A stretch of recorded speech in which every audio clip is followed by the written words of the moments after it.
Hello friends and hello future full stack web developers. If you're ready to explore the world of modern web development, you're in the right place. In this video, we have compiled the essence of an entire series. We have covered Angular 16, .NET Core 7 Web API, SQL Server, database design, and harness the power of the Azure services. From Azure Storage Account and Azure Friend or CDN to Azure ADB2C for authentication, we have navigated the cloud to enhance our applications.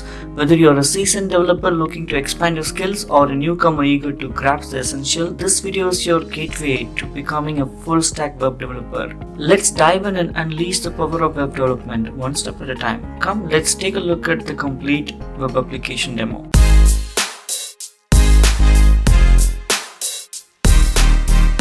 Alright, so this is our Angular application which is deployed to Azure website. It is Azure App Service we use and Web App, and that we have deployed this Angular application.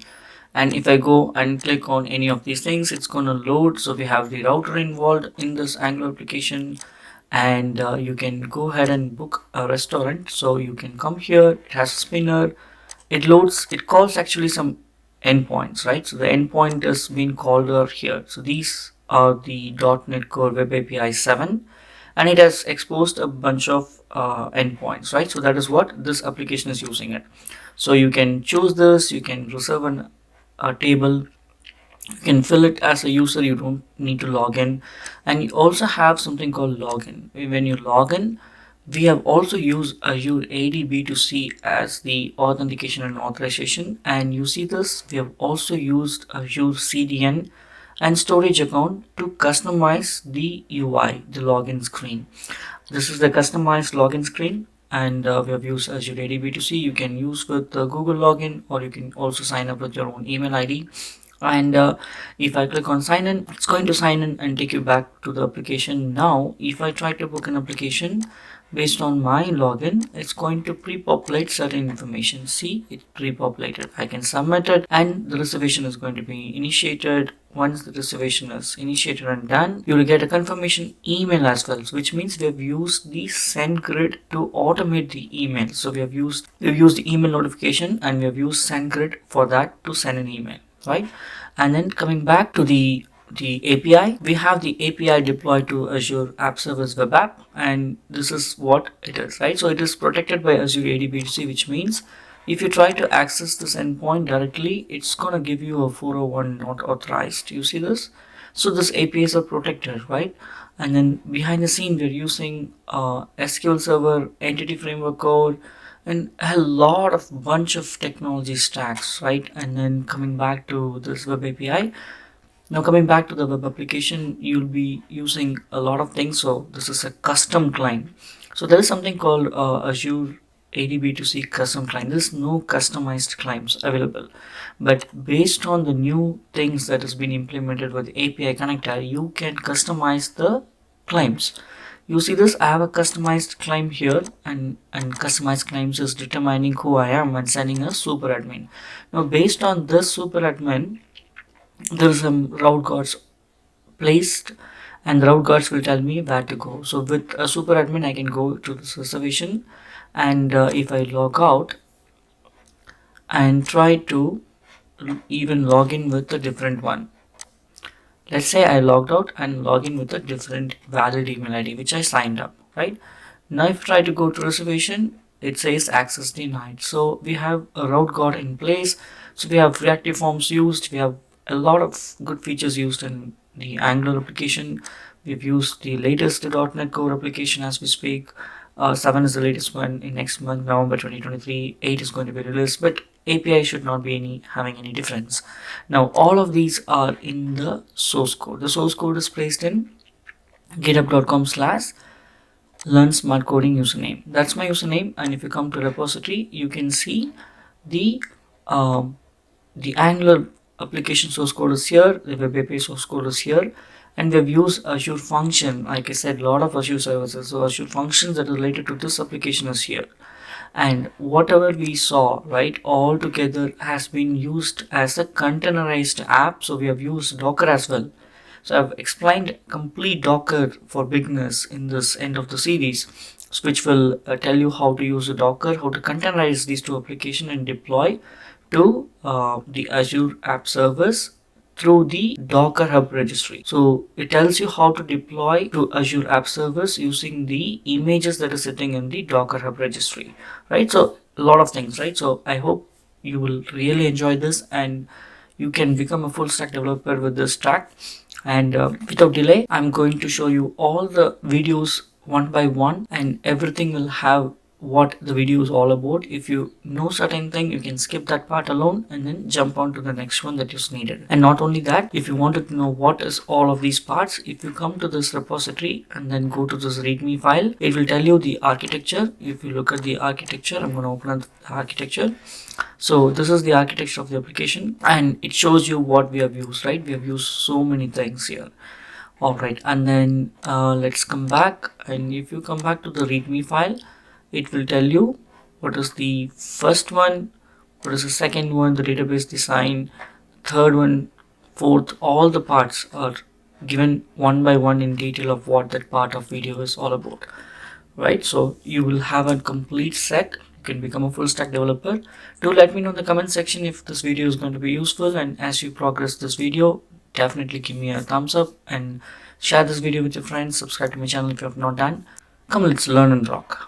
Building the ultimate restaurant table booking app, and it's a video series. So in this part 1, I will kick off the comprehensive architectural overview, dissecting each layer of our application and exploring the rock solid tech stack we'll be building upon. So if you hunger for knowledge, eager to grow your expertise, and ready to dive headfirst into the world of restaurant table booking apps, so let's embark on this exciting journey together with part 1, architectural overview and tech stacks. Come, let's get started. So this is the overview architecture of the application. So far what we have done is we always have videos bit in pieces.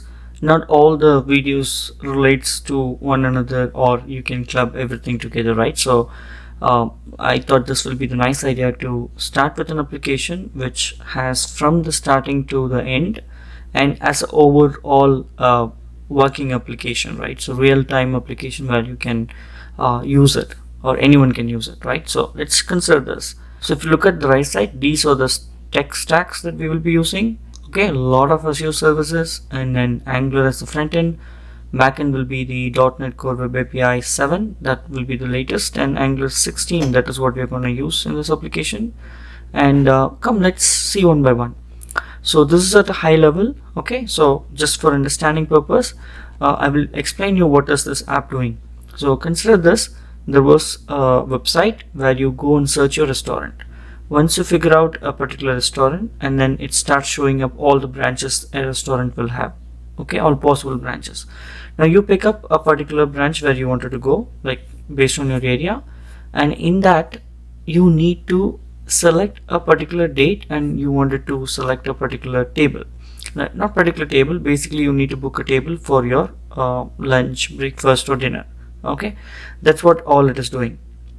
Behind the scene, it will book the table for a particular user, and then when the time comes, user will start receiving notification, and that's how it uses. So let's go one by one, right? So first of all, in this thing, if you see, we are hosting our two application, which is the Angular application and the .NET application in the Azure App Service. Right, so that will be the first cloud service that we will use. Azure App Service will be hosting two different websites. One will be for our .NET Core Web API, and the other one will be for our Angular 16 application, which will act as a front-end application. Okay, now let's see what happens to this .NET Core Web API. So .NET Core Web API is using the Azure SQL Server, okay, for the database, and what it will do is it will expose a bunch of endpoints. Okay, and it will also use the Redis cache for to improve the performance. Most of the static data will be served through the Redis cache. Okay, if you don't want Redis cache, as in when we build, we will have an option to just comment it out, because you don't need to use it if you don't want. And I would say almost every single thing that you use in this overall application, almost everything is free. Okay, except the Redis cache. That's why I said you can comment this out, right? But you will learn how to do it. Now, what else we have? So now what happens is, in a real-time situation, let's consider this. Okay, to the left side will be the users who will be using from the browser, right? So let's consider that, but stay for a second. So before that, what else we have? If you consider the center one, we have other Azure services like CDN network delivery. I mean, the CDN, the content delivery network for caching the static sites. So why do we need those static sites? When the Angular application is showing up some images of the restaurants and all those CSS and all those stuff, they're all served through the CDN. We have seen this in one of the video, but we're going to use that in this overall application. Okay, we will also use this as your storage account for storing all those CSS images and user uploaded images, all those things. So that will be for the storage account. And what else? We will use the Azure Key Vault for storing the secrets, and we will also use Azure Functions. There will be 3 different functions which will be considered as the background job, and the background job does its own work, and I will come to that in a moment. Okay, so these many things. And then we also use for the authentication and authorization, we will use the Azure AD B2C. And now itself you can see a lot of services being used, right? And a lot of users were asking, how do we use scoped content for the Azure AD B2C or the role-based stuff? So that is what we're going to see today, okay, in this overall application. So let's consider the real-time scenario. Okay, as a user, as a public user, you come to a browser and hit our UI endpoint, okay, a website, and then you don't need to log in, you don't need to be registered. That's absolutely fine. So when you start searching in restaurant, you will see the UI, you will pick up the restaurant branch and then a particular date, and then how many people you're going, like if you're going as a friends gang, from the office whatsoever, right? So you choose number of people. The app will have intelligence to connect to the database, I mean to the web API, and it will tell you finally that, okay, provide me your name, email address and phone number, and you're all set. That's it. But you can also log in as a user so that your information is saved, and you just need to book a table and you don't need to provide those redundant information. Okay, so there are 2 options: as a user with no authentication and with authenticated user. Okay, from the public purpose perspective. So this is all from the public perspective. Now what will happen is, once you book a table, once you go to that restaurant, right, somebody from the restaurant will have their own login, which is what we call this as employee role. Okay, so they will have a role called employee. That person has to log into the website. So the application is the same application, but it will detect that you're an employee. So for you, the UI is going to be different. What you will do is, you will start seeing up who have booked all these tables, and they will see if your name comes, fine, then they will do a check-in, and once you are checked in, you're free to go inside the restaurant and go and enjoy your meal. At this point of time, the booked table will be changed from the from the booked state, from the occupied state. So initially it will be in available state, and then somebody books it, it changes to booked state. When you occupy, it gets into occupied state. Okay, once you are done with the restaurant, you're leaving from the restaurant, that particular employee or the server or the servant, the service people, whoever is serving you there, will change that particular slot into available again, so that, right, someone else can also book and enjoy their meal. Similarly, there will be an admin role. It is also from an employee perspective, but he will have a different UI. He will be able to see all the branches information of what is going on, how many is booked, how many is free, which restaurant is much occupied, which restaurant is not occupied, and all those things, right? So why do we need to do all these things? In order to show you that from a UI perspective, based on the role, you can have different sets of customized UI, where based on your login, the UI screens will change, and everybody is going to use the same endpoints, I mean the same UI, right? So that's why. So I hope you understand the overall concept of this application, and I hope you will be excited to use all these services, learn.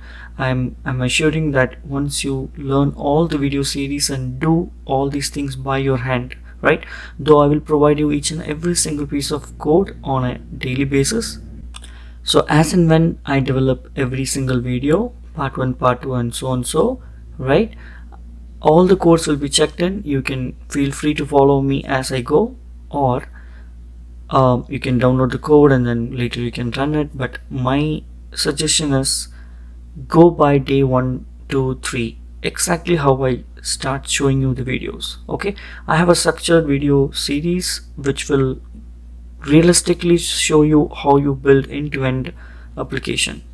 Right, I hope you enjoyed this. If you have any questions, do write it in the comment section.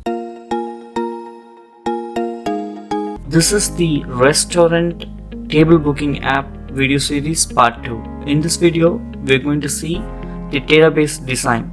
So I'm going to walk you through the number of tables that we will be using for this database and how they relate to each other.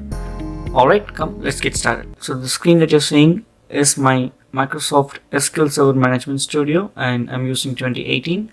You can use whichever studio you have, or if you're using the Azure SQL database using a different IDE, that's also fine.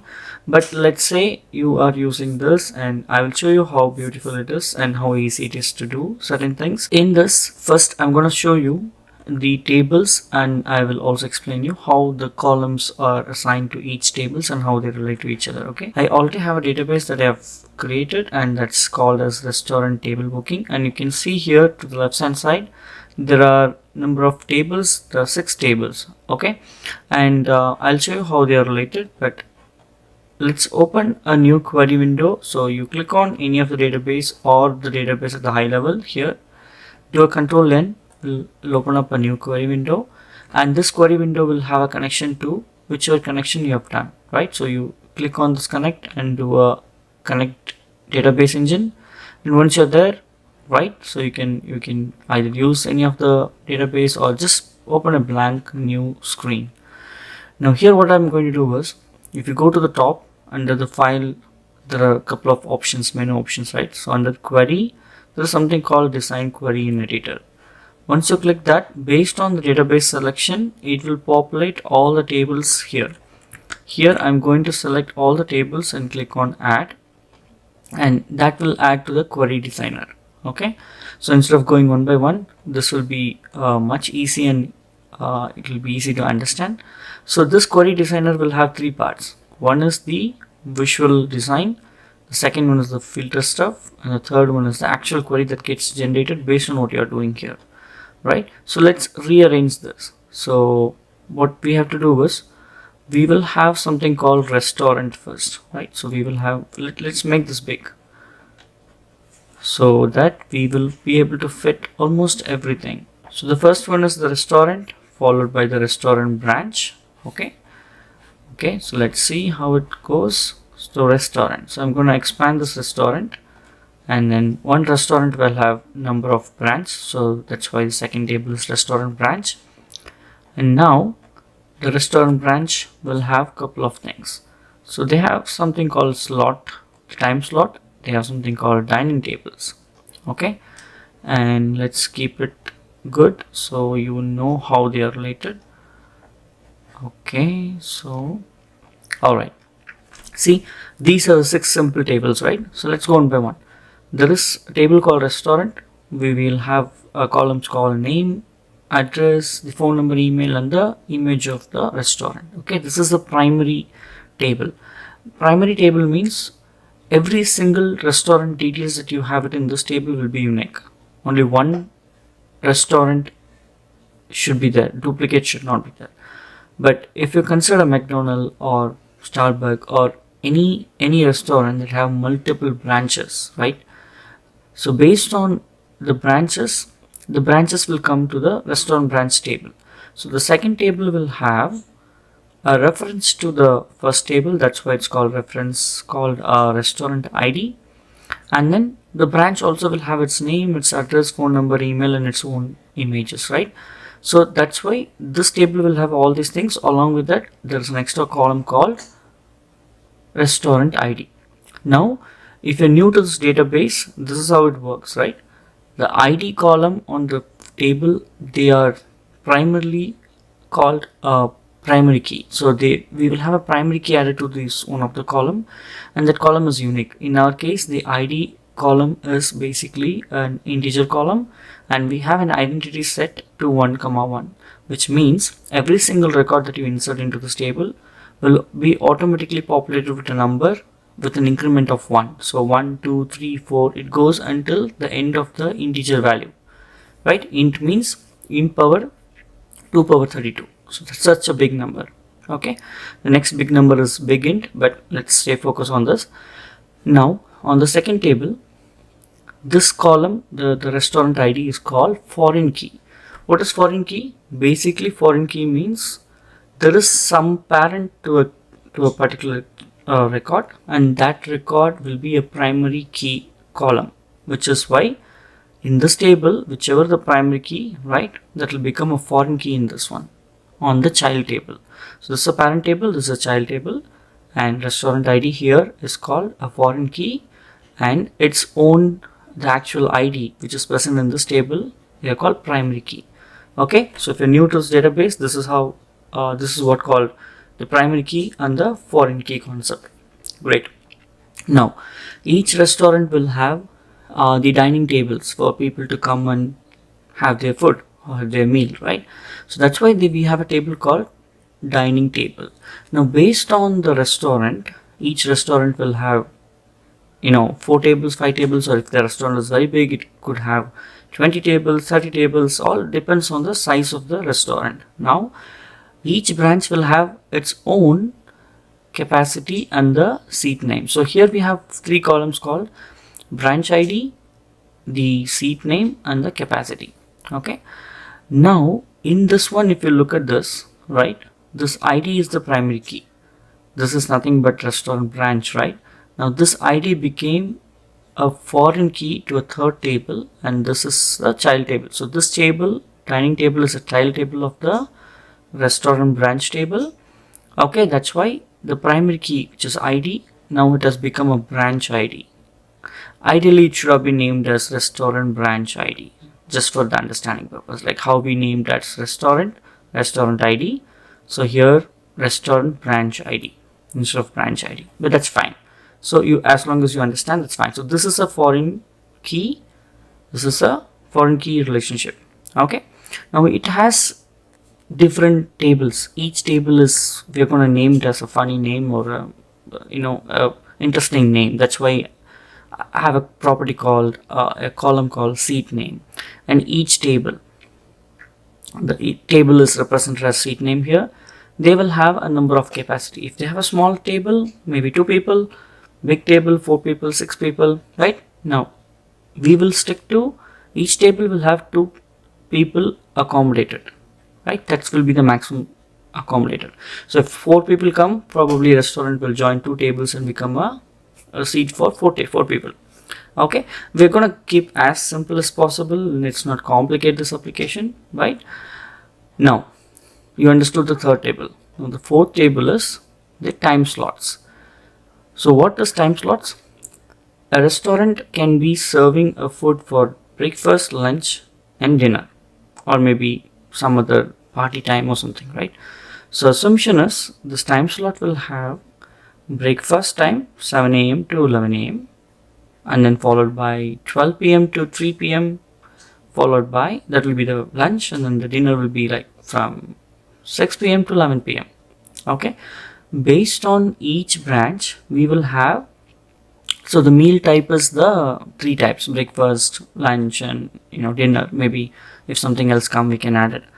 All right, and what we are going to do in this time slot table is for each branch, that's why there's a branch ID. See, very good. See, we have 2 foreign key relationships, so there are 2 childs for this table. That's why branch ID is here, right? So this branch ID is the foreign key of this primary key. Okay, now if you look at the other 3 columns: reservation day, meal type, table status. So idea behind this application is there will be a background job which will insert number of records here. Okay, basically it will insert on a particular day. There are, like, let's say this restaurant has 2 tables. Let's keep it simple. One of the branch has 2 tables. Now the background job will go and insert for a particular day morning 2 tables, So the meal type will be like breakfast, 2 tables will come, afternoon, which is dinner, and then followed by the lunch and the dinner. So there will be 6 record for a particular branch on a particular day, if all the tables are available for all the times, right? Now this will become the reservations thing. So when user comes and do a reservation, they will select a particular restaurant followed by the branch, and then they will pick up a time slot and a table will be assigned here. Okay, so that's the idea of the reservation table. Okay, and then this table is nothing but the user table. Basically we will be using the user table to have the bare minimum information: email, first name, last name, and AD object ID is something that once we do an authentication authorization, if the user signs in, we will use this AD object ID to store their Active Directory object ID. If not, they're considered as a guest. We just need the email address for us to send an email through the send grid. Okay, but for other users like employees and admins, definitely we will have the AD object ID populated because they will eventually log in. Alright, so we saw this one, and I'm gonna show you, I'm gonna close this and show you how it looks in the query. Alright, so whatever I was explaining you, right? So this is how the table script will have. So it's a restaurant.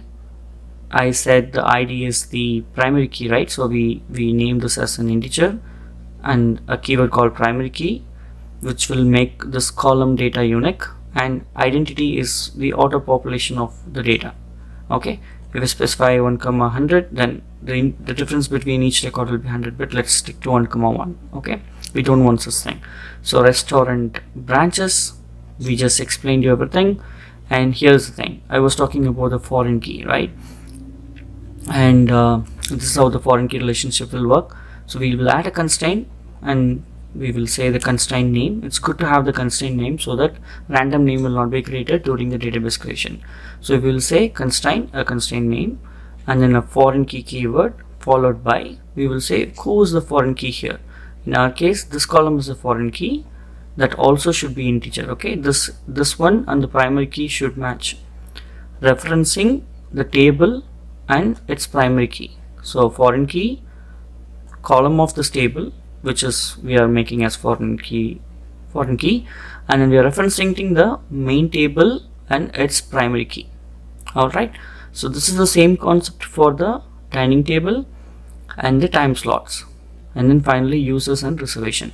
So in reservation, because the time table ID, time slot ID, and user ID are coming from 3 different tables, we will have 3 foreign key added to these 3 columns. Alright, so this is the table that we will do. And like I said, I'm going to insert some sample data. So we're inserting some restaurant in the restaurant table, and this awesome restaurant will have 6 branches. We named it as branch A, B, C, D, E. It has its own details, and then we are going to simulate like we have some 10 users. Okay, and then if you look at this dining table, this is what I was talking about. We are saying branch 1 has 4 tables. We are going to name them each of the table very funny, like Iron Man, Thor, Captain America, Hulk, right? Like a theme based table. Okay, and then we are saying capacities too. So for an Iron Man table for a given branch, we have 2 people can sit in this table.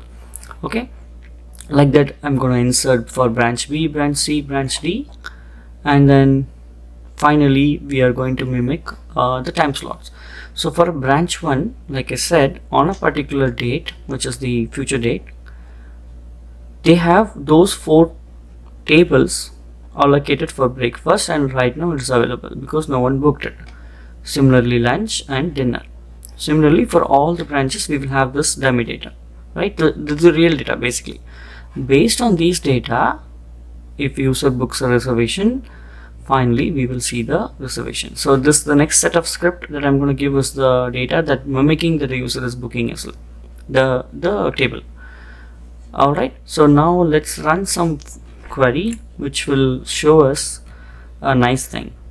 So I'm going to select this, Control X will execute this, and if you look at this, here you go.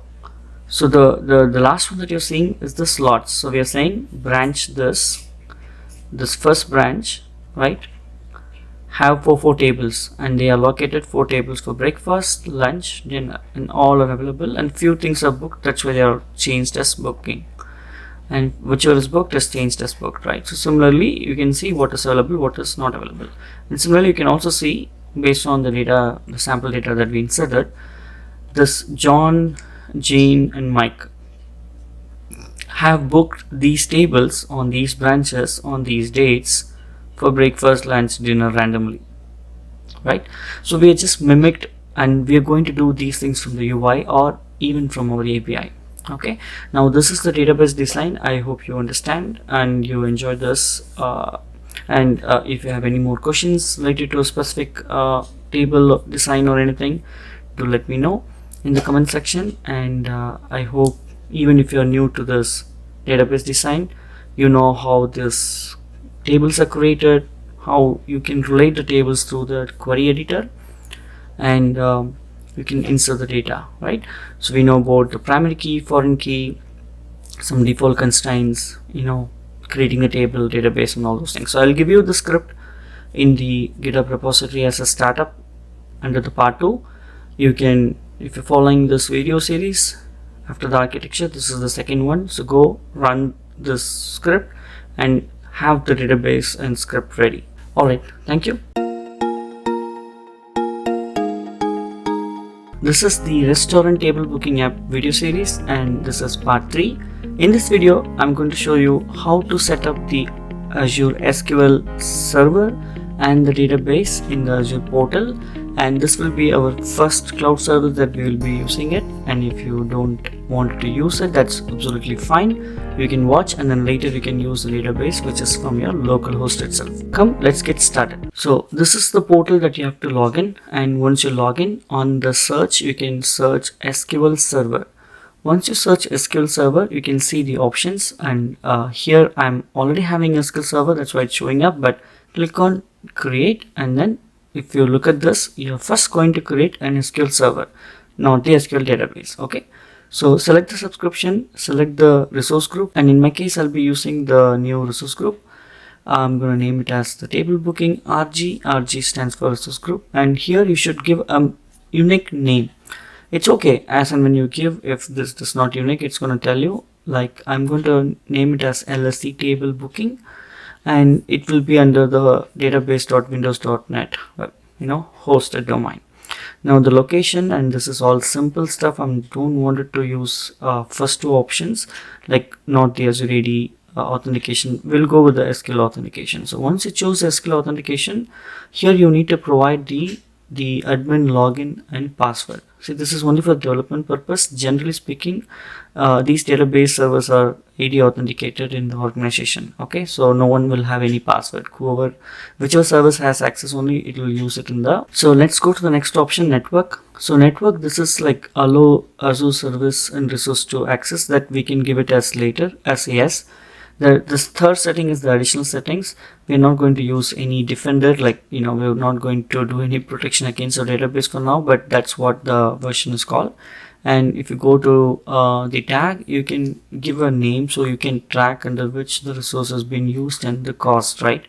And we are going to use the basic version under the basics plan, so that's gonna cost us only $5, but this is server, so creating server is free, but creating a database is what is going to cost you. So once the deployment is done, you'll land on this page. This is the overview of the server. Now you can click on SQL database, or you can come to the overview and click on create database. Both are same actually. It is going to take you to the same place, right? So this, you can see the server name and all those subscription details and location details. But let's create a database, right? So click on database. See, this is the new as of we record in 2023 July. All these things are on the right side populated. It's telling us what is the cost of the database, right? So I'm going to give a database name. This database name also comes under the same resource group. Now here is the place where you get to choose what kind of database that you want. Like I'm going for the basic, which is less demand, right? For us it's enough, and we can choose that as a development purpose. Okay, there are other options also, but they're all like costly. In organization they will use it, but for us it's not required. Based on the heavy load, the number of CPU cores and all will be, the power of the server will be increased. Okay, now for us we don't need all those things, so we'll go with the basic one, which is 2 GB storage, and I'll choose as locally redundant. I'm not going to replicate this database anywhere else. We are not going to do any much thing other than the app. So and then you see this add client IP. See, I will show you how to do this later. For now we will keep it as no, okay, or even yes. So basically like if I'm doing, my system's IP is recorded. Okay, I'll show you shortly how it works. If not, generally speaking, from local to the Azure database you cannot connect. Okay, there's a restriction that you cannot connect to the, even though if you have a username password, you cannot connect unless you permit your IP to be in a load list. Now we'll choose all these basic things. Let's go to the additional settings. We don't need, just keep everything to its default values. We're going to create only a simple database for our purpose.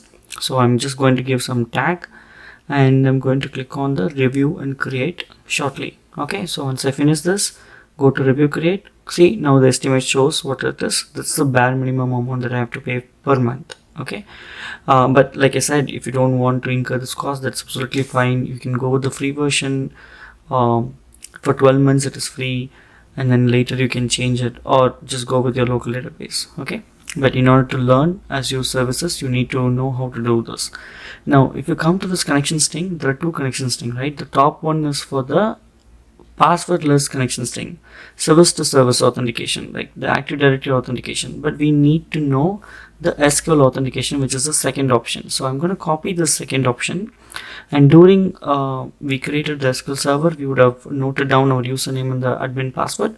I'm going to replace that password, username and password there. So what I'm going to do is, here I'm going to put the server name, right? So here I'm going to put the server name and going to use the username password and try whether I'm able to connect to the SQL server which is sitting in Azure cloud. Okay, so I pasted the server name and followed by the login name, and then I'm going to copy the password, put it here, connect, boom. See, this is what the error is. Okay, what this error basically says is, in general, the public IP are not allowed. From a public endpoint to the Azure thing, it is not enabled, it is disabled. If you want to enable, you need to go to this SQL server.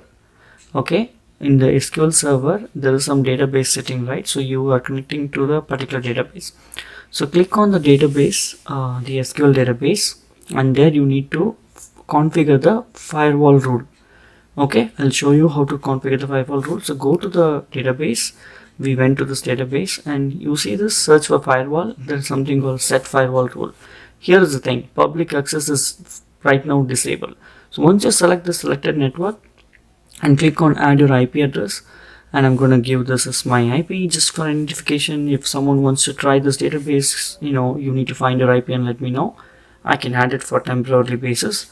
So this IP is added, and this IP belongs to me, and now I selected allow Azure services also to be accessed, because later we'll be using the app service, right?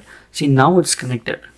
Like I said, connecting from local to the Azure server is not permitted by default. You need to do all these things to gain access to connect to the server.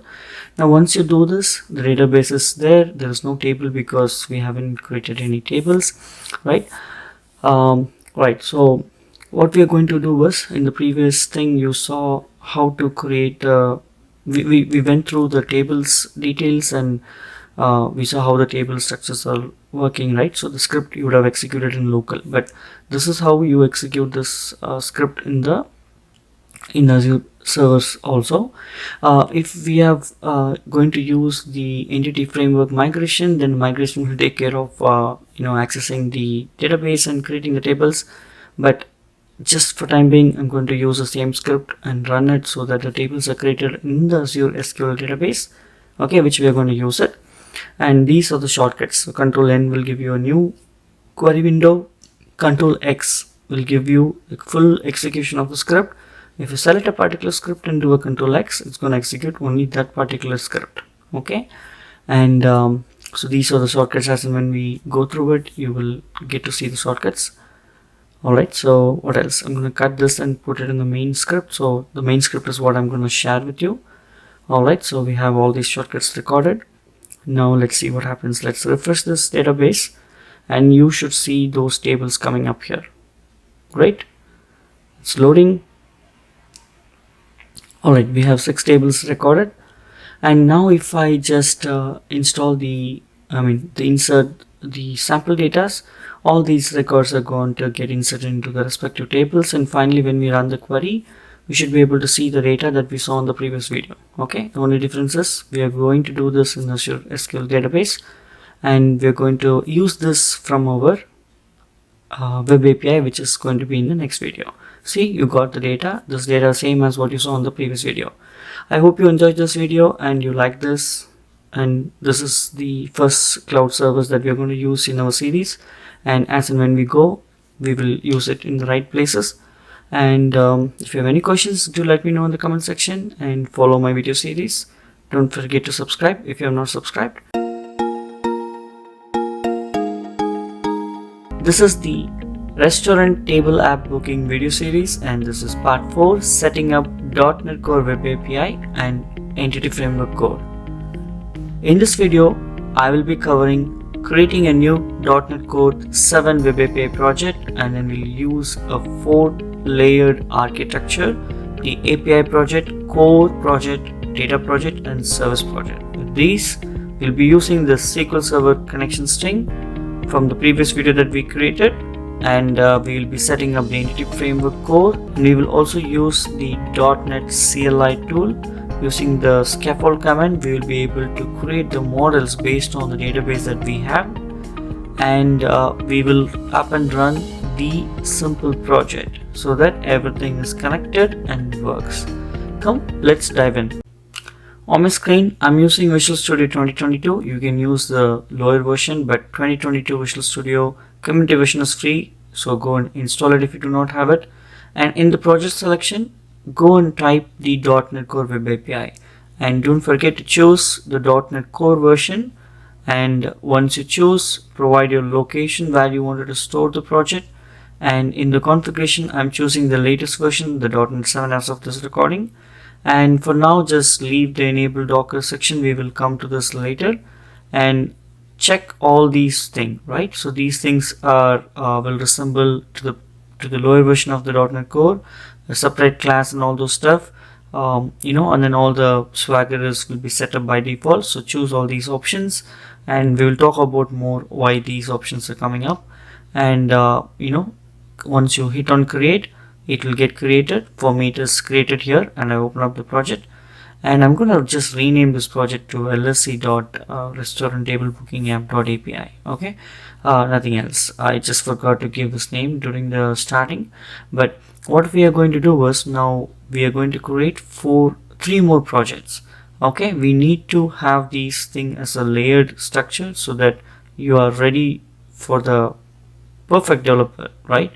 Now, the other 3 projects are the class library projects. So once you search the library, it will give you the class library options. Choose the .NET Core version. Do not choose the .NET Framework library version. Okay, so that's the common mistake that we used to do. And then the project name, I'm going to keep the same thing except the last word. This time I will be using core, and then this also will support the same .NET Core 7. Okay, that's the standard term support. And I'm going to fast forward and create 2 more projects, which will be the data layer and the service layer. Okay, so we already created the core. I'm going to create 2 more projects, the service and the data layer. Data layer is for the database and repository related stuff. Service will be handling the business logic layer, which we will see down the line. And so let's quickly create that.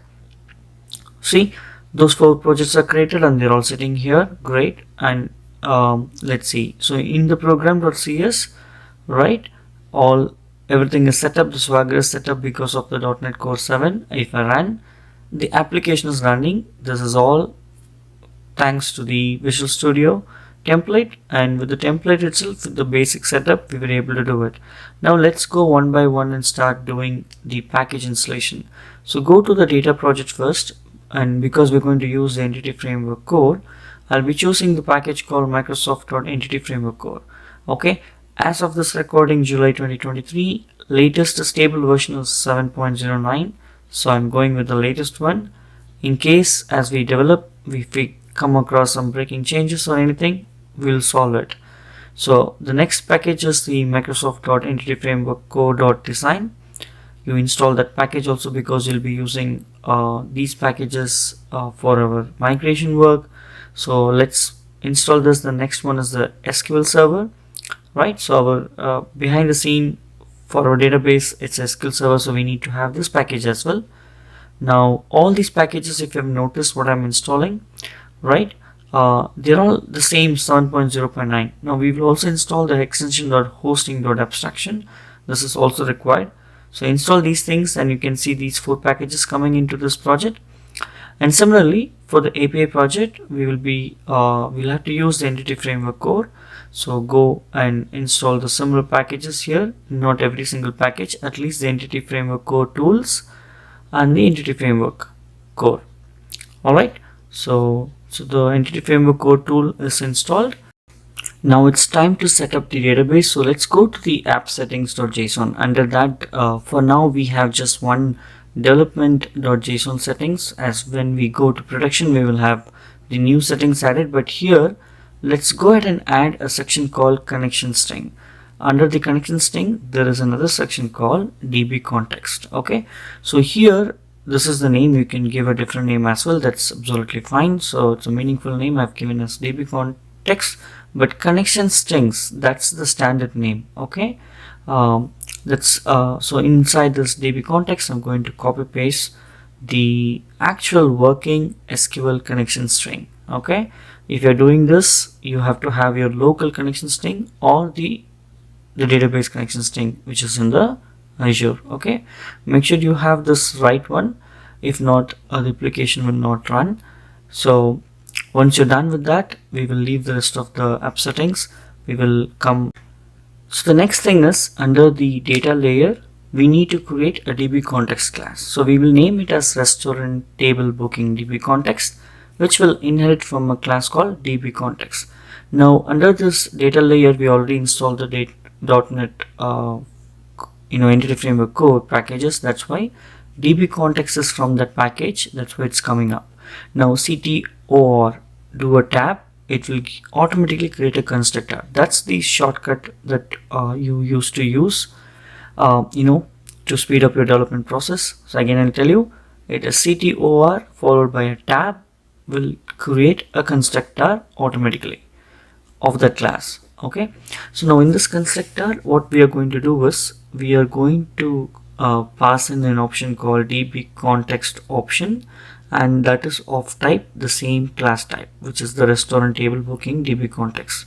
Now this is what called as option, and then we will pass this option to the base class.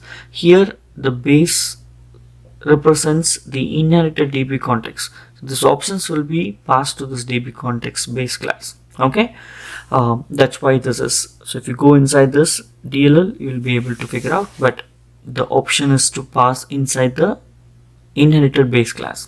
Alright, that's what it means. Line number 10.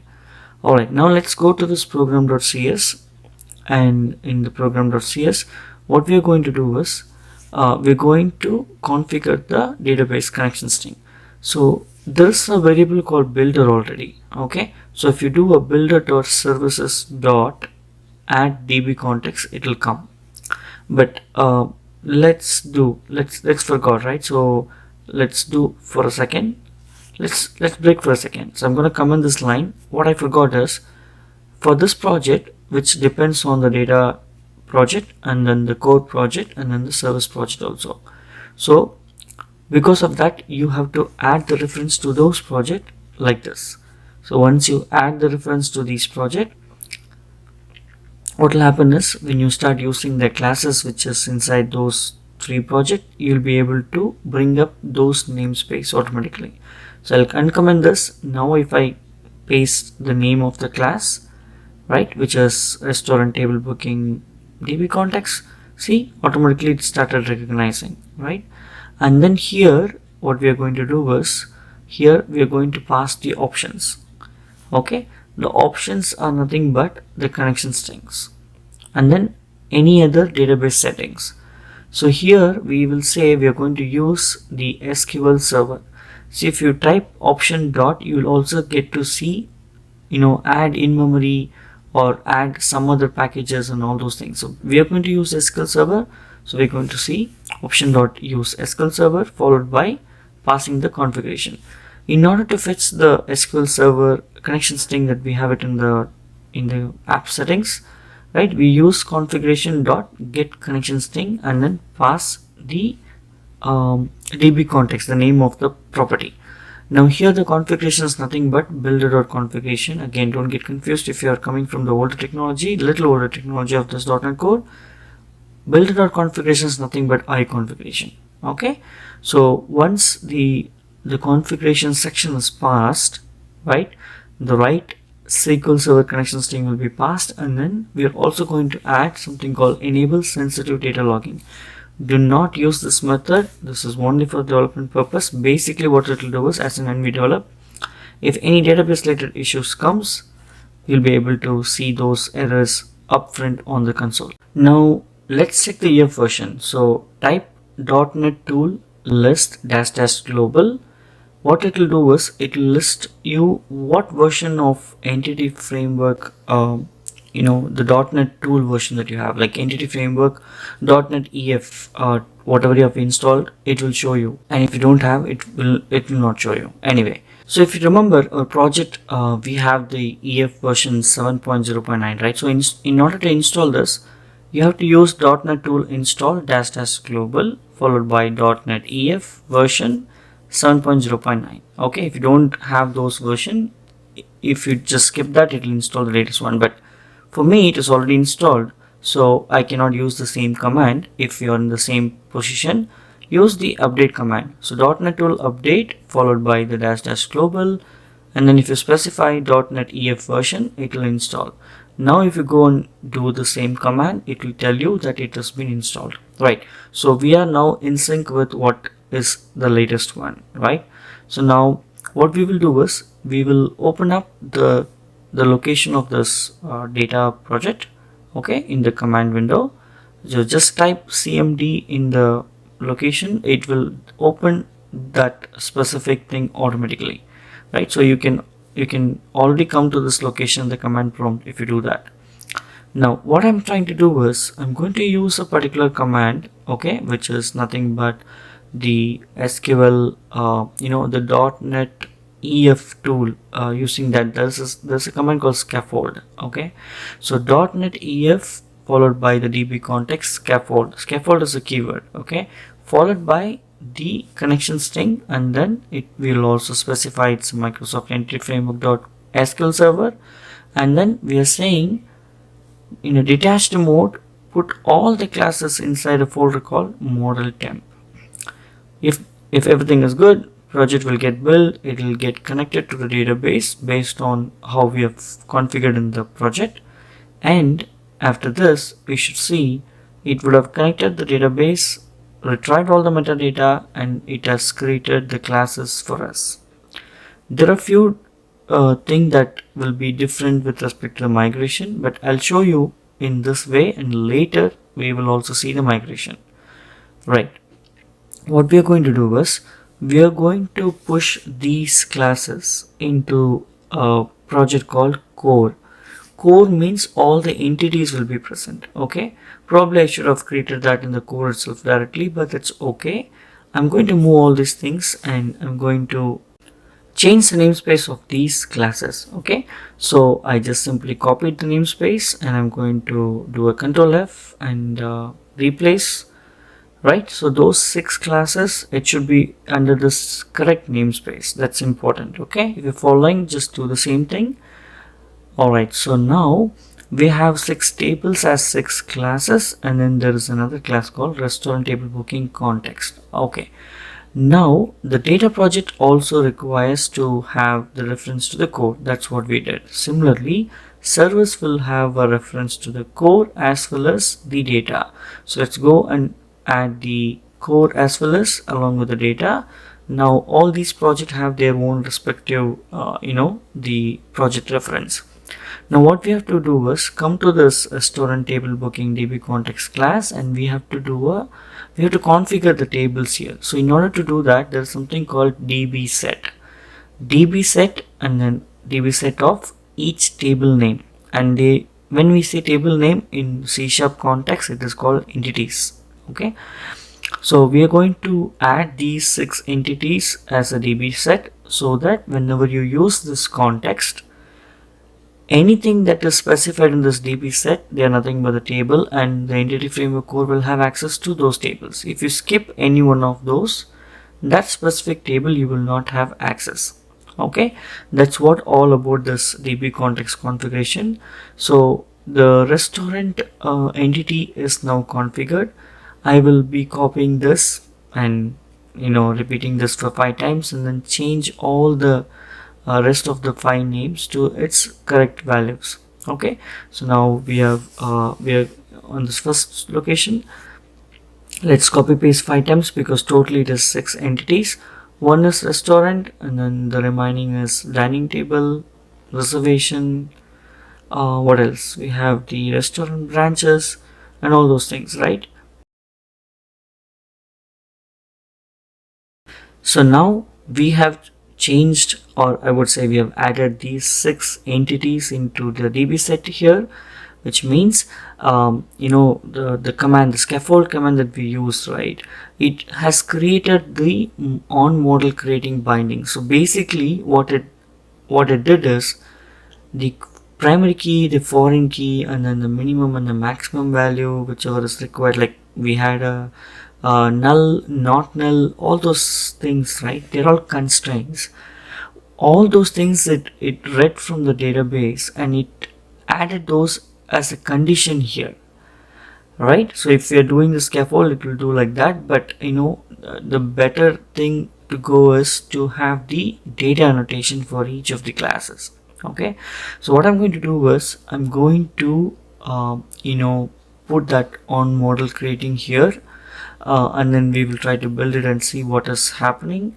Actually what we should do is we should not even have this, we should delete this. Okay, so let's stick to this. Okay, so let's have only the DB set here, and let's go to each one of these entities and add quickly the data annotation. So if you consider this restaurant, right, so we have the name and address, which will have a 100 and a 200 characters maximum, and these two are like not null. Okay, so I'm going to do this side by side. What I'm going to basically do is I'm going to do this data mapping. See, you have to do all these things only because we are now doing the reverse engineering of the database. If you have seen my videos, we always create from the model, we migrate to the database, but this time it is a reverse engineering. That's why you have to do this first time, but later in the video when we add a different table, we will show you how to do the data migration from the model class to the database. That's so easy. Okay, now all what we are going to do is the ID will be auto recognized as the primary key of a particular entity. In case your ID column is having a different name like restaurant ID instead of ID or anything else, you need to specify something called key, the data attribute, right? So in our case it's not required, so we are not going to do. All what we are going to do is add the data annotation for the rest of the properties. Required data annotation will tell that name property is mandatory. Similarly, we also say the maximum character that is allowed is 100 because database also has only 100, right?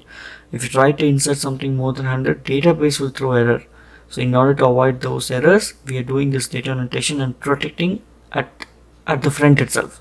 Okay, so we added all these things, and wherever it is not required, in this case the phone and email ID is not required. Actually we should come back and change it, but let's quickly do the same thing for rest of the classes like the restaurant branch, the time slots, all those things, right? So let's quickly do that.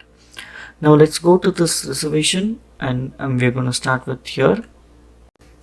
We already spoke about the foreign key relationship, I would say the parent and the child, right? See, in this case, restaurant is one of the entity, and if you see the last line, it has a virtual of restaurant branch.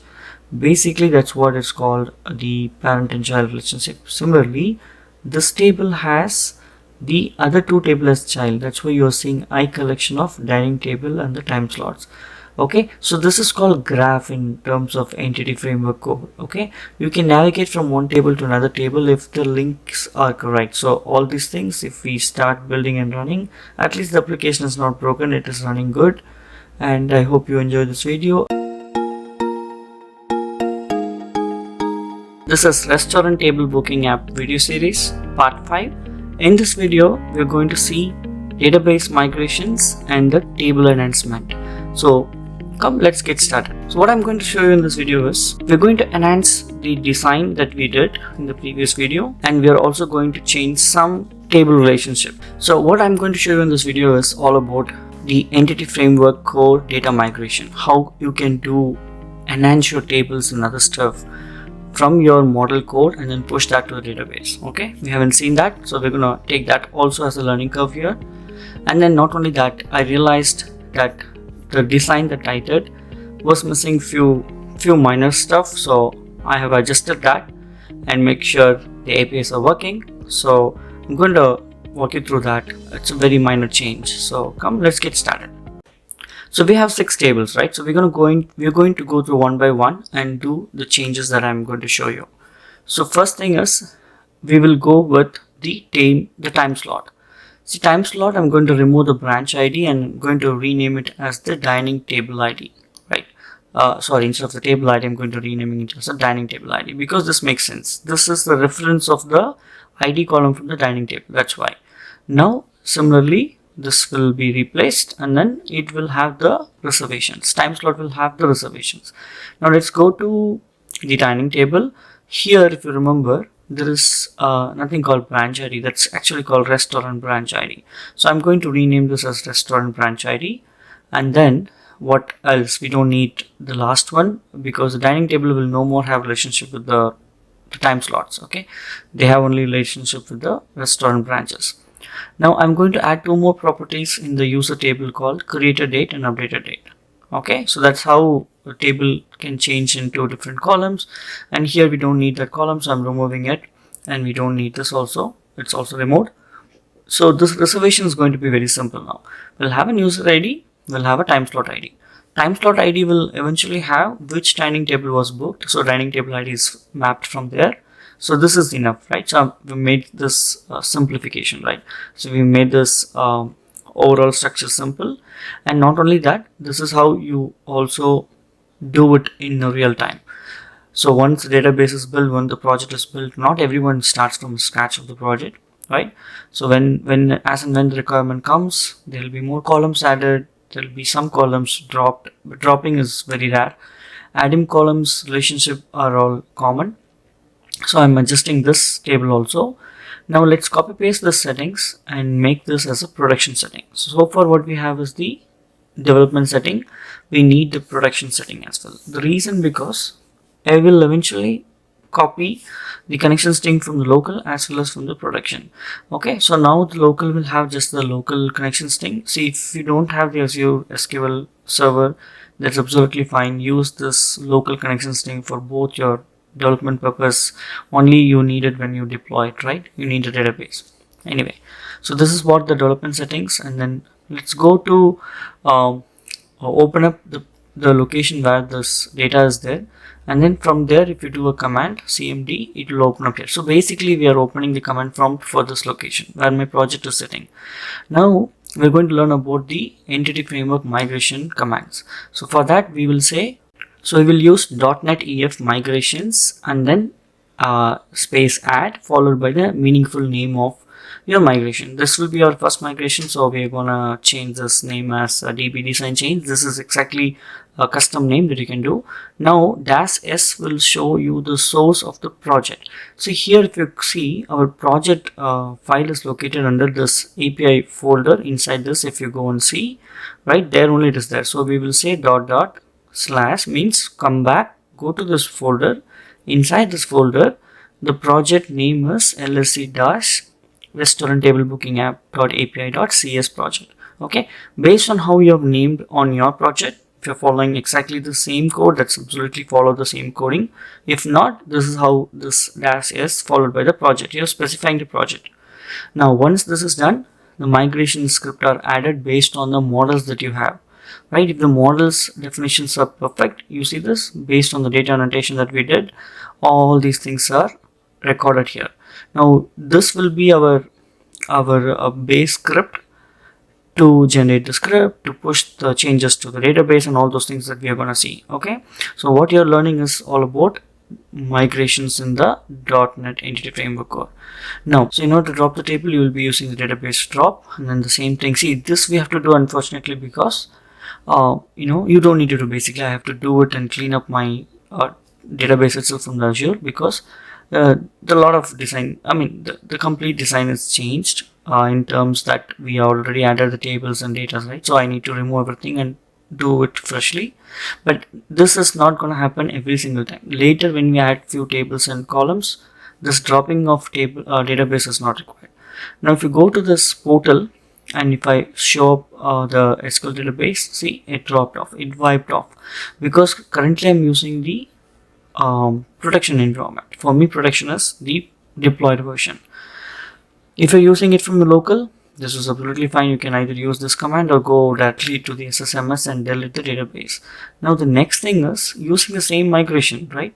What it will do is we will use something called .NET EF migrations script. What it will do is it will go and read the migrations in this project, all the migrations. If currently we have only one, but if there are multiple migrations, all these things it will read and generate the script. See, I have a specific video posted long back in my channel about how to use these things, but we're going to cover this also in our in the overall course. So the script you can just actually copy and execute it. This will become our database. Okay, or you can use database update, .NET EF database update followed by the project's location. If you do that, this whole thing will be pushed to the server to which it is connected. If there is no database, it will create a database. Generally, if I execute this command one more time, if there is no change with what we have and what we are pushing, it won't execute. I mean to say, it will execute, but it won't do anything harm. Now if I go to this portal and change this, because by default it will go to the standard version. Now I'm falling back to the basic version because that's enough for this demo or even for this database, right? Now what I'm going to do is I'm going to open up, run a bunch of sample data. Okay, so once I run this bunch of sample data, I will show you visually how the tables are going to look, what are the minor changes that we did. Okay, if you just want the entire code, you can use it and then see what tables we added. So let's do this script. So we inserted a bunch of sample data, right? You can see all those rows affected showing up here, and then the next sample data is preparing some, as of that some user has really booked some slots, and based on that, if you run a select query, it will show me, okay, I have 60 records, out of which 3 booking has been done by certain users on certain tables, right? That's why this query is. So all these queries I will give you, but this is only for the understanding. Don't worry, as and when we build the APIs one by one single query, and I'll explain you every single thing how it works. Okay, now I can also select all these things and do a design query. Now the design query is not coming here because I'm connected to the Azure portal. It's not supported from here from SSMS, but I'm going to do the same thing from the local. So the local database also, it's up and running, it's same. So I'm going to first do this and then rearrange the table so it's easy to understand. See, first is restaurant, which is not here, but that's okay. Restaurant table is connected to the dining table. Dining tables are then connected to the time slots, because see, one restaurant, each branch will have their own dining tables. One branch will have 10, one branch will have 20. That's why the relationship between restaurant branch and dining tables are inner joins, and time slot based on each table, which time slots are allocated, right? Which tables are free, and then time slot will eventually go into reservation. And if you see, there's a left join on the time slots, right? It's because not all the reservations are done for all the time slots. User is also similar. And this is a simple change that we did, and I hope you enjoy this video. Don't worry, the next video is gonna be the building the .NET Real API, the 4 APIs that we will be building, and those APIs will be used in the Angular for the first UI page. So stay tuned. If you have not subscribed, subscribe to my channel and leave me a comment. Give me a thumbs up. I'll see you in the next video. This is Restaurant Table Booking App video series part 6. Building restaurant controllers and retrieving the data endpoints for our first UI page. Okay, come, let's dive in. So in this video, I'm going to focus on these 4 endpoints. We are going to build all these 4 endpoints. So let's take a look. The first one is get all the restaurants. Right now we have just one data, so I'm bringing up one result. But if we add to add more data, it's going to come with more restaurants. Now, if you provide a particular restaurant ID, the second endpoint is going to retrieve all the branches associated with that particular restaurant ID, right? So the restaurant ID is mandate here, and if I pass 1, all the 5 restaurant branches that we have already in the database, right? We are going to retrieve that. See, that's why I was setting up the sample data. Okay, it will be easy for us to figure out where endpoints are working. The third one is you provide a particular branch ID and get all the dining tables that are linked to a branch, right? Like I said, branch might have 1, 2, 100, 20 tables, we don't know. So based on that, it's going to retrieve all the branch IDs with their details, like the table name, what's the capacity of the table, all those things, right, for a particular branch. So that will be our third get endpoint. And then once you have these 3 things, what you can do is, and then what I'm going to do in the next endpoint is you pass a particular branch ID and you also pass a particular date and find out what tables are assigned or allocated for those for a particular branch for a particular date. That is what it is, right? If you specify a date to which the branch has not been assigned with some tables, like I'm running a shop, I'm telling, okay, tomorrow I'm on leave, so I will not publish any of my dining tables in the time slots. So that is why this 4th endpoint is. Okay, so we are going to build these things one by one. Let's go and open up the project, and the first thing that we have to do is just create a view model folder under the code project. Any models that come inside this will be shared across different projects, and not only that, this model is what we will use it for the endpoint migration. We will never expose our real entity directly to the users or in the endpoints. That's why. Now let's open up the data folder. What I'm going to do is I'm going to build a repository. Data layer is all about repository. Remember that we will always talk to database only from the data layer. Okay, so that's why this is called repository. We will build a repository called restaurant repository, and we will first add a model. See here, what we are going to do is we will be creating a method which will talk to database and get the data, translate the data into a response of the endpoint.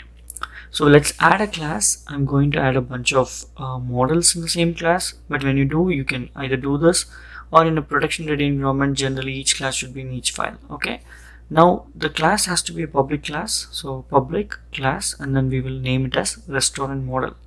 So once you have that, you can bring in the namespace here, and the restaurant model will have its ID, name, address, phone number, email, and the other one. Okay, now the term async stands here because we are saying this method is asynchronous method. Okay, we will never build a synchronous method. Async is very good and it's easy to implement. So I restaurant repository, right? So that's why all the async method will end with async, and then it will always return a task of a particular type. Here in our case, task of IEnumerable restaurant model. Now let's create a class called restaurant repository which will implement restaurant repository. Okay, control period. If you do, it will give you a suggestion to implement what are the interfaces are present. Okay, if you're very new to the C#, if you want to know interface and inheritance and all those things, we'll make a different video, but let's assume you know all these things. So we're going to create a constructor CTOR. If you type CTOR and do a tab, a constructor will come. Okay, the constructor of the class that you are working will come. Here we will need to inject a DB context class. Restaurant table booking DB context is the name of the context that we built in the second or third video, if you remember, right? So that we are going to bring in, we're going to inject that class. Okay, it doesn't have any interface, obviously it won't have. So this is called DB context. I will name it as underscore DB context. Okay, so now this repository will have this context class, right? So now we will implement this. See, in order to get the table's information, we will use this DB context dot. When you put dot, all the 6 tables that is defined in the DB context as DB set will come here.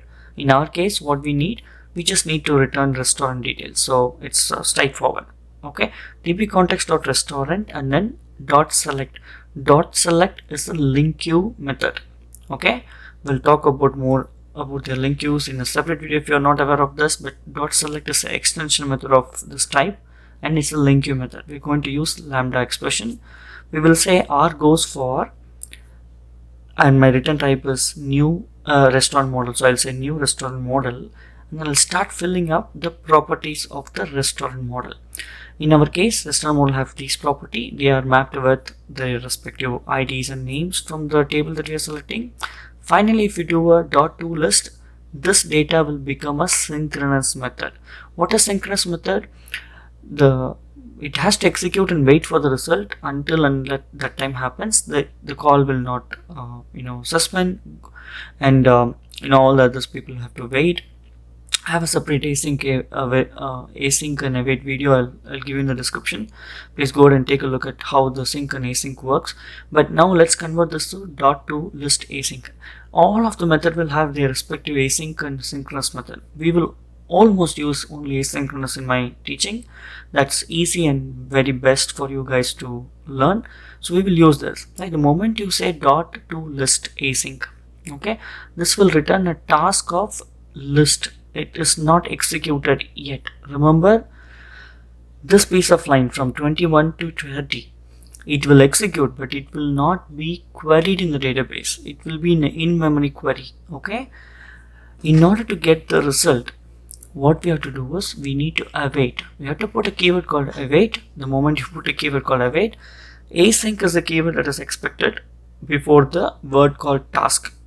Once you do this, the restaurant variable will have the data available, and then you return this data. Okay, now this is because it is enumerable. That's why it has to have a data. We will shortly see how this works with a different list. So like I said, you can have a lot of methods, synchronous and asynchronous. Find is a synchronous, find async is a asynchronous method. Both does the same thing. Similarly, all these things that you see here, they are called extension methods. Extension methods are coming from the existing Microsoft LinkUDLL for these types. Okay, so you can use a lot. We will be using it as and when we build. But let's say we are going to use an extension method called order by. This is the equivalent of a SQL query called order by. When you say order by, you're saying order the result by its name. Order by descending, there's a method called order by descending. Then it will do a descending order. Okay, it's very easy. Now what we are going to do is now we built one repository method inside a repository class. We need to have its equivalent or a calling method from the servers, because from API it calls to a service. Service will then call the database layer. Database layer will return to the service. Service will return to the API controller. That's the flow. That's the layered architecture, right? Generally speaking, in the service only we do a lot of business logic, but our apps are not that complicated. We sometimes don't see business logic coming here, but that's just for your understanding, right? Here what I'm going to do is I'm going to create a restaurant service and implement into restaurant service class. Okay, so here when you do a CTOR, this is a constructor. Here remember you need to call the data layer, right? So here you will be injecting restaurant repository. Okay, only the restaurant repository was injecting the DB context. We don't inject the DB context anywhere else. Remember this. Okay, we will always talk to database only in the data layer. Okay, so here it's easy. Once you have this method here, you can directly use the service, the repository object, and then call the method get all restaurant async. Say here we don't use async await. Okay, here we don't use async await because this is returning just a task. If you want a result at a particular position, particular point of time, you need to have a await keyword. But if you don't need to use, you don't need it. Let's convert this to a different way. So now I go back to the same method. What I'm going to do is, I'm going to, instead of returning the result itself, I will return directly the restaurants. Okay, I'm removing the async await here. Okay, because it has to be a list. Okay, so what I'm going to change my structure is public task list of restaurant method. IEnumerable, I removed it and make it as list. Similarly, go to the interface and change it. So now understand this. What I'm going to do is, I'm going to query, and this query will be executed when someone says await. Okay, that's the idea. When this method is invoked, this query is executed, but not in the database level. It is executed in the memory, it holds it what executes, and it returns a task of list of restaurant model. It is guaranteeing to return a model when the data is available. Until that time, it won't execute the query. That's called deferred execution. In an interview, if you are asked all these kind of questions, or even for your understanding purpose, this is called deferred execution. Okay, here also we don't need data, which means I don't want to use async await. Okay, so I'm changing this also to a list. This is just for your understanding. I'm teaching it how it is being translated. Now we have a service, we have the repository. The next thing is, use the service in the new controller called restaurant controller. Let's clean up the weather forecast controller in the method. We don't need it anymore. Right click on the controllers, click on add, and select web API controller. Okay, right click on API, select empty API controller. That's a web API controller. Okay, now once you give a name, if you closely monitor, this controller class is inherited by something called controller base. Controller base will give us all the information about returning a different HTTP status code and handling all those stuff, right? And then if you look at the route will be our domain name / API / controller name. Controller name is automatically picked up, which is restaurant. Okay, and we will also decorate this class as a API controller. Okay, then only our Swagger will understand that this is a controller and endpoints, and you will see now in couple of minutes.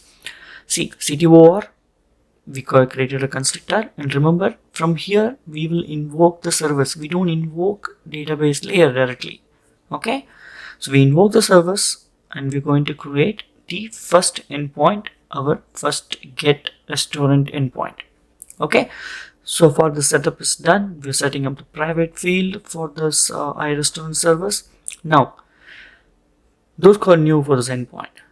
Okay, endpoint means it's a accessible URL. So we will start with public, and it's a return type is called action result. Why action result? Why can't be something else? Action result is a general high level term. Under action result, file, all different types of results can be returned. View result, OK result, a lot, right? That's why we use it as action result followed by given name. And remember, this method has to be a public method. If it is not a public method, this is one of the interview question. If it is not public method, this endpoint will not be exposed outside. The code will be there sitting all the way through. No one calls it. Now we use this restaurant service dot get all restaurant async. Here we definitely need data. Okay, this is the point where we need data to return to the user. In the service, in the DB thing, we don't need it. In case we have a business logic in the service, probably we need it, which also we will see shortly when we implement different endpoints. So now let's convert this to a asynchronous method. Okay, like I said, I'll give you a separate video link. I have explained about the async and synchronous method, how good it is. go and take a look. So let's use async and await keyword. So await is keywords to get the data, wait for the data. So we will use the async in the signature, where public async followed by the task of I result, action result, and then in the await statement you are awaiting any asynchronous method. Okay, in our case it is get all restaurant async is an asynchronous method, that's why we're using await here. Okay, now this will return the restaurant data. Now after you receive the data, you simply return OK, and then inside this model, OK will return an HTTP status code of 200. That's why they call it as 200 OK status code. Okay, this is the default status code that is returned during the get endpoint. There are other various HTTP status code that are possible to be returned, which we will see, but this will be the successful return response code. Okay, now after this we need to decorate this method with the HTTP verb. HTTP verbs are 5: get, put, patch, post, delete. We will use the get endpoint, so this is decorated by HTTP get, and you can name within the get method, that will become a name of the endpoint. Okay, if you don't do it here, it will be a direct get endpoint. But let's understand this, and then the next thing is, because we're using the Swagger package, we can use something called produce response type. Basically we're decorating all this metadata information. This, when we run it in the Swagger, documentation will tell us, okay, this endpoint, when you invoke, the possible return status code is 200 and what kind of results that you can return. So it will even tell the user before even invoking the API that they will get a list of restaurant model. Okay, that is why this decoration is important, and the more better you decorate, the more documented information is shown on the Swagger endpoint, and that's when clients, whoever consumes this API, will be able to know. Now before we run this application, there is one more thing called dependency injection. Dependency injection is one of the core thing in the .NET Core, right? It's very inbuilt, it's superb concept. So in order to do that, there's something called, if you go to the program and use builder.service, there are three things: add scoped, add transient, and add singleton. Let's see one by one. Add scoped. Add scoped is the best and default the level that we will use. Here you will specify what is the interface and what is the implementation class. What is add scoped? Add scope means whenever you inject a service like this, like whenever you ask for a instance, for a given HTTP request, one instance will be given. Let's say I restaurant repository is invoked in a couple of places, let's say controller, in services. Throughout this one call, for a given call, only one time the instance is generated and the same instance is reused. Okay, add transient is every single time that you ask for an instance, a new instance will be given. Okay, so let's say you have a couple of services, you are injecting that in the constructor, which means every single place where you inject, a new instance of this class will be given. The last one is, in my opinion, it's a dangerous one, called add singleton. Add singleton means throughout the application, once the application starts, it generates an instance and keep it ready. Okay, it's not thread safe. There are instances where you need to use the singleton, but most of the cases we will go with add scoped.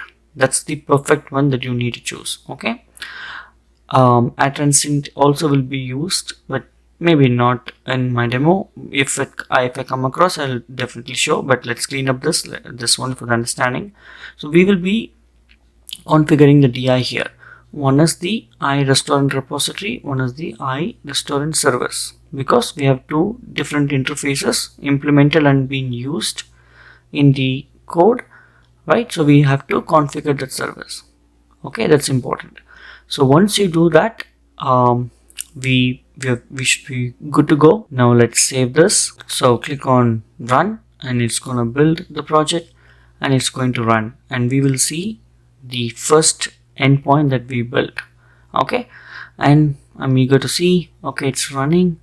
Alright, see, we deleted the weather forecast, so it disappeared, and then restaurant app came. When you execute, it's gonna hit the breakpoint. I believe I've set the breakpoint. So let's go to the controller and let's set the breakpoint before I hit it. Okay, so when I hit, it should come there. It came, right? So all are correct. It's going inside the service. It's executing this. See, when this runs, I'll show you what happens. Like I said, we are not using async await, right? So this method is kind of a suspended. It's not run yet. It says, right, not yet completed. It's because it's giving a promise to the caller that I will give you this result, but for now it's a task of result. It's not executed yet. The moment it sees await, the call will be executed and you can see the results coming up here. And this is the result which will be sending to the user, meaning the caller, right? So in our case, it is a Swagger endpoint, and Swagger endpoint should give us the response here. You see this? Alright, so we got the response. Only one record is there, so it's coming. But as and when we add more records, you'll be able to see more records. Alright, now it's time to build the rest of the 3 endpoints. For that, again, we'll start from the end of the database, right? So first, let's go to this model and create the model that I wanted to use it in the 3 endpoints. The second endpoint is all about getting the restaurant branches. So the restaurant branch model, and then third one is a custom model. If you look at this carefully, I have a branch ID, the reservation date, the table name, its capacity, its meal type, table status, and the time slot ID. So basically, we're going to build something which will use the return type of these 3, I would say these 2, and the model that I just built it. So 3 interface methods I just copy pasted. The first one is to pass the restaurant ID, get all the restaurant branches.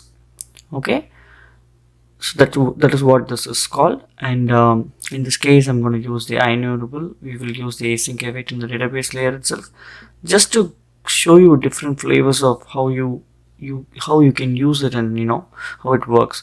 The second one is you pass the branch ID and the date. We will retrieve those particular information, right? In this case, date is considered as the future date, and then if you don't pass the date for the third one, basically what it will do is it will always get all the branches and its tables, or a given branch and its table on the future date, because you cannot book a restaurant table for the past date, right? You cannot do that. That's why. Now if you come here and do a control period, it will ask you to implement the basic the design. So that's why line number 42 to 55 has come. Now inside each method we need to implement the logic, so that eventually this can be used in the service, and then we can integrate this into the controller as well. I'm going to copy paste a piece of code. I'm converting this into an asynchronous method because I'm using an IEnumerable. That's why you need to use a async await here. It's just a flavor, so you just need to understand how it works. Okay, it's a learning curve. You can use the first type of thing also, change it to list if you want to try it. But here's the thing, I think there was a branches mistake, so I just corrected it. Alright, so here the only difference is we are putting in var class and filtering the restaurants based on the restaurant ID. Here we will use the restaurant branch table. Okay, the rest of the code looks almost similar to what we did in the first method, right? Now this is the interesting one. I'm going to use 2 different methods. One is the link you lambda expression and non-lambda expression, regular query.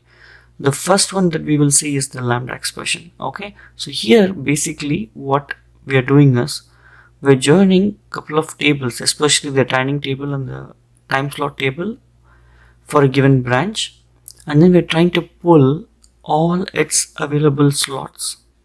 Okay, that is what we're doing. So let's start with the variable. So I'm defining a variable called dining tables, and then how you use your link queue is start with the db context dot the table that you want, and here in our case it's a dining table, and then we are going to apply a filter in the var class where restaurant id equal restaurant branch id equal to branch id that you pass. Now dot select, this is something called dot select many. So select many will it's another extension method. This will actually flatten the result, okay, to the link between the time slots and the dining table. I will give you how this query works in detail after we finish this. In the just below the code, you can read about it and you can understand what each line of code is doing. Okay, so let's use the select menu to flatten the result. So I'm going to use the time slots table, but it looks like there was a mistake in the dining table. So basically dining table will have a linkage between the time slots, right? So I'm going to add whatever was missed here. Just don't worry, when you take the code you'll have everything working. So time slot, so the time slots can be used here, okay, that's why we use the select menu. And then what this function will do is basically it will flatten the result. Okay, so for a given um, dining table there will be multiple time slots, correct?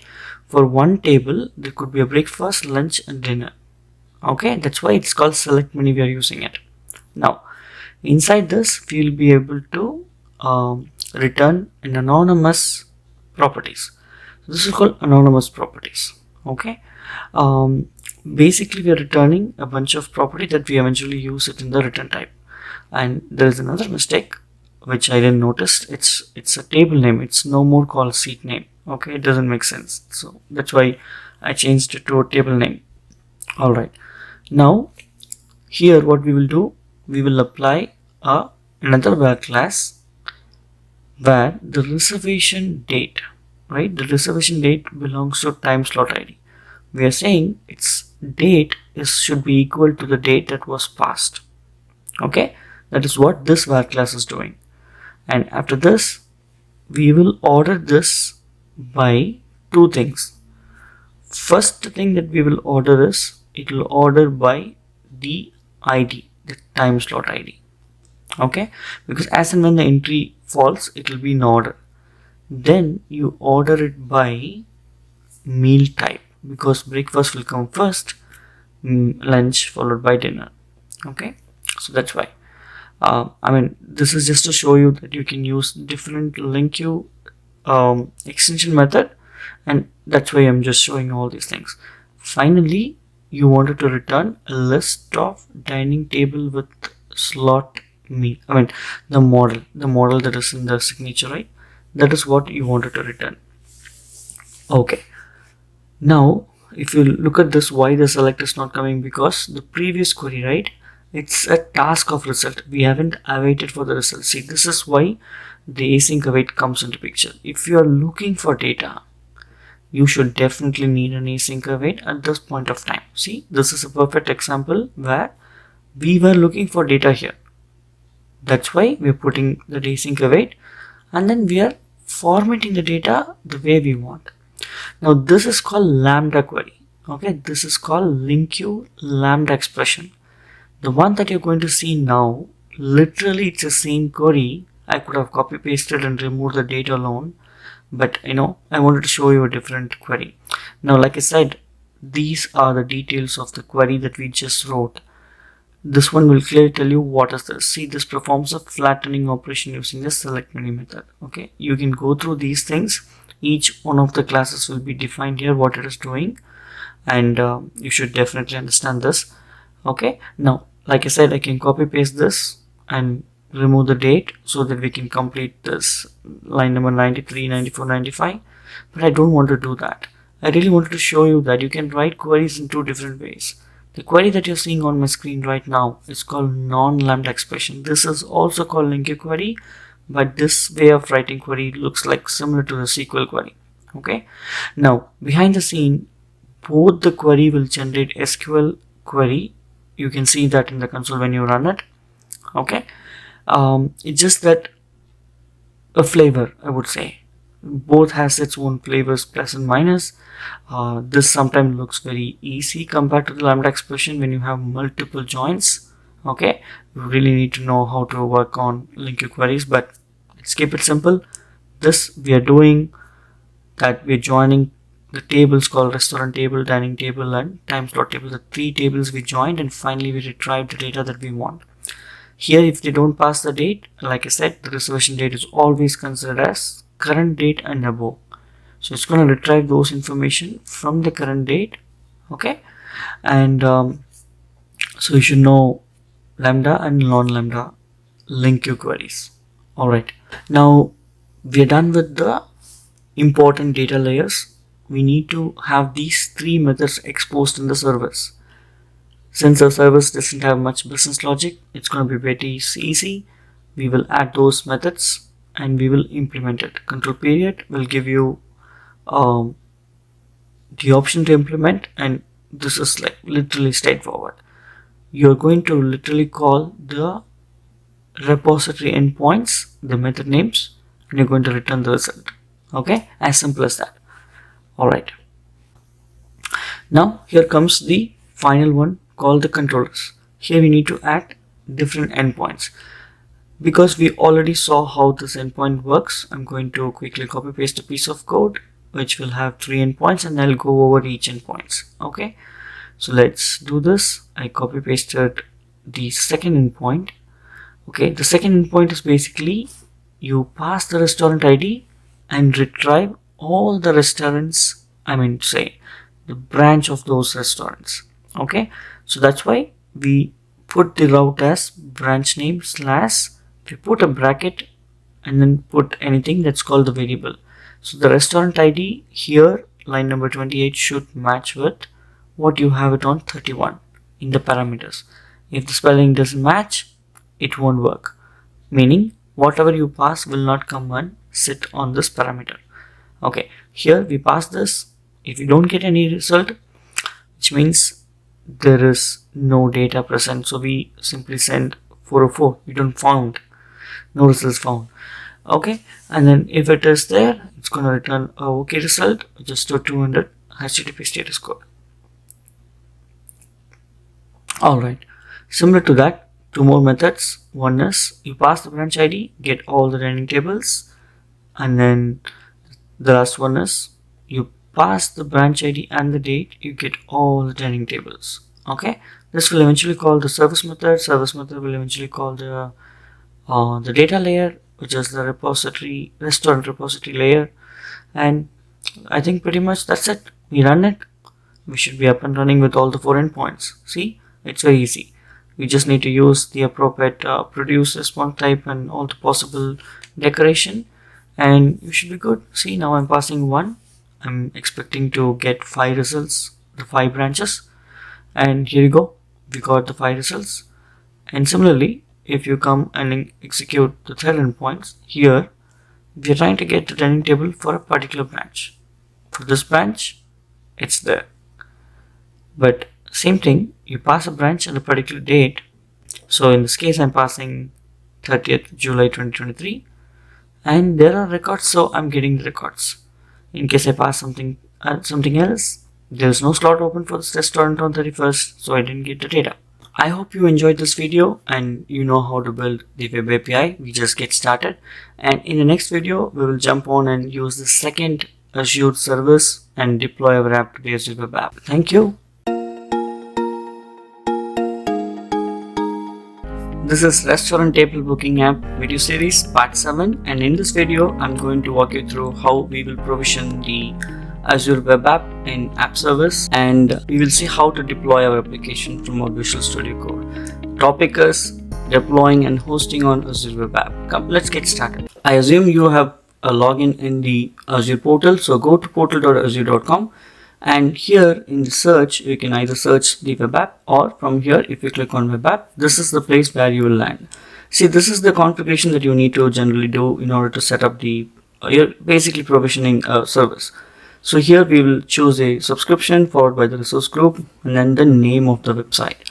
This is basically called subdomain. The name that you give should be unique, followed by the rest of the thing belongs to Microsoft. Okay, so our website will be LSC Table Booking App API Azure Website.net. Now I will choose the code because this is code, we're not using Docker, and we will choose the .NET 7, choose a region, and then choose all those things as default. Deployment, we will talk about deployment in a separate video, but this is also one of the way you can deploy, but not in the realistic organization level they do this. Okay, this is for development purposes, fine. Networking, monitor, just choose S for the app insights.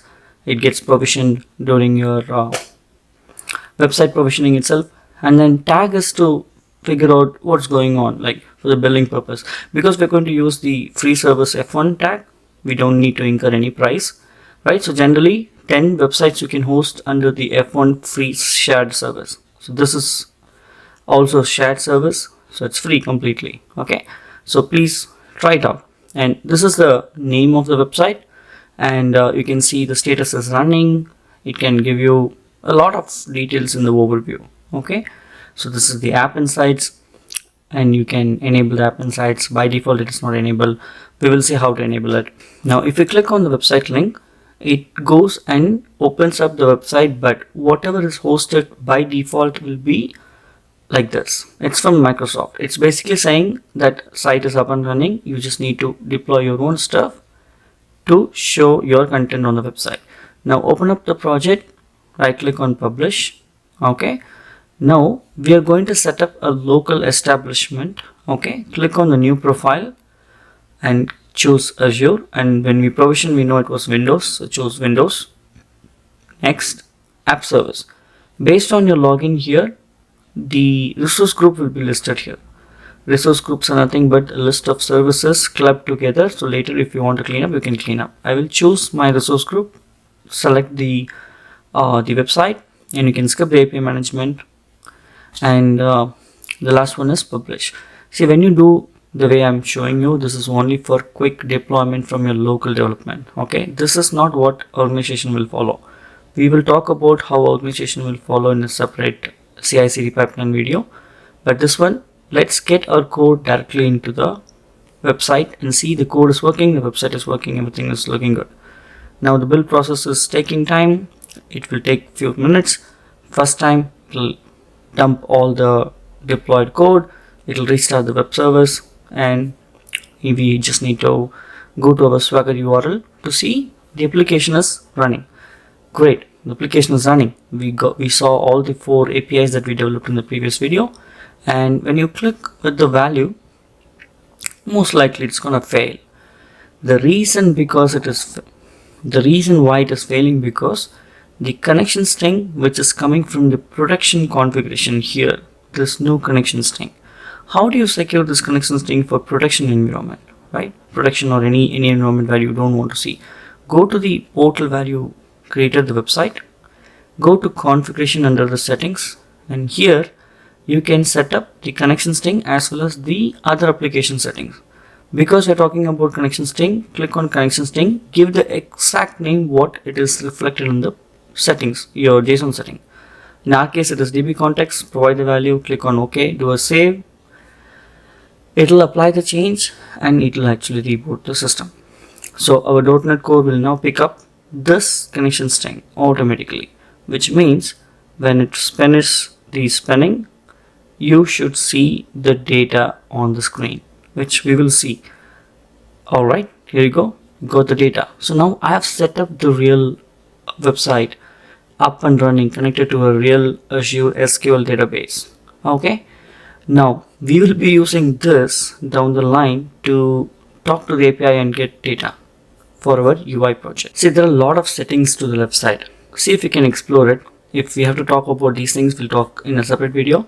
But if you click on log stream, this is the live log stream. When something happens to your website, you can see what's going on here. Right now, both the application log and the web log is disabled. We will enable it and see it in a separate video, how you can set up the loggings. And I hope you enjoyed this video. If you like the video, give me a thumbs up, provide your comments, and subscribe. This is Restaurant Table Booking App Video Series Part 8. Configure Study Log and Application Insights in Azure. In this video, I'm going to walk you through how we can leverage our application to use the Study Log package and also the inbuilt Azure App Insights that we already have it in the website, which is free. We can use these two and log all the beautiful things in the logs, and we can do a monitoring, and this is super important for any application. Without the logs, we are blindfolded, so we should definitely know what's going on in the application once you deploy. If not, it will be very hard for you to debug. Alright, So we're going to walk you through all these things and you'll enjoy this. Come, let's get started. So I'm going to open up the project. If you don't have it, take it from the GitHub. And if you log into the portal, like I showed in the previous video, you have here the app insights and the log stream. We haven't enabled it. Click on the application insights. Okay, we just first need to enable it. So, or you can go like this also. So it's enabled. If you go to .NET Core, you have a bunch of things that can be enabled to collect more information. So the profiler, the snapshot debugger, even the SQL command. Okay, so when SQL commands are running, if you have to capture this, come here and enable everything. Alright, this is important. Now what we will do is we will click on this view application insight data, which will take us to the application insights, right? This has the instrument key and the connection string. We're going to use the connection string, configure it in our application, so that way it will log all the details here. Alright, so let's come back to the application and right click, go to add or go to manage package, and here we're going to install a couple of Sterilog related package. The first one that we will install here is the one that is supporting for the app insights, the Microsoft for application insights.asp.NET Core.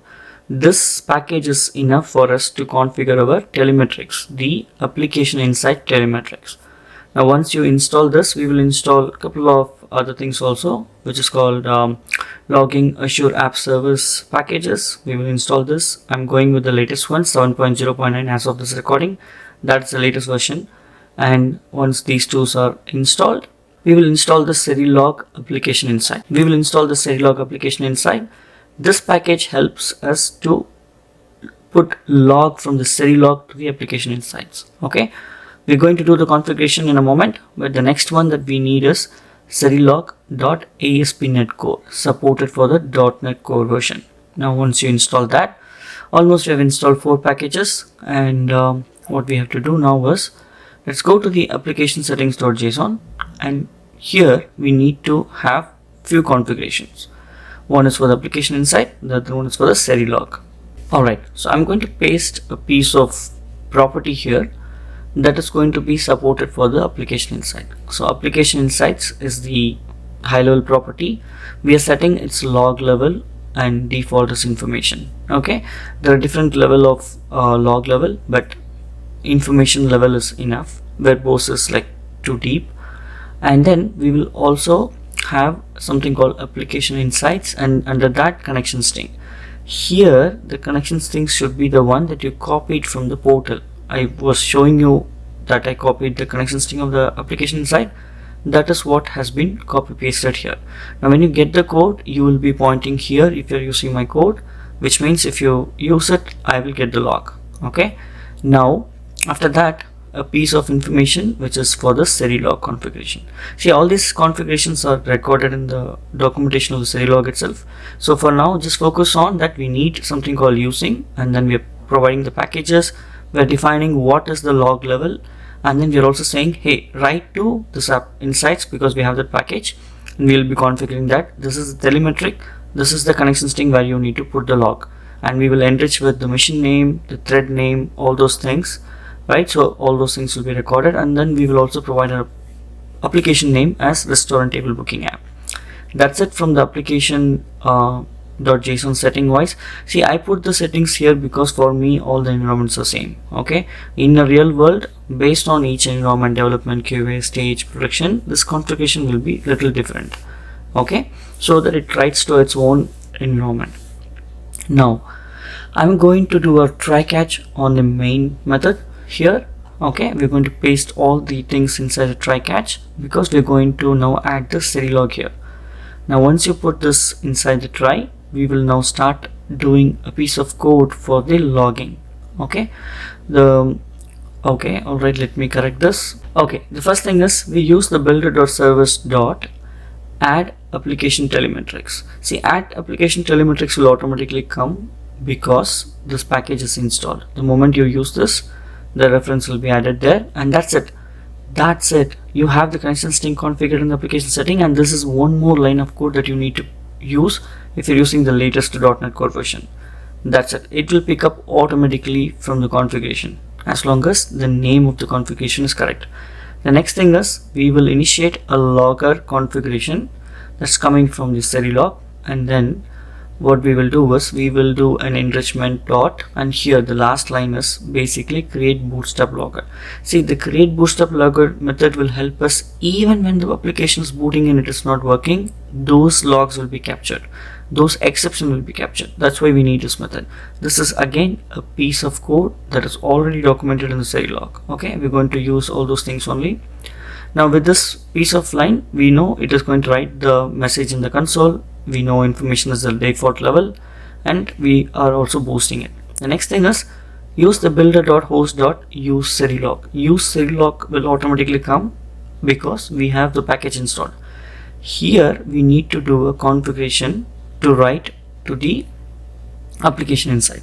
So we are passing 3 parameters: context, service, logger information, and then we are writing the application inside. We are writing to application inside, and we are also providing this is the telemetry configuration. Okay, so services.get required telemetry configuration is it will pick up the configuration from the application setting, and you can use either the events or the trace for the telemetry converter. That's it. Now we will put a log dot information that the application is logging, the application is starting. So here going forward, all the logging we can use directly the static method called log. Okay, now let's come back and write a few exception handling and the request and response handling. Exception handling is also super important. See, we can have the global exception handling separately, and we can write a piece of code which is already there in one of my API video, but I want to give you different flavors for my viewers. So this one is basically adding a middleware. Okay, adding a middleware in the pipeline, which means the request will go through this and come through this. When it goes through this, if something happens after it went to some place, when it returns the path, the exception will be caught here, and then we are adding the exception in detail to the log. Right, line number 71 will add all the exception details to the log. Great. Now we will add a separate middleware called request and response logging middleware. Basically what this middleware is going to do is it will also be added in the pipeline, request pipeline. Anything that you add in the app dot is all called pipelines, the middlewares. Okay, so how water will flow in the pipeline? It will go from one place, one open to the other open, right? So if anything is inside, it will cross everything and go and come through the same way, right? That's why they call it as pipeline, pipe basically. Now this method is basically reading the information from the body. It is retrieving the response information, setting it back to its original position. Basically the whole code here in this class, it's to read the information that we are going to send it to the user, put it in the log and send it. That's it. So request is also logged, response is also logged. Okay, so this way we capture the exceptions, we capture who's calling what response was sent, all those things are carried, and we just need to add app.use middleware, pass the middleware name. Alright, so program.cs wise, these are the bare minimum settings that we need to do, which we have done now. Alright, now let's gonna run this application and see how things works. Okay, the application started, and I'm going to click on the first endpoint and see if everything is still working good. We got some result. Now if you go to the telemetrics the first time or even every time, right, telemetrics from your local to go here takes some time, but it will definitely go. As long as the application is running and you're connected to the internet, the telemetrics will be recorded into the application insights of your web app. So now what I'm going to do is I'm going to publish this application, and we'll try this Swagger thing directly on the published stuff. Okay, so we publish this to the website. Telemetrics are already integrated, so when we run, we should see that. Now we will also see how the log stream works.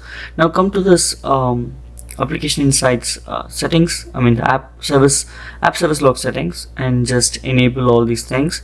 When you go through it, basically it's saying when you create the logs, where it has to be logged, what kind of level of logs, right? So this is for the initial setup, but later if you want to turn off, you can turn off all these things.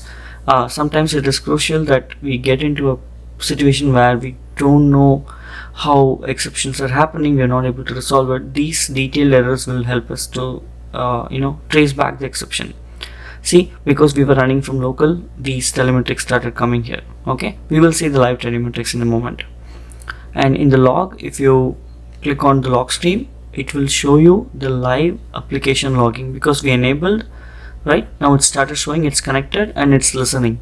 Okay, go to this website and click on try new, execute. Basically, when it is executing, this is the first time, it takes few seconds. Whenever you deploy the application, for the very first time, it takes few seconds. Okay, now once we receive the data, we'll go and check what's happening in the logging also.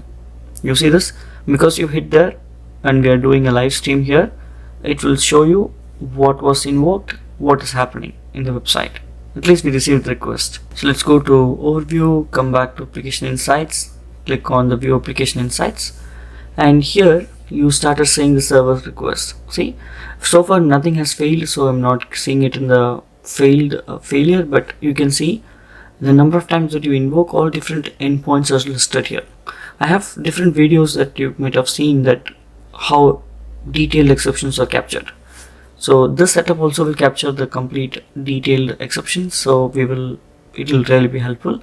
So I'm just clicking so many times, simulating the request. Ideally we should see these many records. Ideally we should see these many number of requests being hitting on the server, and we'll see that shortly. So let's run few different endpoints, few different parameters. Alright, so we have done all these things. So let's go here, let's refresh this. See, it was 5 count and it should increase now. Like I said, it takes few seconds or less than a minute to show up the counts. Now the count has increased to 7. You can see it's increased from 5 to 7. And if I come back and search for last 1 hour, still showing as 7. It will tell you what is the response time of the server, and it gives a lot of insights. See, now it's showing us 20 counts and the overall response is less than a second. Okay, so this is very useful. You should definitely set up this to have more loggings. These days logging into file is really not going to be much helpful.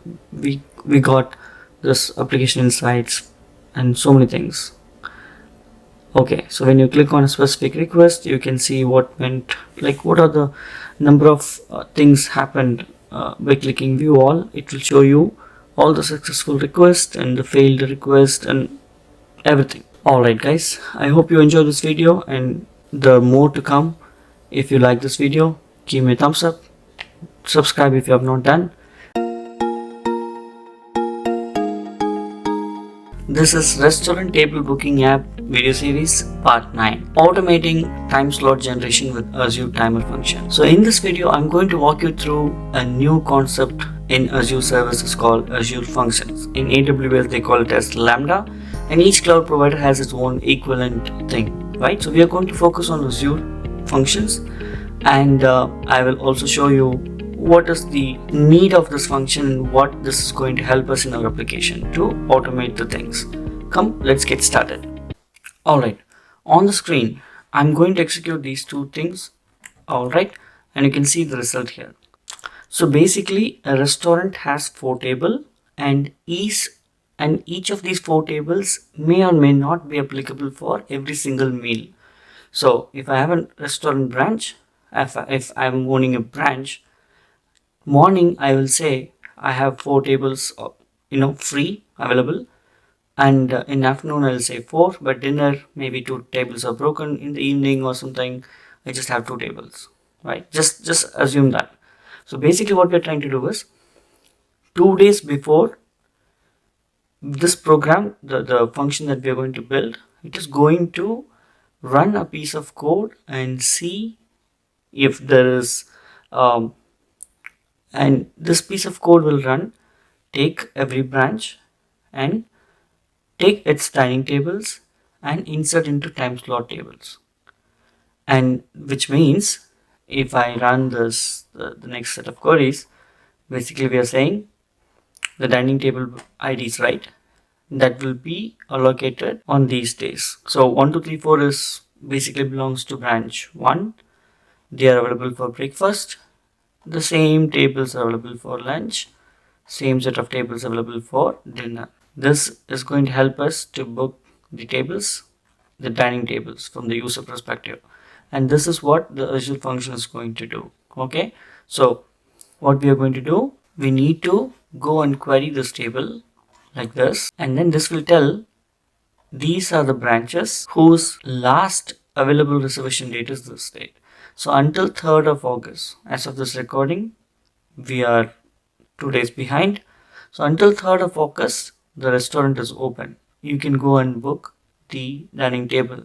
Even for going to on 3rd, I can go and book for this branch. And this is what we are going to automate. The first thing that we are going to see this Azure function in Visual Studio IDE, and followed by in the next video I'll show you how to provision it and how it works in the Azure portal. So I have already built this application, but I'm going to show you from first. Okay, so let's think that we are going to create a new project. Click on new project and you can search for Azure functions. For me it is already coming, so I'll choose this, click on next, and here I just need to provide the Azure functions. So I'm going to just give a name. I'm going to give you the whole code, but just for the understanding, so this is a new project. And then what it will do is it will ask you to choose what kind of trigger that you want and all those things. So basically, if you look at the version, right, you have 6, 7 and isolated. Isolated is a different concept. But overall the base is all the same. So let's choose the 6.0 long-term version, and we will enable the web storage, and then it is asking us to choose the function. If you look at this, there are a lot of functions here, right? So I have separate videos already for Azure functions in detail, but basically we are going to do something called HTTP timer function. HTTP timer function is like you create a function and keep it there when the time comes, like every 6 hours or every 12 o'clock in the morning, whatsoever you define. Based on the timer, that function will get invoked, and automatically the automatic process that we wanted to happen will happen. So let's consider we are going to do a function called timer trigger.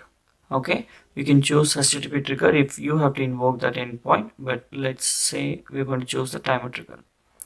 And the moment you choose timer trigger, this is called con operation. Okay, so this one will tell us, if I click on the schedule, it's going to tell us what is that frequency of this is getting triggered. So we'll talk about this in a moment. So let's click on whatever it is. So the expression that you saw is called the con expression, and here's the details of that. So first one is the second, minutes, hours, day, month, day of the week. So if you specify 0, 5, star, star, star, star, once every 5 hours of the day at minute 5 for each hour. So this is the details of this expression. So we will focus on the implementation of this. So basically we are going to do for every 6 hours. So now you know how to create the function. So let's see the function that I've already created.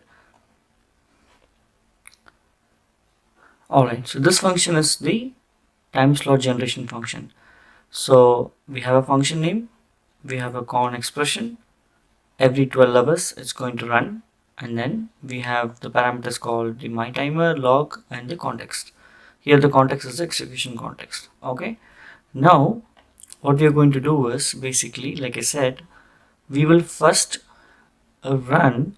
Okay, so before we run, basically what this piece of code is doing is we have something called local settings. This is equivalent to the app settings. So here I have the DB context, my SQL server connection string. Okay, and then basically we are trying to build the configuration. Okay, we will take the DB context connection string from this using, and then take it in the connection string variable. Now the rest of the things are just a logic. So if you remember this query is the query that we saw in the here, right? So when this query is executed, each branch will be displayed. So we are going to run this piece of query and load all its branch data into a variable. Once we have these branch details, we are going to loop through every single branch, which we are doing here. We loop through every single branch and take its last reservation date, which is in this case 3rd of August. Once you take that, we are seeing whether the current date is within the maximum 2 days. Current date as of recording is 1st, and which means 2nd, 3rd. Alright, so this 2 days has already run. So if, let's say, okay, let's consider this. So let's consider this as 2nd. Okay, I'm going to delete and show you. So what happens is, if the date is not matching, which means we need to insert a time slot for each branch ID. So then the next set of things are, go and take all the dining table details for a particular branch. So in our case, branch 1 will have 4 tables. Take all the 4 tables and then insert the dining table, the time slot record into each one of the, and then what it will do, it will take a branch, its dining table, and formats the data and insert into the time slot table. Okay, so insert into time slot, we are passing dining table ID, reservation date, meal type, status, that's it. So these 4 will be automatically populated here. Okay, so that is what this piece of code is doing. Now we cannot test the timer function from here, from this. The only thing that we can test is the HTTP trigger, okay, or the durable functions. Now HTTP trigger will have an endpoint. Timer function will not have endpoint because no one is going to invoke them. So I have the same logic here. I'm going to show you how it works when we run this. Alright, so the same logic in 2 functions just for our understanding. One is the HTTP timer and one is the HTTP trigger. Because I'm running it from local, this endpoint has come. So if you invoke this endpoint, it will work. So what I'm going to do is, I'm going to come and take a breakpoint here. So if I hit this endpoint, which is happening from the browser, you see this, because it was hitting from the browser, we got this endpoint triggered. If I just navigate through each one of this line of code, connection string is received, and then we're opening up the connection, we execute a particular query, and we will insert into branch. Now let's run this. You should have 5 branches. This is what we saw in the SQL query also, right? Alright, so let's close this. What else? So let's go through each one of them. So we're checking the date. The records are present, so it's not going inside. But when it will go, let's consider deleting certain records. So I'm going to delete every single record after this date. 360 records got deleted. Now I'm going to trigger the same function one more time. Now this time, if you go inside the branch, I'm going to run this. We received it. See, the current date is this date. The reservation date that we saw was. So if you look at this, because the reservation date is less than the current date, we need to insert the record. So it's coming inside this. It's going to execute and get all the dining tables for a given branch. And once we have the dining tables, what it will do, it will go through every single dining table and will insert this record. Once everything is done, it's going to complete the process. Let's remove all the breakpoint. Let's run this. Okay, done. Let's go back to SQL and let's run this again. See, everything got inserted again. Great. That's what the function is all about. Okay, so once we build this function, in the next video I'll tell you how to provision this, and we will put this into real Azure function, and it will automatically trigger every day twice. And as and when we build the UI, we don't need to really worry about the branches, and its running table slots automatically 2 days before it get populated. Okay, feel free to modify this logic for your purpose, and thanks for watching, and I'll see you in the next video. This is Restaurant Table Booking App Video Series Part 10. Provision Azure functions in Portal and deploy from our Visual Studio Code. So we're going to provision the Azure functions in the Azure portal. That will be a part of the consuming Azure services, and we will see how things works in portal, and we're gonna make our code, which we saw in the previous code, to be deployed there and automatically run every 12 hours. Come, let's get started. So I've logged into the portal. Go to portal.azure.com, and the first thing that we have to search is the function app. Function app is the service that we are going to create. We are going to provision it. So click on the function app. If there is no function app, it is going to show us empty. Click on create. All these settings are all like default. So pay as you go, choose the resource group, and first 1 million or 10 million, I believe they're all free. So I'm going to choose my free version. You also can choose it.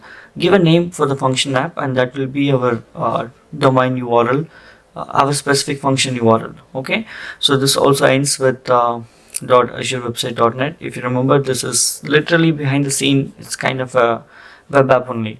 Okay, so I'll name it as LSC table booking, and I'm choosing the code, and the runtime is 6.0. That is what we chose. It's a .NET and an LTS version 6. This is going to be a Windows. You can also choose whatever you want here, but consumption is serverless, as in when you use only you will pay. Initially a lot of requests is free, so go with the Windows and consumption plan.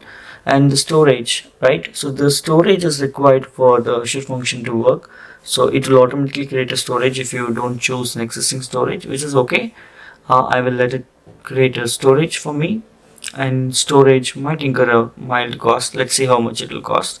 Networking is like we're enabling this as a public network. You can enable the app insights. We already saw about the app insights. It is going to be very useful for us.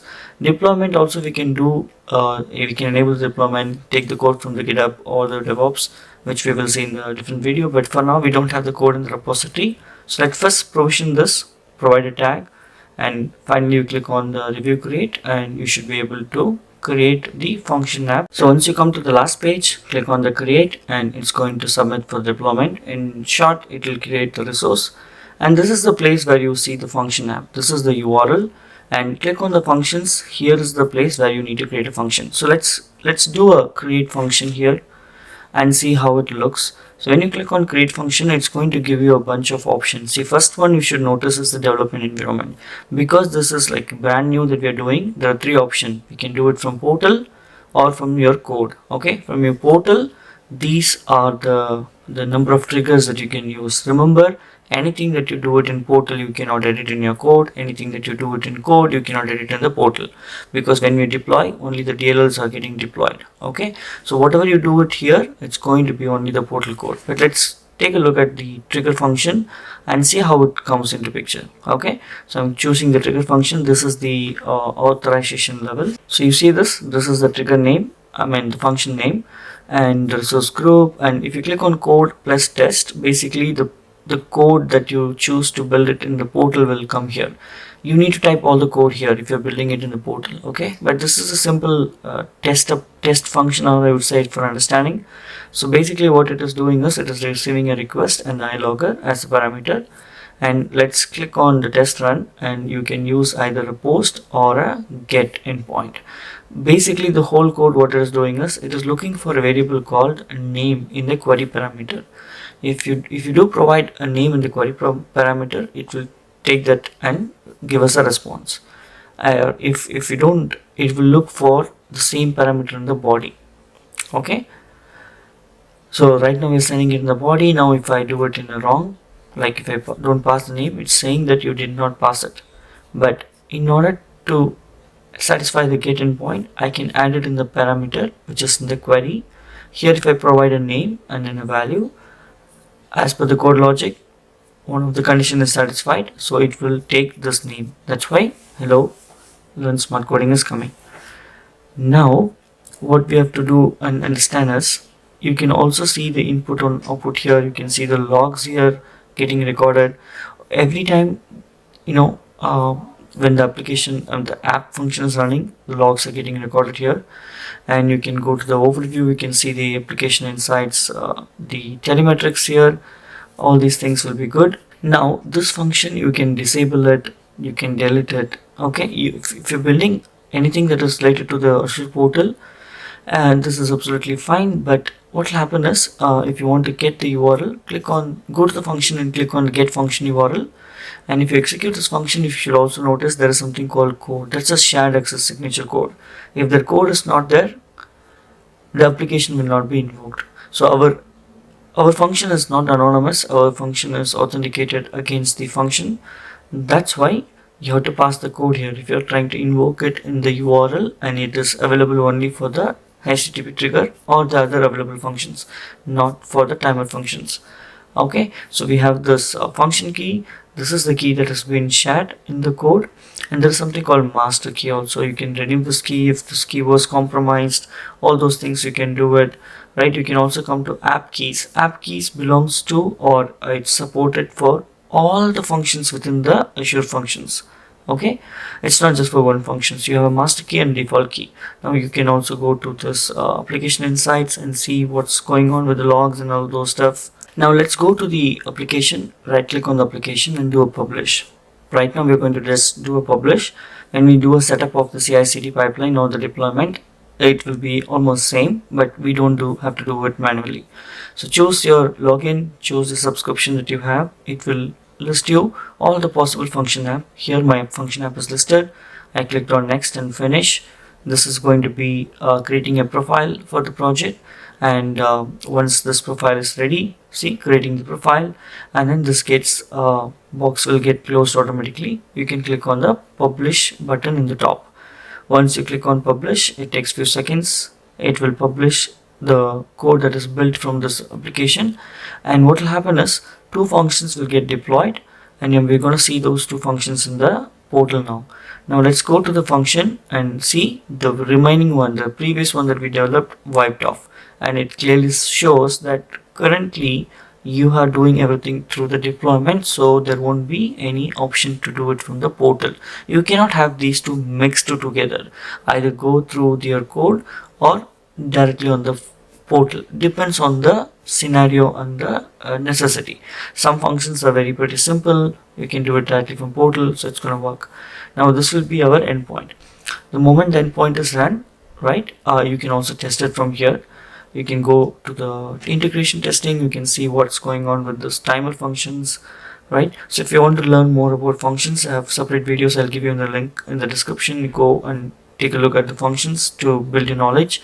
But our focus is to use as much as possible Azure services, and in this case this is the DLL that was there, and we don't need any body or something. Right now there's exception. You know why the exception? The code is looking for the DB context, and DB context we have not configured it, right? It's in the local settings.json. It's not in the Azure function. So we need to add the DB context in the deployed Azure functions. It's almost same. Go to the settings, under settings configuration, there is something called connection string.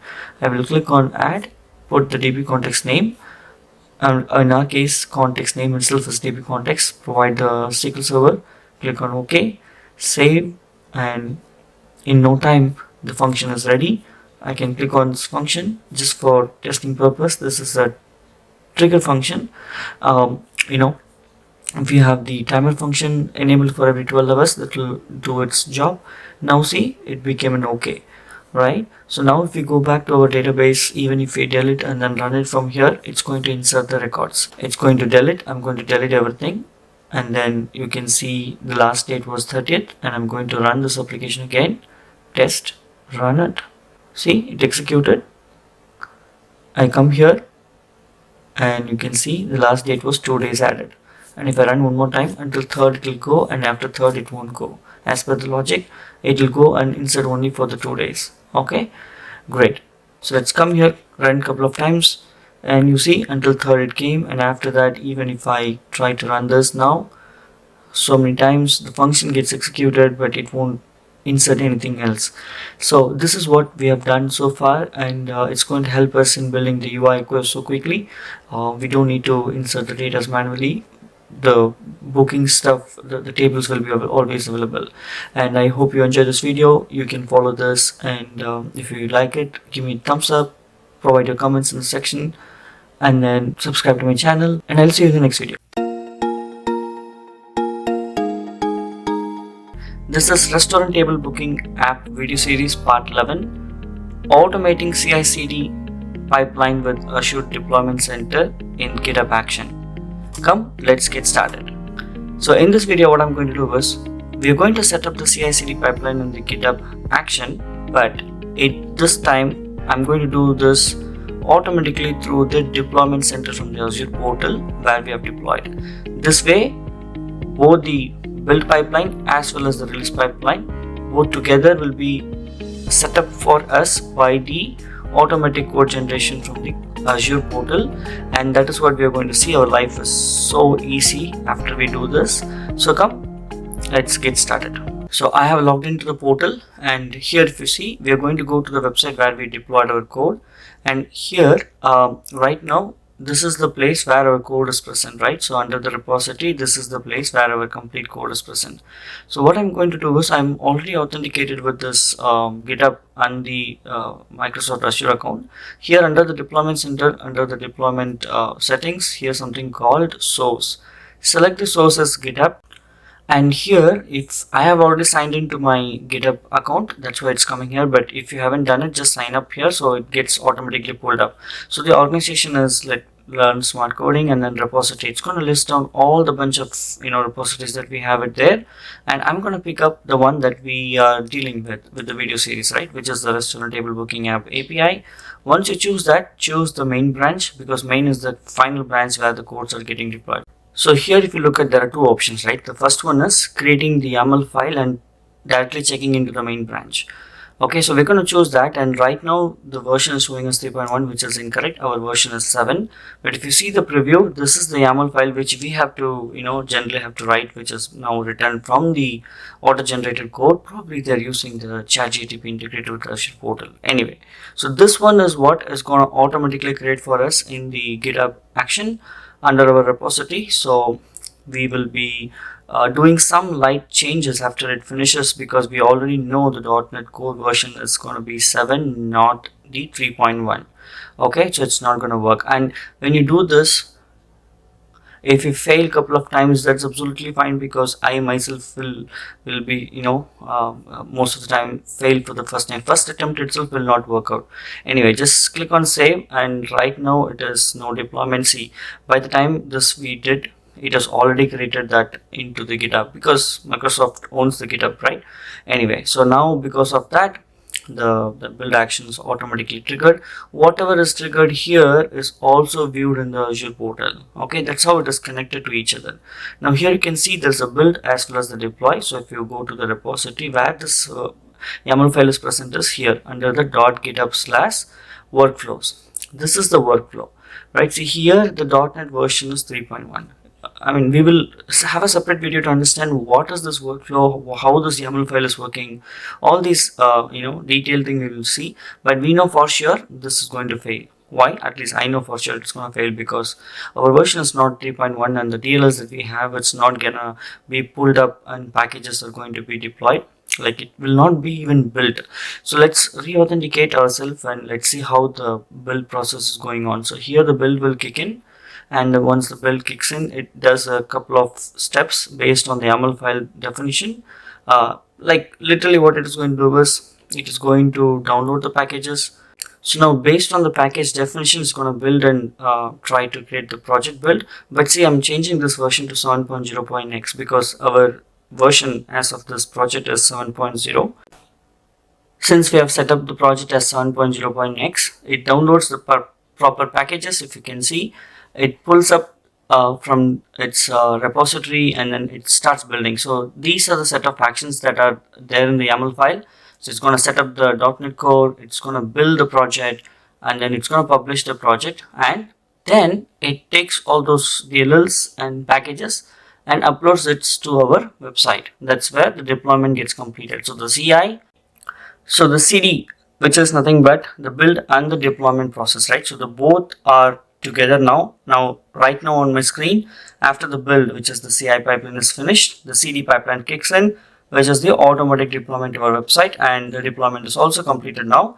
Now this is how it is so easy that you can also do this reverse engineering from our Azure portal, and then the deployment is now linked. So what happens going forward, whatever I do a check-in, this process kicks in automatically, and our latest code from the GitHub repository will always, so our deployment process always will be completed, and we will always have our latest code deployed to the website, and that's where the URLs will be used in the Angular project. See, you can see these APIs are now deployed automatically through the CI/CD pipeline, right? So guys, this is very easy, and you should definitely try this out. It's all free, right? Nothing we have incurred the cost. So now still our deployment is working. We are able to retrieve the data from the APIs, and right. So this way you have learned the next DevOps process in our series. So as and when we see a lot of things, you will learn DevOps, everything. I hope you enjoyed this video, and if you like this video, give me a thumbs up, provide your comments, and subscribe to my channel, and I'll see you in the next video.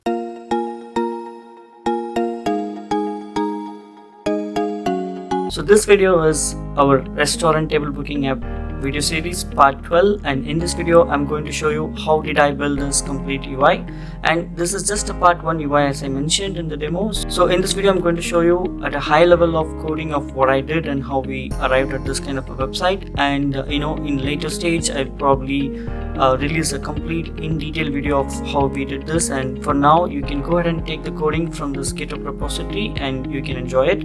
And come, let's dive in.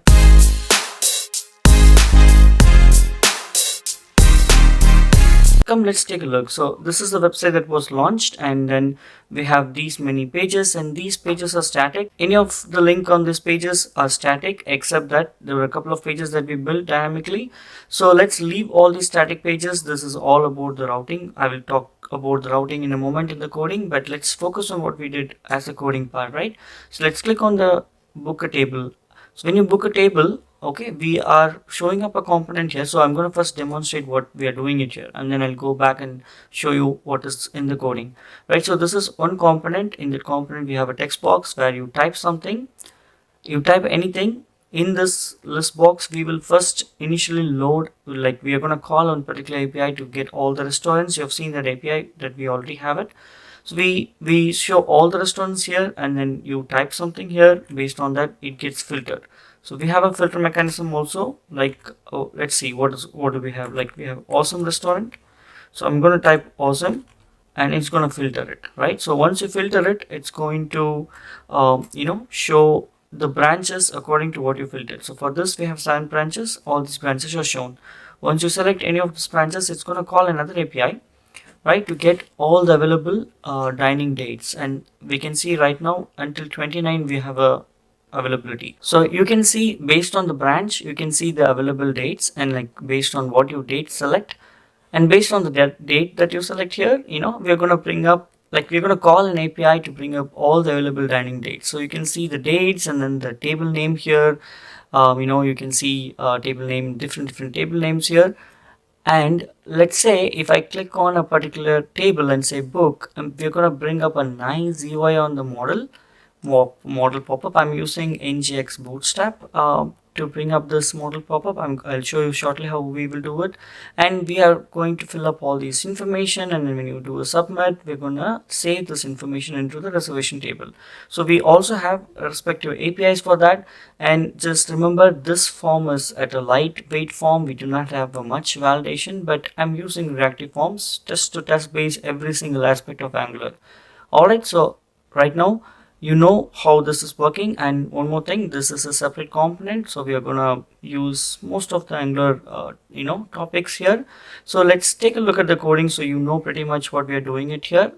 I'm gonna bring up the coding here.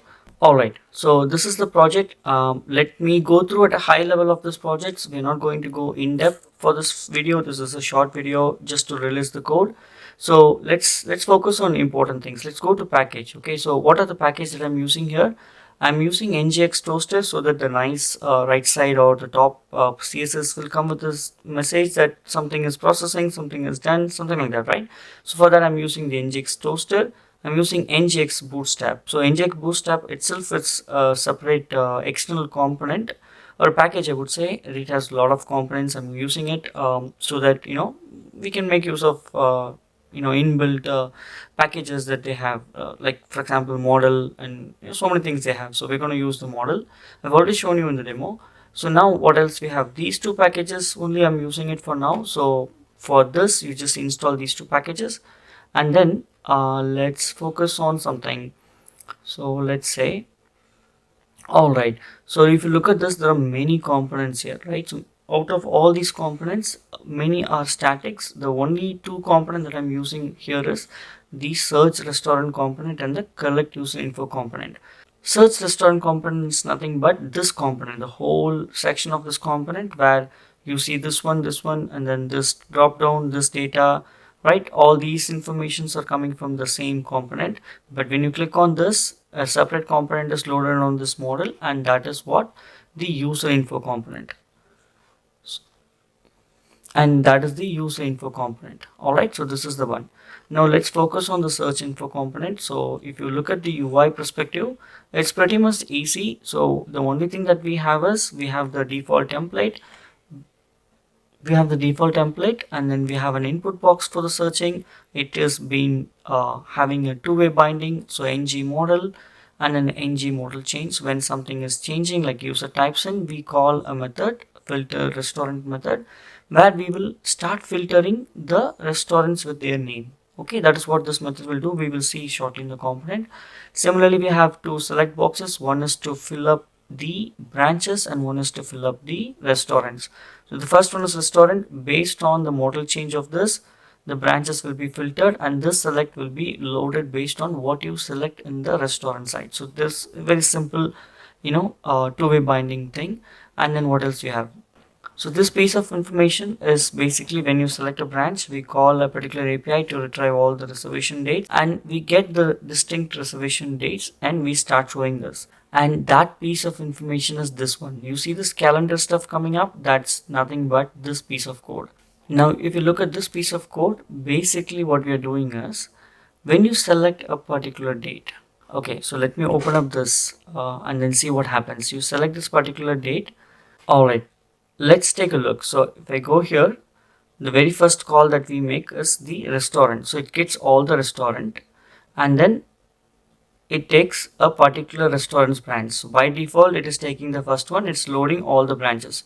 You can see all the branches are coming, and then that branches will be loaded here. So let's say we take this and then we load all these branches. So once you load the branch, it calls another API, and then this API is basically we are sending restaurants dining for this branch. So we get all the dining tables for the branch that you select. This is the branch that you selected. If you change this branch, basically it will go as 2 because this is the branch ID is 2. So all what we're doing is we are trying to retrieve all the reservation date, available reservation date, whether it's booked or not, it doesn't matter.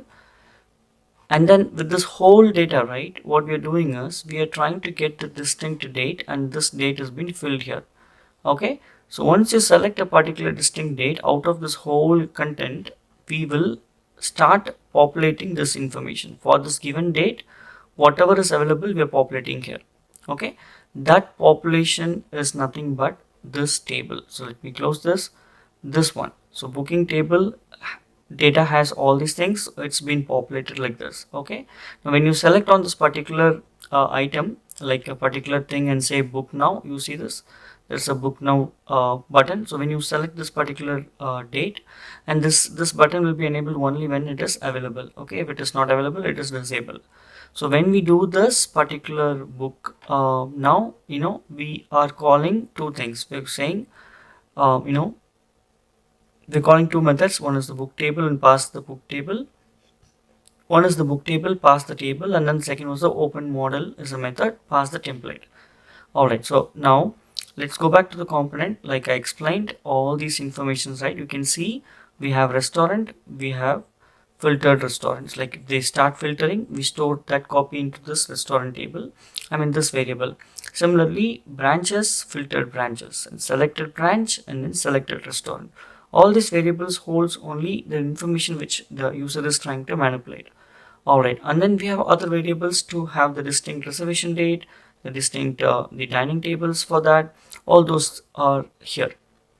Now the interesting part is in the constructor, if you see, we are loading the restaurant servers, And then we have some date pipes. We are going on with the model, which is from the bootstrap, the nginx bootstrap, and then the reservation service to call the reservation thing. And the final one is the toasting service, right, in order to show the nice message. Now this is pretty much simple. All these methods are just to filter and show the data that you have already seen it. Okay, the only interesting part in this one that you need to know is all about how we format the data and how we nicely show based on what data we have, right? So they're all like almost same. Okay, now if you look at this, the last one that I was referring to is a model, open model. So when they click on book table, we just store this into the selected table. Okay, that's a variable which stores the table, because this is the one that we will be passing to another component. Okay, and then there is something called open model. So let's take a look at what is open model. So open model will eventually use the model service and show the model nicely. Okay, and then if you go to this UI, the last piece, okay, if you've seen this, so this is the template that has been recommended from the ngx bootstrap. Okay, we are going to take that template and store it here. The only thing that we will do is add our component here in the content of the model. So let me go back. If you click here, okay, the whole model has been given from the nginx model. The center of the content, which is our model, our component, which is stored here. Okay, now this, we will take a look at this component in a second, but that is what it is doing. And then the important thing is, in order to pass the selected table, we are going to use the input and the output. The input is the selected table, output is coming from that table. Okay, so just to have most of the concepts touched, the input and the output binding. So I've used this here. Now let's go back to the new component. If you look at this component, it is purely a reactive form component. So we have the reactive form group.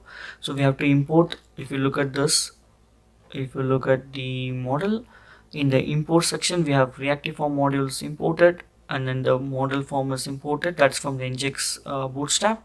And then our toaster module, which is for our nice UI, and then we have our http interceptor also added here. All right, now let's go back to this, the one that we were referring to. Okay, this is very simple. Okay, the only thing that you need to know is this component has an input which will collect. Okay, so this component is pretty simple and important. The only thing that you need to know is it has something called input. Input is of type dining table. Okay, if I go to dining table, basically it has branch ID, reservation table name, capacity, all these informations. Okay, and it is taking that as input. Okay, output is, it is going to emit a type of reservation table. Reservation table is a class of model which is nothing but the endpoint of the reservation is expecting this model. So we could have done this in the same component, but our idea is to learn Angular as well. So basically I'm trying to show you how input and output works. We pass some input here, and then we going to pass it back to the parent component from this child component, and that will be the reservation table. So output will be like a name, that will be an event emitter of a particular type. Okay, so what we are doing here, we initialize the form using the form builder, and then the form will have whatever we wanted to send it to the reservation endpoint. First name, last name, email ID, phone number, the time slot that they are trying to do it, reservation date, and what is the reservation status. By default, initially when you try to book, it is going to be booked, so I'm sending as booked as the reservation status. Now on submit, what it is going to do is, it is just going to check the form is valid. If the form is valid, read the form value, and then it going to emit this information. This is the final information we want. Okay, I'm not doing any error handling for now. It's keeping it simple. As and when we deliver more stuff on this project, we will beautify this more. So now we know once this is emitted, we come right away to this component. You see this, once this is emitted, it is going to call this method. So let's see what this method is doing. This method, it takes it's going to hide that information, and from here, based on the data that comes from the child component, it is going to directly send this data to the create reservation endpoint, and it's going to subscribe for it, reset the form. That's it. All right, so let's Alright, so let's take a look. Let's quickly have a demo.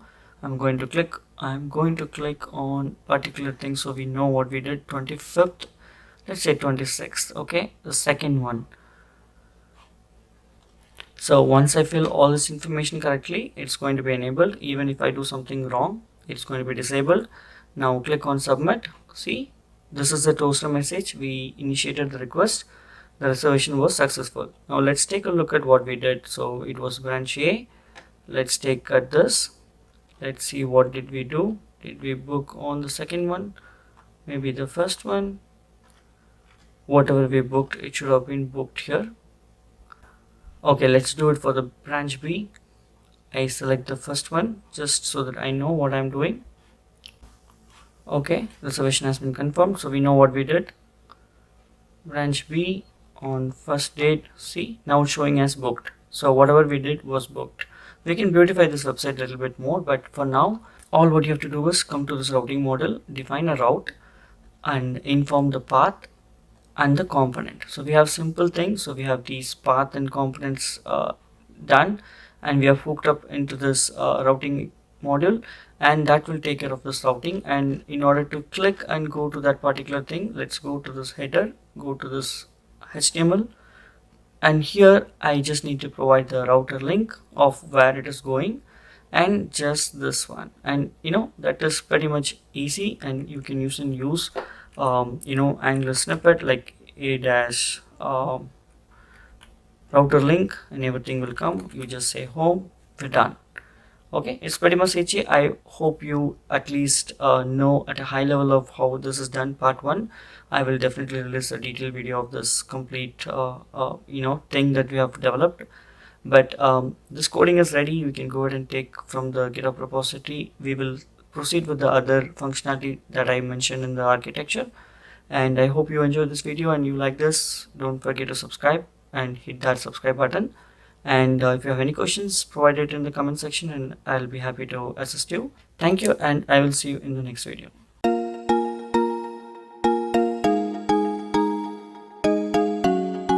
This video is all about the restaurant table booking app video series part 13, and in this video we're going to cover a couple of important things. And come, let's get started.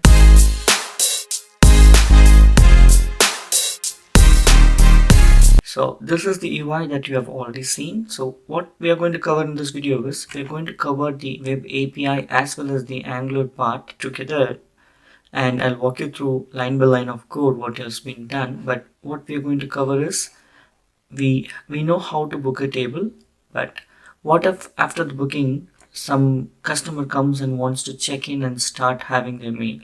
So check-in process is what we are going to cover, and I will show you how this check-in process works, what are the APIs that are supported, and what is the changes that we have to do it in the UI. So now you understand what is check-in, right? So what will happen? So you come here and then you select a restaurant, you select a branch. Like for example, I select this restaurant, I select a particular branch, and I select a date. Let's say I'm going to book this table. Okay, so these are the information that a user is filling up and trying to submit. So what happens? This table, right? This table has been booked. So let's go and check what table is booked. Probably it's a branch A. This one. Okay, so it's going to be branch B. Okay, you see this?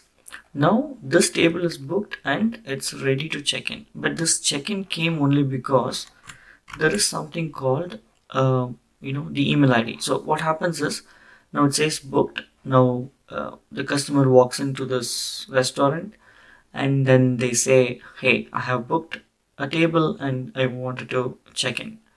That employee who's on the restaurant side, they will ask, okay sir, give me your email ID that you used to book your table. And then customer provides the email ID, he gives the email ID, he types it. The moment he types it, it goes and checks all the tables, whatever is selected on the date. And then, so the moment email ID matches, the table which he has booked will start showing as check-in. It will not show for any other table. Let's say this is also booked. Okay, I went ahead and booked this table on a different name.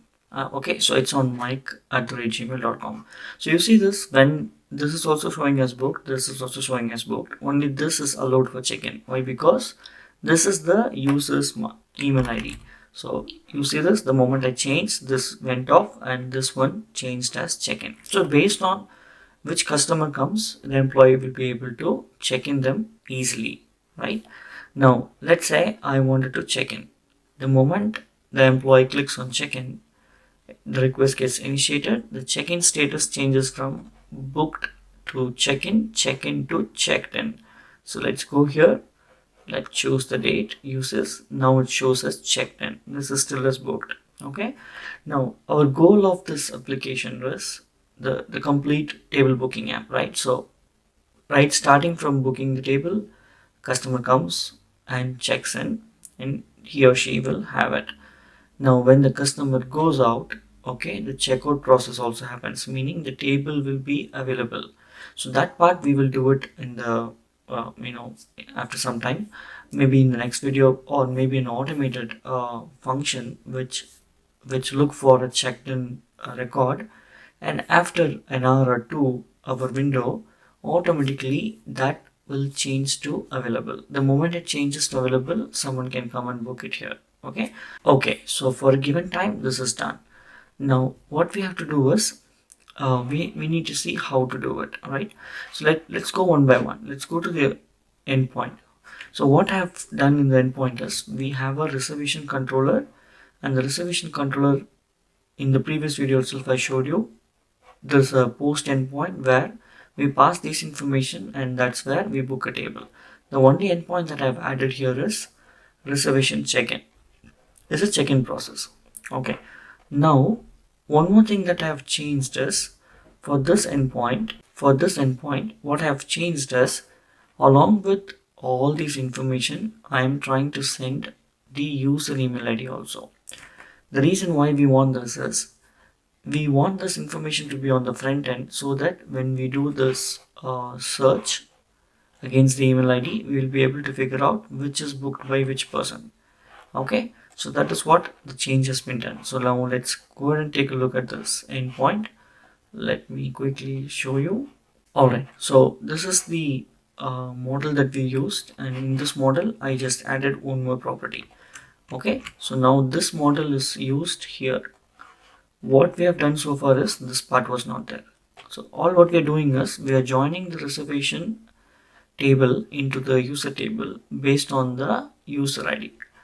Okay, so user ID is present for reservation. At the moment some user is checking in, that will be present here. Okay, you can see the reservation table and the user table. So user table will have the incremented ID. This ID is nothing but the user ID sitting in the reservation table. So we know which user booked which slot based on these two ID.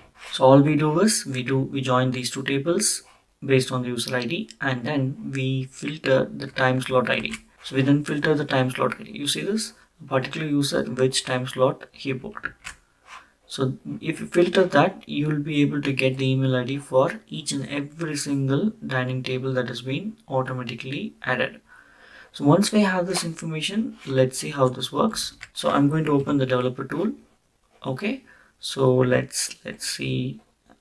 Say I'm choosing this one, and you can see the response. See, if the email ID is null, which means this slot is not booked by any user, it's all null. But if the email ID is present, we know with this slot, see, this slot is booked by which person.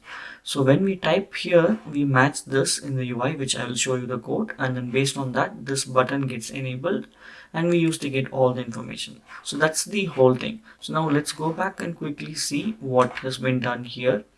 So I added something called iReservation repository. This reservation repository is very simple. I have moved the existing two methods here. The only thing that we have added as part of the new one is update reservation async. What this does is it accepts this model as the input, and then all what it is doing is the moment you say check-in, it will go and find the existing user based on the email ID that was provided, and then it changes the table status from booked to check-in. Also, it will also change the reservation status from booked to check-in. both the tables will get updated, and we use the dbcontext.table_name.update, pass the entity. This entity is tracked, so this will be passed here. Same thing will be passed here. So this will be passed, this will be passed, both will be passed, and finally we make a save change async, and both will be booked as both will be changed as booked. Okay, great. So that's all about this endpoint. So this endpoint is now being accessed by the reservation servers. It's just a chain, and then eventually it will go to the controller here.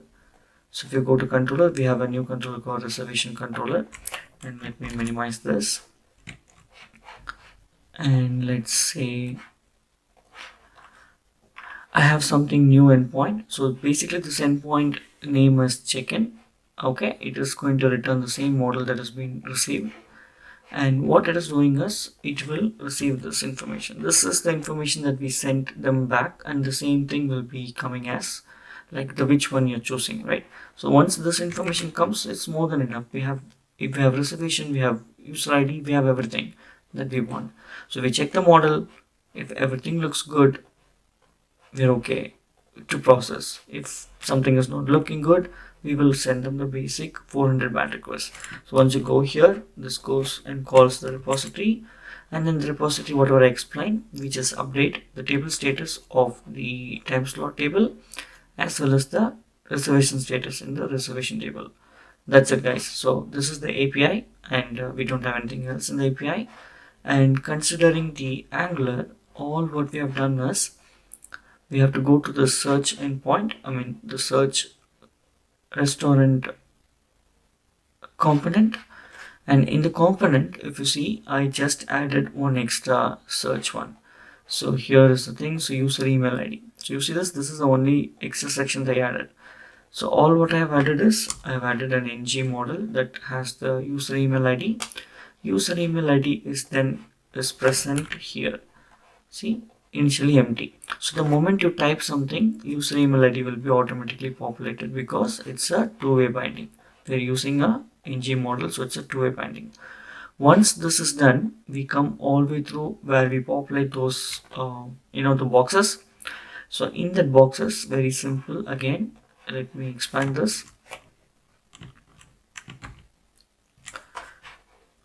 Okay, I hope this is better. Okay, so here what we do is we added a third button. Okay, third button, and that calls the check-in reservation method, which we will see. But here's the thing, right? So we are saying whatever email ID that is being there in the ng model, right, where we type, that should match with the contents user email ID. If that matches and the table status should be booked, it should not be available or checked in, then this button is enabled. So once this button is enabled, this method is enabled, and let's go to this method.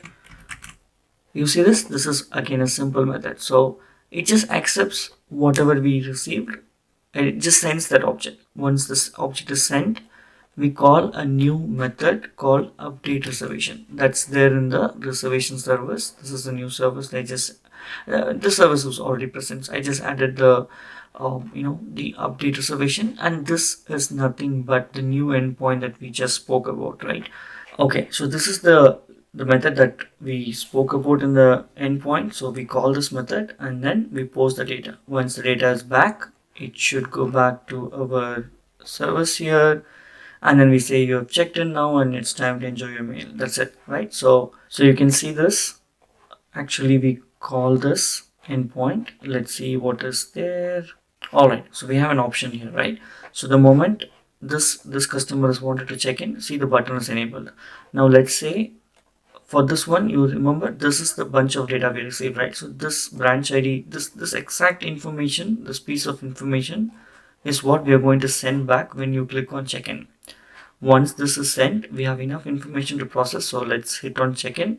See, check-in is triggered, and you can see the payload is exactly same. So once the payload is sent, we receive the response back what we sent, and we receive 200 requests. Once that is done, you can choose this restaurant B, and see what happens. See, all these customers got checked and they're ready to eat their meal. And that is what this video is all about, and we are progressing for the series. And in the next video, I'm going to start with the ADB2C configuration, and this time it will be interesting because we're going to do with the role-based application. I hope you enjoyed this video, and if you're not subscribed to my channel, subscribe it, and I'll see you in the next video.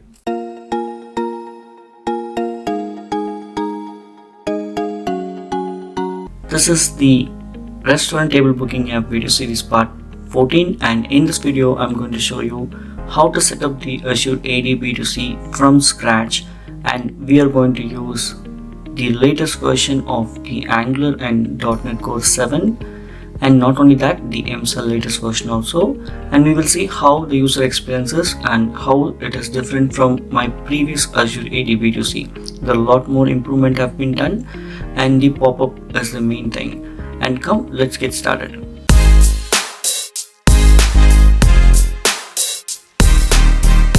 The whole video is going to be a full heavy demo, so don't forget to watch the complete video. Now I logged into portal.azure.com, and the one that I'm hovering is on my directory. This is the default directory that is there when you log in. So from there, on the search box, you search with Azure Active Directory. Just type Active Directory and click on that. You will end up on the screen. This is the place where you will set up the existing or the new one. So click on New, and then this is the place where you need to fill up the information to create a new directory. Okay, so now under the organization name, provide a meaningful name that will be shown as your organization when user is trying to log in. Okay, so it has to be a meaningful name. I can provide something here, and then as we type, it will tell you whether it is there or not. Okay, it has to be unique, and you can see a check mark to the right side. Yes, this is the place. So if everything looking good, the organization name is good enough, and the next one is the very important one, initial domain name. This domain name is nothing but the subdomain name, and it always ends with .onmicrosoft.com. You should remember that. So before that, the name that you provide, it has to be a unique domain name. That's the one that will determine and will tell you who you are and where it is. If I type learn smart coding demo .microsoft on microsoft.com, it is already exist. Probably I would have created somewhere else. It doesn't matter who creates, but if the name is not there, it was not available. If the name is there, there will be a check mark. Similarly, long back I created something called learn smart coding on microsoft.com. That's why it says it's there. But let's consider that you create a unique name and then provide the subscription, go to the user groups, either choose the existing user group or create the new user group, click on review create, and then once that is there, so let's say I'm giving a unique name, I'm choosing a resource group, going to the last page, validation pass, click on create, and you will end up creating a unique domain name. If you already have it, if you watched my video, that's absolutely fine. You can use your existing domain itself. Similarly, I have a couple more domains. So what I'm going to do is click on the directory on the profile, and you can see the current one. This is the one that you use your email ID to log in. Okay, so that's why mine is learn smart coding gmail on microsoft.com. Similarly, I have other two. I'm going to switch to learn smart coding on microsoft.com, which was the one which I created long back, if you have seen my videos. Right now, this one doesn't have the subscription by default. That's why you would see this like click on Azure free trial and blah blah things. We don't need to do all those things. Click on Azure ADB2C, and this is the overview plate. Here you can have the app registration, identity provider, API connector, every single thing, users, user flow, everything. The first thing that we have to do is click on user flows, and we are going to create 3 user flows. Okay, click on add new user flow. You can see the inbuilt user flows which is given from the Microsoft itself. I would recommend strongly to go with what is already there. So I choose the sign in sign up, and this is the name of the user flow that you have to give. It is prepend. It has a prefix of B2C underscore 1 underscore followed by the name that you provide. And based on my findings, provide a name which is not having a capital letter. So SUSI is basically sign up, sign in, and we are using the email method. to do this. Once you choose all these things and don't choose MFA, come to this user attribute. You see this collect attribute and return claims. Collect attribute means when user is signing up, it will be prompted as a text box to collect the information. So in this case, I'm collecting display name, and return claim is after the sign in, the token will have the return claim. In the token, I'm saying provide me the display name and provide me something called whether the user is new or not and user object ID. So those are all can be returned as a claims. Okay. Now when I choose all these things, based on what I choose, I will create it. Don't worry if you have choose something incorrect or you missed it. Later you can go and actually choose whatever you want. That also we will see shortly. But now this user flow is created. SUSI, sign up, sign in. Similarly, I will have to create two more, but before that, let's go to user attributes, and you can see here, these are the attributes given from the Microsoft. It says built-in. There's also something called custom. Custom attribute is something that a user creates, and you can use it as the claims, extra claims. So now I click on add, and I'm going to create 3 custom claims called employee name, employee ID, employee role. Employee name is to we manually put programmatically put the name later stage, and role also we're gonna assign it later stage from the database. We can do all those things using the graph API, and not only that, even with API connector we can actually change the claim value, which we will see in different videos. So once you do all these things, you can see 3 custom attributes created. Okay, now remember, all the custom attributes that was created will have extension underscore the attribute ID. So all the custom attribute that was created will have extension underscore the attribute name that you create. Okay, that's how it comes in the claim, which we will see. So let's wrap up quickly. We have the last one called employee role, and you can see employee ID that I created as an integer because it's going to be a number, the full integer. So I give some description, and I'm going to keep this as a string, and I'm going to hit on create, and you can see 3 things created on the user attribute section.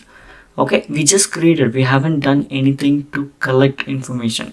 So just for demo purpose, what I'm going to do is I'm going to embed this, like ask this sign up. I'm going to go to this user sign up sign in page, and then go to the user attributes, and then here user attribute is to collect information. I'm going to check mark another one called employee name. Now the user will see this employee name text box when they try to sign in, sign up. Okay, that is to collect. This is just for example purpose. Okay, just to differentiate what is claims, what is the user attributes. But under the application claim, I'm saying I'm doing a check mark of all the 3 because whether the value is there or not, all these 3 information will be sent back in the application claims in the bearer token. So that's the 2 big difference. Okay, now let's go and choose the second one called profile editing user flow, and again be careful here. Based on my experience, I'm saying do not have the capital letter, provide all the small letters. Okay, so profile underscore edit, and then this is also email based one. We do not have the identity external identity provider yet, so we'll go with the local account setup, which is the email ID. They can give any email ID, it need not to be under my domain. So here also basically we are saying when you click on edit profile, we are saying what are the attributes that are allowed to change after they sign in, sign up. Okay, so that's the difference between sign in, sign up page and then the profile editing page. Password resetters, again you give it a name, and we say we can reset the password using their own email ID. So Microsoft will send a code to them to prove them they are the one who they are talking about, and then based on that they'll be able to reset their own password. It's called self-service resetting password, which is very good, right? We don't need to interfere with them. If they want to change the password they forgot, they can do it by themselves. Alright, so this is also just the claims. It really doesn't matter here, so you can choose whatever you want. I'm returning only the display name, and then create. Now 3 user flow has been created. Okay, so before we go ahead and click and run the user flow, like test the user flow, probably we should first do the app registration. So if I go inside this, I can click on run user flow and execute it. But let's go ahead and first register the application. So under the left side there's something called app registration. Click it, and you will see, or you may not see anything here. I have lot many applications registered, so it's showing up here. If it doesn't show up for you, it's absolutely fine.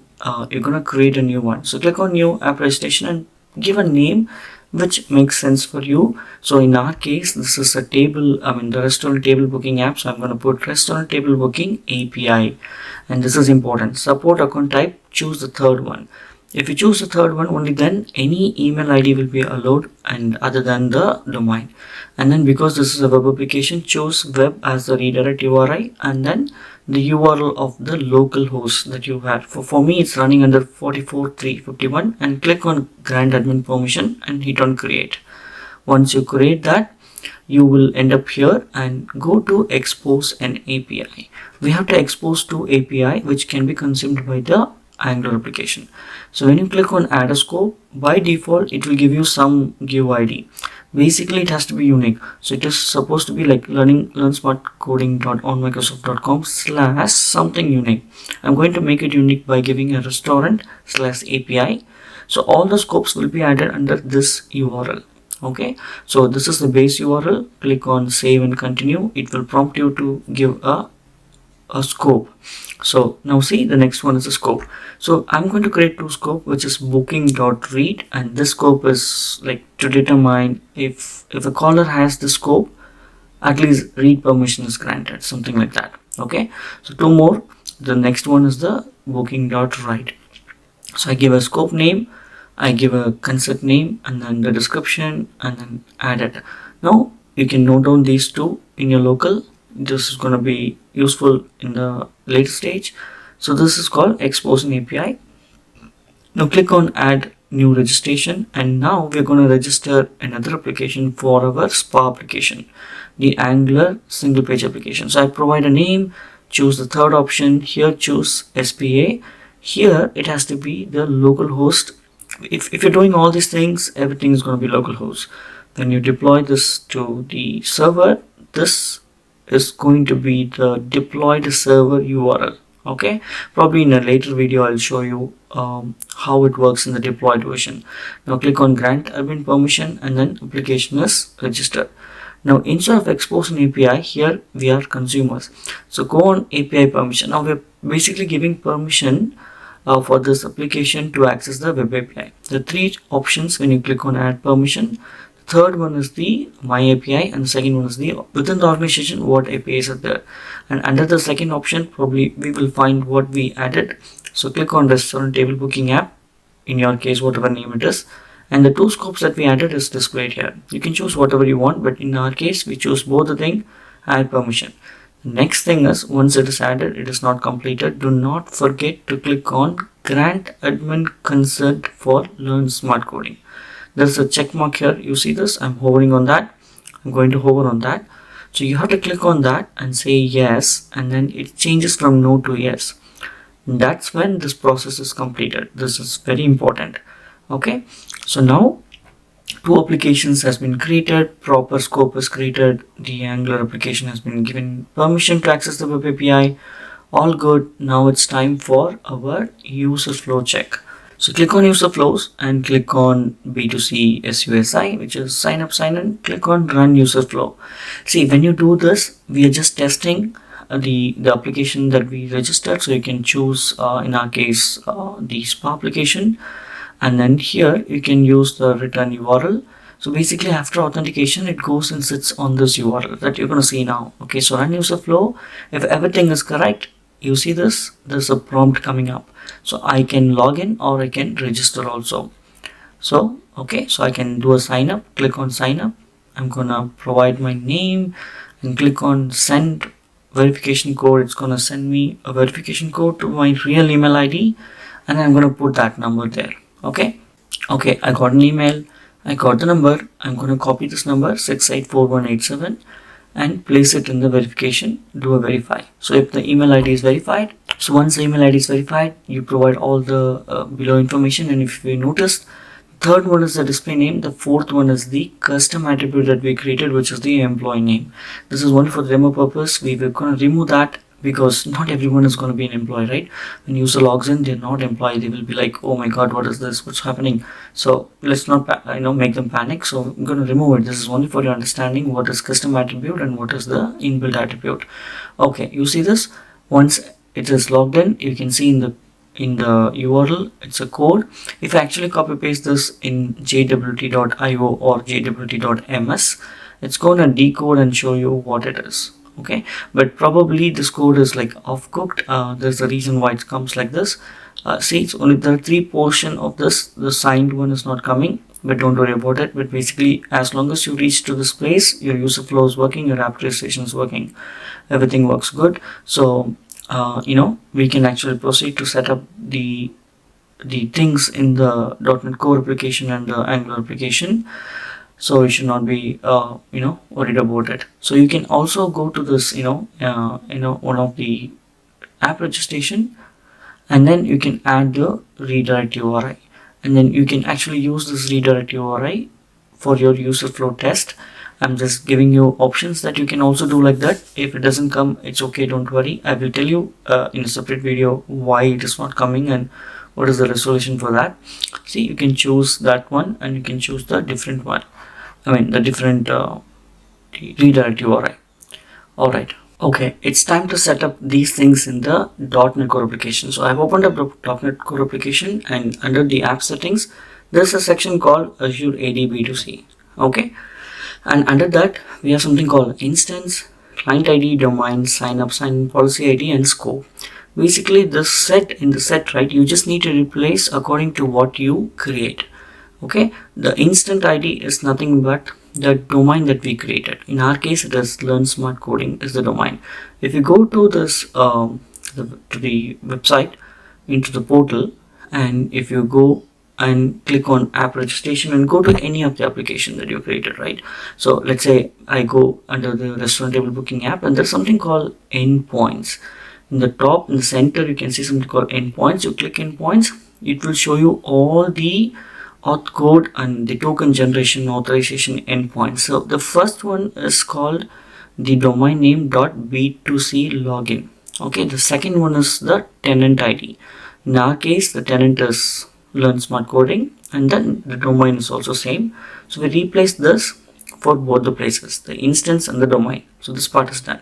What is the other part? There's something called application client ID. You copy this, come here, change the client ID. Do not forget, here you have to put the API client ID. Scope, whatever we created, booking.read, booking.write, only 2 scopes we created. It's not the full URL, just the scope name. Okay, replace the scope name. You can also actually see that under the expose an API. See, this is the only scope that we created. So the 2 scopes has been added to the web API. And then this is the sign up, sign in user flow name. If you go to user flows, the last one that we created, see the complete name you have to provide. That's it for this web API. This is sufficient. And then let's go to program, or before that, let's see what application we have to install. The packages Microsoft.identity.web. The latest version is 2.0, but I've just used 1.25. I will upgrade it.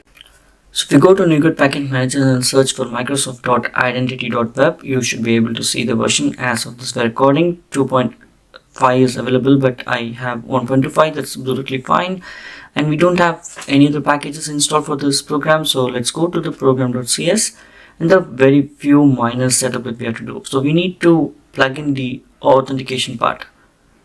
So if you see, service.add authentication, add the bearer token authentication, and then supply the Azure AD B2C bindings. So once you supply that name, it's going to take all the stuff from here, and then it knows what to do. That's it. We don't need to do anything else. You can also have more actions done within this configuration, like I've commented the code, but this is bare minimum thing for the authentication setup. Once that is done, it's all about the controller. Now if you see, restaurant controller APIs, I'm making it as anonymous because the endpoints here do not need to be authenticated. Any user who's not even logged in should be able to see the restaurant branches, should be able to go until the booking state. Okay, whether the booking is allowed or not, that's in the reservation controller. So based on what we want, we set up certain endpoints as anonymous, allow anonymous, and then certain things are authorized endpoint, like protected endpoints. If we go to the reservation controller, you can actually see that I have added the scope. So for the check-in, I have added, it has to be a write permission, required scope, and then the other one, the create reservations also. For now, it's going to be a write permission. Later in the demo, you will see what will happen if you do like this, and what are the other options for us to make certain endpoints as allow anonymous. Now I also add authorize attribute in the top of the controller, so every single endpoint within this controller has to be a signed in user. Okay, we can inject the context accessor and then you can read the claims. Basically the claims are read from the http context.user. Once the user is written, you can actually read the claims based on the the name identifier. So that's how the current principal ID that is there on line number 41 gets assigned with the unique GUID based on the user who is logged in. Okay, so every single user has its own GUID. You can check that in the Azure portal under the users section, but that's one, it comes here. Now coming back to the Angular application, you literally take every single code of mine, but I will show you later how important the certain features are. But the bare minimum thing is go to auth config and change certain things here. So here you need to first change the client ID. The client ID has to be changed from this number, this one, to the one which we register as the spa application. Go to the Azure AD and then go to the application that is selected for the spa here, this one. Once you choose that, take the application client ID, copy this, that's it, only this one. Copy this, go back to the code and replace this. Okay, so when you take the code, you should be able to just run like that because it's going to come to my domain, but that's how you replace yours. Now here, like we know already, the domain name is Learn Smart Coding, so I put that in both the domain name as well as in the tenant ID. I replace all these things with the latest one that we have in the demo. And then the last part is the B2C policies. Okay, the three user flows that we created, if you remember, one is sign up, sign in, password reset, and then profile edit. So I'm going to change those names to what I created in the demo so that you know that it's working as per the demo. So let me go and check what was the user profile. User profile was good, profile edit, and then the password reset was good. The user profile only, let's check, and then if you see third from the below, from the bottom, it's profile underscore edit. Let's copy that, come here and change it, and then you need to replace those three as well in line number 25, 28, 31. So let's replace the profile edit under the line number 31. Let's copy paste the password reset here. The last one is looking good, so all good. That's it. This is the bare minimum thing, and I think there's one more part for the scope. So let's run this. Okay, under the app module, there's something called scope. So here, if you go to this scope, it's basically sending the read scope and write scope based on the endpoints. So where is this coming from? If I actually go here, it's under the auth config all the way through the protected resource. Here, this is the endpoint that is having the protection, right? And then here, the one that I'm using currently is the old one. So I need to replace this to what we have created.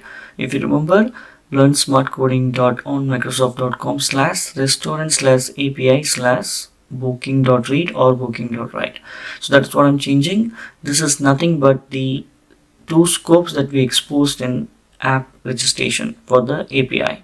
So literally you go to this app registration for the API that we registered under the application, go here, go to expose an API, literally copy these two, whatever you're doing it, copy those and come and keep it here. Okay, so I'm going to copy paste this both the things so that you see that I'm not doing anything else. So put a write here. Once these two are done, that's it, almost everything is set up. It's time to run and show a quick demo. Alright, so let's take a look. So let's run this endpoints which is having allow anonymous. Basically you should get the data back because it's not authorized. Great, it's working. Similarly, if I go to this reservation controller and try to do something, it's going to give you a 401. 401 is not authenticated. 403 is not authorized. Both are different. Okay, so 401 is what we get because we haven't logged in. Now if you run this application and go to any of these pages, they do not call any backend API, so there is no way that it is prompting the user to log in. But the moment you try to access an endpoint which is required to be logged in, that's where it will kick in. Now I just do a hard refresh, Control Shift R for Windows users. See, all these things start coming. Now here if I provide some name and hit on submit, definitely it's going to hit. Now let's just do a login and see what happens. Okay, so I'm going to click on login and it will come here. Just do a hard refresh, sometime the browser cache will be there. You can see that the URL is learnsmartcoding.b2c login. So now I'm able to get to my page. This is the default theme. In a later video we will see how to change this theme to our customized theme. Now if you remember, I already registered during the user flow check-in, right? So I'm going to use the same login, and you can see the token is getting called and I get the token. You can see I'm going to expand this and show you. Once you're authenticated, you will get this token, ID token, and the token type, all these things. You take the ID token and let's decode and see what is there here. Okay, so if you remember, I will recollect. You gave a display name and you gave an employee name. Okay, so I'm going to copy this, go to jwt.io or go to jwt.ms. I would recommend go to jwt.ms. that will give you the client's description as well. But let's go to .io and you can see to the right side it's decoded and it's clearly showing you what is the token issuer, who's the nonce, who's the the name, and then anything that is custom attribute will have extension underscore the custom attribute name. That's why you're saying extension underscore employee name, right? And we will talk about all these extra things separately. Okay, it's time for demo. So I'm running my application in the local, so you can see this. Once I load this, the page loads, and if you remember, both the application is now authenticated and authorization has been set up, which means ideally when you try to hit the API which is protected, you should be able to log in and only then you should be able to proceed. Okay, so now these pages doesn't have any APIs that's going on. It's all static pages. So even without you logging in, you can go to all of these pages. So that's the typical scenario for a given website, right? So the user doesn't log in every single time. They come, they land, they try to look around the website, they wanted to see whatever they wanted to see. And if you remember, at this page there are APIs that's going outside, right? I can do a F12 and see what's going on. So if I choose something, there are APIs have been invoked, but these APIs, if you remember, we have set the allow anonymous, which means though the API is the application itself is protected, these endpoints are not protected. They are publicly accessible endpoints. That's why these are allowed and you're able to retrieve the data. So now if I proceed with all of these, you will have the same experience. But the moment I hit on book table and try to submit, this will eventually go to one of our endpoint which is protected. So let's go to reservation, and if you come all the way through where we try to book a table which is this one. Now this one requires a scope of write permission. So obviously if someone is trying to hit it, they will see a problem. But here's the thing, if the user is authenticated, then it's fine, we will have no problem. But if the user is not authenticated, then there are two options. Either they need to log in, they need to force login, or we can also disable this one for this endpoint. So let's see what happens if they try to do it. So let's say if an endpoint is protected and if they try to do this, it will give a challenge to login. So let's simulate this like it's a real-time scenario, right?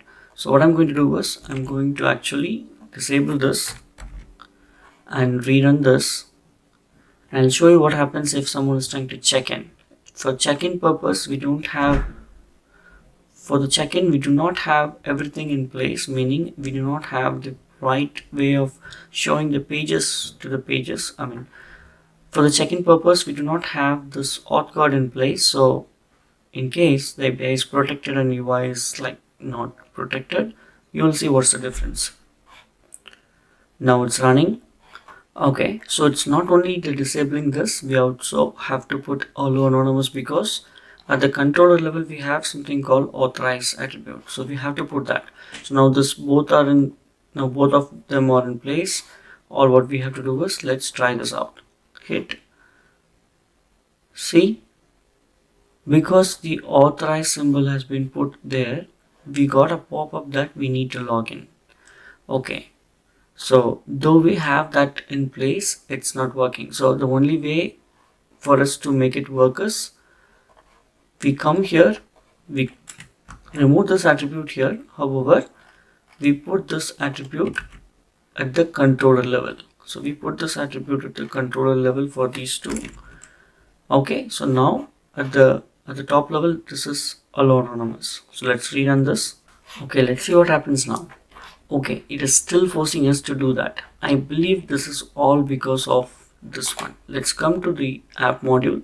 So we are saying there's an interceptor which is in place, and this interceptor, what it is doing is, if the endpoint is reservation, if you look at this, for the reservation endpoint, it is adding the scope. The moment it adds all these things, it is triggering it.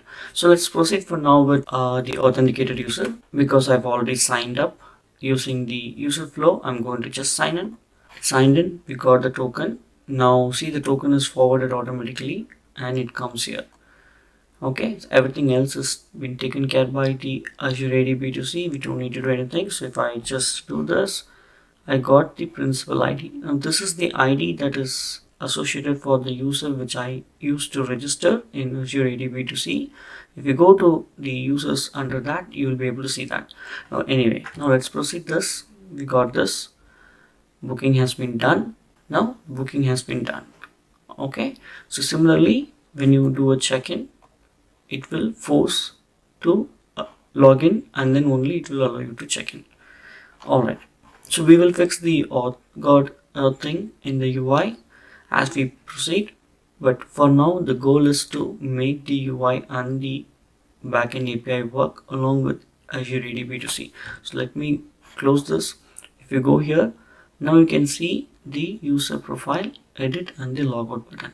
If you click on edit profile, it will take you to the edit of the profile. If you remember, this is what we did in Azure AD B2C user flow. This is one of the user flow. Now it is allowing us to change what we allowed him to change. If you put more attributes in this, you can change it more. Okay, so I will continue. It will update this value in the Azure AD B2C, and then it's done. You can do a log off. You're done with the log off. Now, like I said, if we go here and we try to book, our initial goal is user is not forced to log in.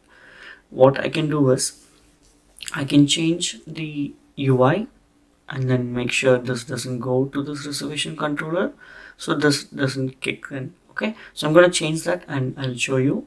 But for now, we know how to make work with both the things. Now, let's go through the important code in this UI, because that's important for you to understand. If you copy paste and change the bare minimum thing, it's gonna work, but it's better to understand what and all changes we have done. So the first thing is, if you go to the auth config TS, see, like I said, the auth config TS is the place where the authentication parameter is all given here. The msal.js library is used here. So if you look at this, this is the policy that we define. These three are the user flows that we define. This is the sign up user flow, password, and then profile. Okay, and then this is the authority. So you provide which is the authority. So this is the URL for the authority. Basically, this is the domain name followed by the tenant name. Our tenant name was Learn Smart Coding on Microsoft.com. This is login will go to b2clogin.com. Okay, followed by this one. So this is all set. This is our authority domain. Okay, so once you set this, once you change this client ID, remaining and all is exactly same. You don't need to do anything here. Okay, so this is a piece of code, and then here under the protected resource, actually you can put any number of protected resource and configure it. So let's say for the reservation there are some protected resource. So I'm protecting this controller and I'm saying there are two scopes. One is the read scope, one is the write scope. These are the two scopes that is exposed by the Azure AD-B2C application that we register for API. These two are here, and then scopes. By default, scopes will give OpenID, profile, email. If you want more scopes, you can put it here. Great. What else? Let's take a look. Under the app.module, so we are defining for which endpoint which scope has to be intercepted and provided. So the interceptor will provide these scopes. It will inject these scopes when it is asking for a token. Okay, now all this thing is done, and then under the imports you have a couple more things, like for example there is something called okay, so under here you have the providers, and this is all like you literally copy paste everything. So we have the interceptor, we have the MCell interceptor and instance factory. All these things are inbuilt code, I mean the code provided by the Microsoft team. So you provide these things in the provider, MCell guard, the servers, and then the broadcast servers, and then bootstrap. Under the bootstrap we bootstrap two things, MCell redirect component and the app component. Now if you go to app component, there are two things here. Okay, one is the router that we are saying whether is iframe was enabled or not. So if you go to the TS file, you can see what is that. See, initially it is false, and then we change it to true based on the value here. Now not only that, under this we have a bunch of thing that you can literally copy paste. Basically what it will do is it will try to do a sign in sign up based on where it has been invoked, and also the logout and the edit profile. All these things are being taken and injected. According to that, the pop-up will come. Okay, the other important thing that you probably have to notice is here under the app component.html, the header component I have disabled it. If you look at here, the header component is disabled. I brought the header content here just to make sure I provide these three features: the edit profile, login, and logout. These three behind the code is inside this component. That's why I brought it here. We can customize it however we want, but this is something here. And then under the index.html, along with the app root, we also put app redirect. This will help us to have a proper redirection when the sign-in is required. Okay, and then the other important thing is under the package that you have to install is Azure MCell Angular. That's the latest version, and this version is supported for Angular 16.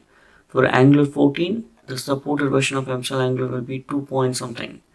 Okay, and then the respective Angular MCell browser version is 3. So now this is all supported for 16 version. This is the latest version of Angular. 17 has been released as we speak.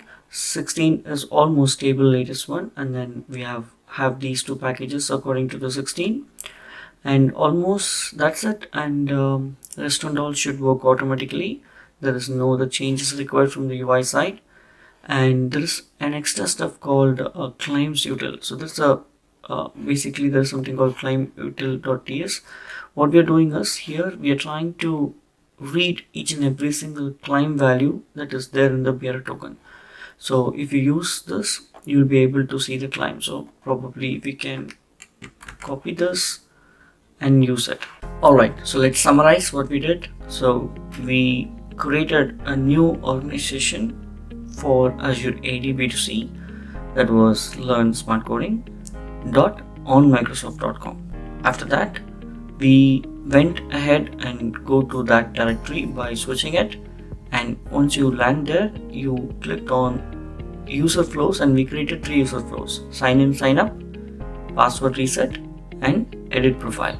After we set all these 3 user flows, we also added some custom attributes, and we added that in the application claims and user attributes.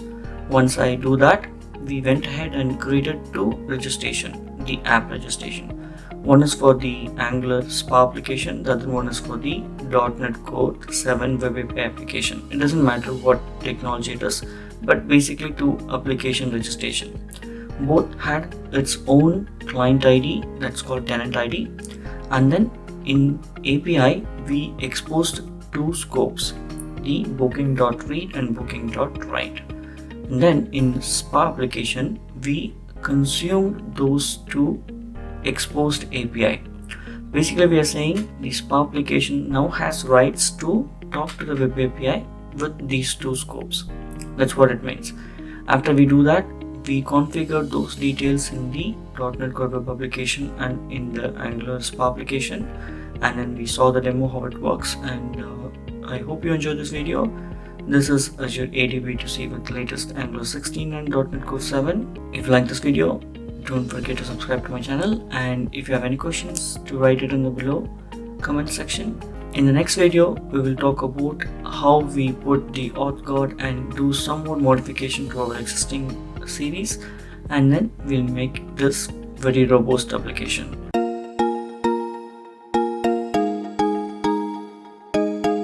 In this video, I'm going to show you how to access your Azure AD B2C users and perform some actions against the user or invite the user and so many things using the Graph API. And it is very easy. Come, let's get started.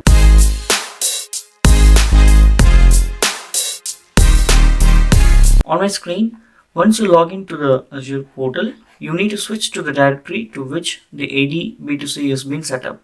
As you know, the previous video I've already demonstrated how Azure AD B2C setup has been done for the domain learnsmartcoding.onmicrosoft.com. Now I've switched to this, and on the home page you can see Azure AD B2C.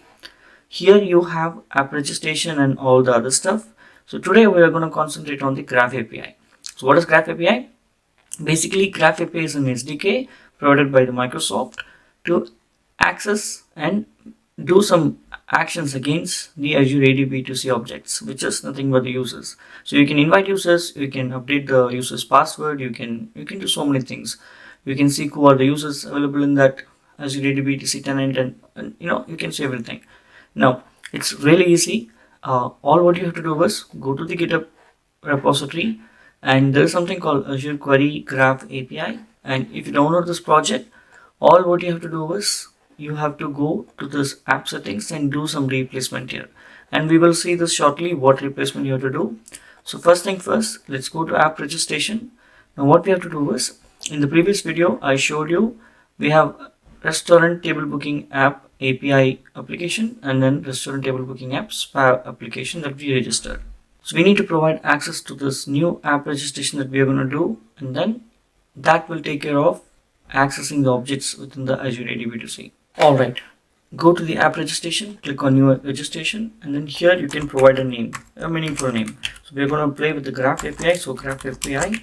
Okay, this is only for my understanding. And then be careful here, we have to choose that the account in this organization directly only. You should not choose any of the other two.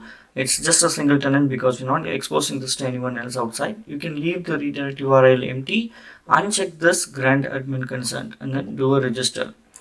Once you register, as usual, in application registration will have the client ID here, and this is the client ID that you need to copy, and you need to replace the client ID in the app ID. You need to replace it here. Okay, so the one part is done. Now we need the tenant ID and the client secret. Tenant ID, like I said, the directory that you're logged in and you're doing, that is the tenant ID. In our case, this is learnsmartcoding.onmicrosoft.com. So how do I know that? If you come here and click on endpoint, you see this. This is the tenant ID. So this one and this name should be not almost, it will be same. The second part is called the tenant ID, but that belongs to onmicrosoft.com. Okay, so that's the active directory that we have created. So that's the tenant ID. So we know two parts. The only left out piece is the client secret. Now what we do, come here and click on new client secret. Provide how long this has to be valid. Probably you go with the minimum 6 months. That's the recommended. Do not go more than that or below that. That's just a recommendation. Later you can change into new secret by creating a new secret. Okay, so that's called key rotation. So let me choose this and give secret app access, just a name. Okay, so add it, and remember, first time alone it will show you the value. Once you copy and go out, it is done. It cannot do anything else. So I'm going to copy this and okay, so the next thing is, so you copied the client ID, we copied the secret. The next thing that we have to do is API permission. Click on API permission. Now we are saying this Graph API needs access to the Microsoft Graph, right? I mean, this application needs access to the Microsoft Graph. So here the three things, you need to choose the Microsoft API, click on it and say application permission. And these are the n number of things that you can give permission. But for us to have this demo, we just need to provide permission for the directory to read. Okay, so they click on this, and then if you expand, just provide access to these two and then say add permission. Once you're done with that, see these two called yes came, and the other thing that you have to do was, that's it, you just need to refresh it. You got these two, not access granted. So click on the grant admin access, click, see everything is granted. Now so good, everything has been added. For the directory, user read also is added, so we can read users, see sign in and read user profile. So we have these two, and then what you have to do is, if you're doing by yourself, generally speaking, you will be the global administrator. So if you come out and click on role and administrator, okay, remember this, generally speaking, after this step you will not have access, but if you are the owner of the login that you have done, like for example portal.azure.com, you logged in, right? If you are the admin, you are the login, you are the only owner, you will generally be the global administrator. For global administrator, by default you are a user administrator, so you have full access. But generally speaking, if someone is adding you as a user, or so and so, if you're under a company's profile, you will not be having such role. In that case, you come to the role and administrator, search for user administrator. So administrator, if you search, there will be a role here. Click on this and see, right now you can assign you can click on add assignment, and then here you can choose the application. So the one that we are going to do is this one, right? Graph API demo for restaurant table booking. So you click on this add, and then it is successfully added, and that's it. So far we're good, everything has been granted. Now all what you have to do is to run the application. So I'm going to run the application. I've just copy pasted those things, and I will bring up the demo here. It is almost same. We have seen a similar video, but this is called client credential flow. We are using a client ID and the client secret. This is called client credential flow. We also saw recently another video where it is based on device code login. So device code login is basically you will not have the client secret, you will have the the login prompted, and then the code will be sent to your mobile. You just need to accept the code. That's how it works. But if you look at this one is like pretty easy. Once we're done with everything, it is going to fetch all the users. I have so many users, great. Now I can do so many operations here. I can say, okay, so I can do so many options. I can query by object ID. I can do some delete of a user. I can update a user. I can do so many things. Because we have seen this video already, we don't need to invest too much of time here. Basically, in this whole thing, all what you have to do is you need to know how this works. Okay, so basically this is the program, this is how it works. You just need to create the client, the graph client, the graph service client using the auth provider, and once you have that, you can actually do so many things. So if you go to user servers, right, you can use that object and say users, and then raise a request. You can fetch what you want.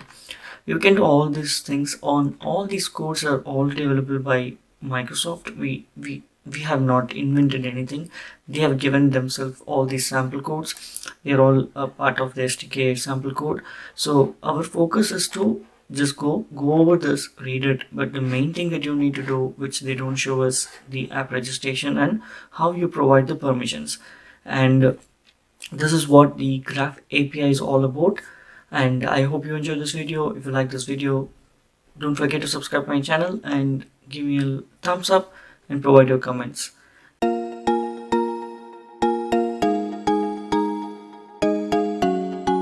In this video, we're going to see something interesting and it's brand new. It's just in the public preview. That is how we will enrich the token with the claims from the external source using the API connectors. So this is in public preview from Microsoft Azure, and this is one of the superb features that I really like it. And we're going to see how it works and why we need this. Come, let's get started.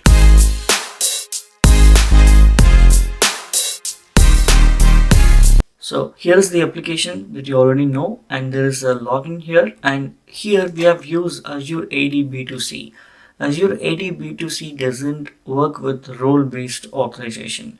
It all works with the claim-based authorization. So claims, if you have already seen my previous video how we set up the Azure AD B2C, so we have set up the attributes like the inbuilt attributes and the custom attributes. So custom attributes, if you remember, we already have something called the employee name, employee role. And if you have already seen this video, if you remember, if you go to this Azure AD B2C user flow, there's two things, right? The user attributes that are inbuilt and then application claims.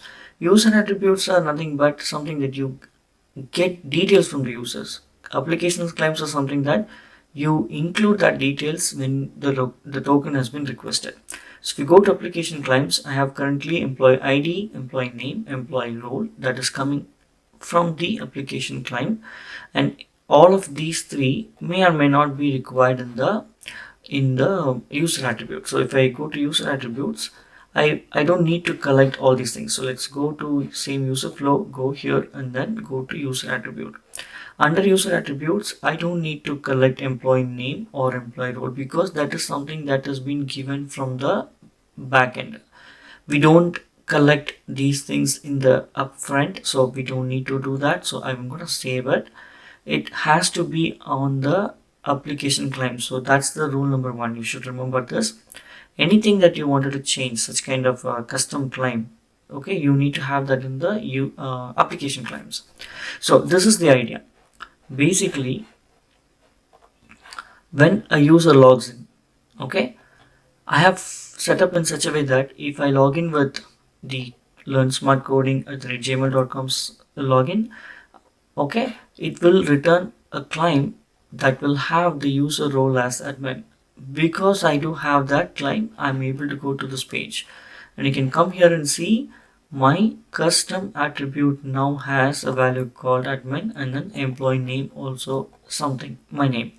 So basically this is injected from the Azure function. So I will tell you how it works, but let me tell you what is the purpose first. So if I log out and do a login with a different user, okay, now what will happen is for this user I do not have admin access. So if I don't have admin access, I have set up an auth guard which they cannot go here. So how do I know what is that, right? So let me refresh this and get to this token, and then we'll show you how it looks. So I come here all the way through, where is the token? All right, so if you click on this token and go and get this ID token, copy this, go to this one. We're going to copy paste this ID token here, and you can see to the right side it's decoded. And here's the thing, all these things that you see, right, anything without a name called extension underscore, everything without extension underscore, like for example name, given name, they're all inbuilt user attributes. They are collected from the users and returned in the application claim. These things, whichever starts with extension underscore followed by a name, they are all called the custom attributes included in the claims, may or may not be included in the user attributes. The moment you include in the user attributes, it means you're collecting information from the user. But our goal here is to have this name and role and anything else that you wanted to set behind the scene, right? They are going to be populated through the Azure function, and that's using the API connectors. That is our goal. So why are we seeing this? For this email ID, I have set up in such a way that it should return a roll call employee. But for the other one, I have set up in such a way that it will return a roll call admin. Now, when we take a look at the function, I'll explain you what you need to do to change this logic according to your need. But that's the goal. So based on who logs in, the client itself has a value which can determine us what to give access, what not to give access. So that's the whole idea of this. So basically we're talking about how we can enrich the token with the claims, and the claims value can be either populated using an XML source like a database or a custom logic that is written somewhere. Okay, and then we do all these things using the API connectors. Okay, so now it's time for setting up all these things and see how it works. And let's dive into the ADB2C. Alright, before we dive in and put our hands on the deck, what you need to know or what is the basic prerequisites for the setting up is, first of all, you should have the Azure ADB2C setup done. If you have not done, watch my video how to set up the Azure ADB2C, like how we can register the apps and then user flows. Okay, let's assume that you have done all these things. Now you go to this user flow, and then this is the sign up sign in. So this API connector can have to be linked with any one of the user flow, either the custom user flow, which is the policy based, or the the sign up sign in user flow. Okay, that's the only place you can do it. Now here, if you look at this, okay, now if you go to this Azure ADB2C, here to the left side there's something called API connectors. So if you click on API connectors, I have something set up here. Basically for you, if you're doing it from first, you will not have anything here. You click on this new API connector. Let's explore what you want. You need to have a display name, that's for your understanding purpose, and you need to have an endpoint URL. So basically, this is how it works. So when you request for a token, when you log in and request for a token, the call goes to Azure ADB2C. Now, because this API connector has been set up, what this will do is, it will go and send the existing claims that you have enabled in the application claims. I'll repeat one more time. Whatever you have enabled in application claims for the sign up sign in, alright, those information will be sent to this endpoint. So this endpoint, we will talk what is this. So there's an endpoint, okay, which accepts a request and process it and send it back. That's it. That's a HTTP post request. Okay, so now that has been protected based on either the certificate or a basic authentication. What is basic authentication? It's basically a authorization header with a basic username and password. Username password will be combined and encoded into base64 and then appended with basic space. That is what will be sent to this endpoint. Now this endpoint will receive this request and then it does some processing and send it back a response. In that response, you will be able to fulfill the custom attribute that you set up, which we are going to see. So now what Microsoft is recommending us, this endpoint could be your own web API endpoint or a Azure function serverless function endpoint, because this is all happening through the login process. Okay, the API that you provide here, careful, the API that you provide here has to be awake always. It has to be ready to serve the request. For example, if you provide your endpoint, which is your web application endpoint, sometimes if the endpoints are not used, your application goes to sleep after 20 minutes of time. That's the ideal time in IIS. Your application will go to sleep automatically. If that happens, the moment you raise a request, it takes a few seconds for your application to come up. By the time, this should not time out. That's the concept. So if you put the premium serverless function, Azure will take care of it to be awake always, up and running. So what will happen is, you request an endpoint, before the token has been issued, it will forward the request to this endpoint. Endpoint will then process and get back the result. That result will have the client value that you sent it. That claims will be included automatically in your token response. The main catch here is, the application claim, for example, employee role or name, it has to be checked in your application client. If you don't check that, if you try to send it back, it won't be sent it in your token. That's the important thing that you should know. Now, how do I set up this? I need something for the endpoint, right? Then only I can set up this. So what we're going to do is, we're going to take a look at the Azure function that I created. Okay, so this function, if you look at this, this is an HTTP trigger function. It has to be a HTTP trigger because this function has been triggered through the HTTP protocol. So we have a something called sign up validation function. What this function does is, it's a function level protection. It's a post, like I said, HTTP post.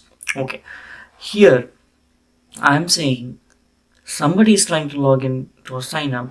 It has to be either a Gmail domain or a Facebook domain. See, all this logic you can customize, but let's understand what we're trying to do. So now it goes and checks the authorization. If the authorization, so if you go inside this method, it actually checks the username password that you sent and been recorded in the function. It checks both. If that matches, you're authenticated. That's the idea.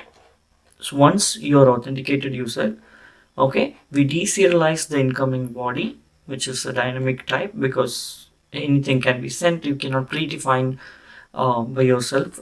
Okay, so once you do that, we read the email, and then what we do is, we do a set of check.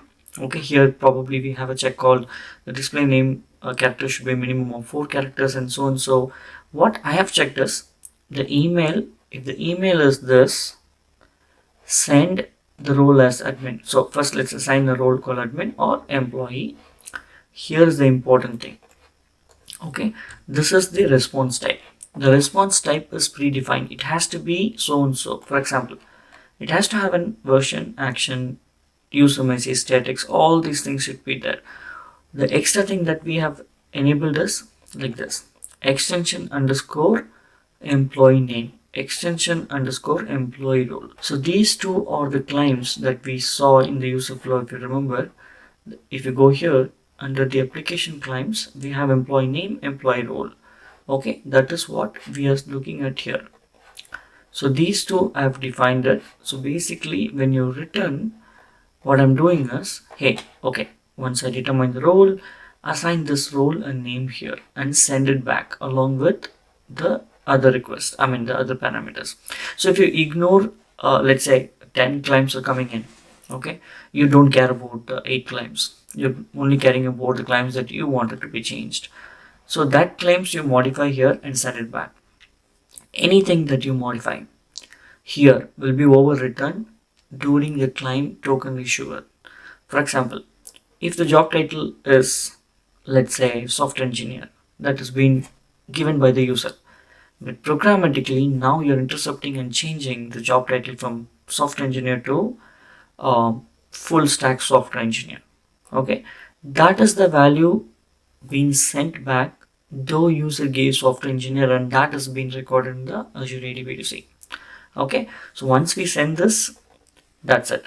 We will be able to get this that you saw in the claims, like when we decoded, and that's it. So now when I say we can do this claim change stuff using the external source, this is what I mean. Instead of me hard coding this value here, actually you can talk to your database. Let's say your database has a relationship of users and the role. Based on incoming email ID, you can match up with your database table and figure out what role you have been assigned in the database, and you can send it back. I'm not complicating it by connecting to the database, so I'm just putting the simple check here and returning this. But ideal case, here is the logic that you change according to what you want. It's not just for role, it could be any other claim. Based on any claim value that you wanted to change and intercept and add it to the extra token, right? So if you want to add all these extra things to your token, this is where the place you do. So this function is being written, it has been done. I have just deployed this function. I'm going to show you the function. So let's go to this function, and if you've seen this table booking app is the function that we already have. This is the new function that I created yesterday, and this function is a HTTP trigger function. If anyone calls this with the proper request, and it will send us the response. Okay, now what you need to do is, once this has been set up, now you come here all the way to the API connector. Okay, click on API connector. Here you need to provide the URL of the function. So here, if you go to function, get function, copy this, paste it here, sign up, validation, new, something like that, like anything that you can understand, and then provide a name. For example, I'm going to provide admin, and then let's say Karthik. Okay, of course, this is not going to be the real username password, but just for your understanding. So once you do this and save, you will have this being saved here. Now this API connector has been added here. Now all what you have to do is you need to integrate this. Go to user flows, click on sign up, sign in, and then here there's something called API connector. Now the third one is the one that we are referring to. We're not talking about the federating with the identity provider sign up or before creating even the user. You can actually have your own custom function that you needed to intercept when the user is even before created. For example, like I said, if the incoming user belongs to only a particular domain, then you put this here so that no one else can register. Okay, something like that. But we are talking about enriching the claims. So here's the thing: before including application claims and tokens, see it says public preview. It's a new feature. It's really working super. So you come here and choose whatever you wanted to choose. Now let's say I choose this, right, or choose this, whatever. Both are same, in fact. So I chose this and then do a save, and that's it. Now what you need to remember is when you deploy this function, this is something that you should remember. When you deploy this function, okay, and let's go to the function, go to this local.setting.json. This is the place you will have something called basic underscore auth username, basic auth password. These two are the details being checked in this one. You see this?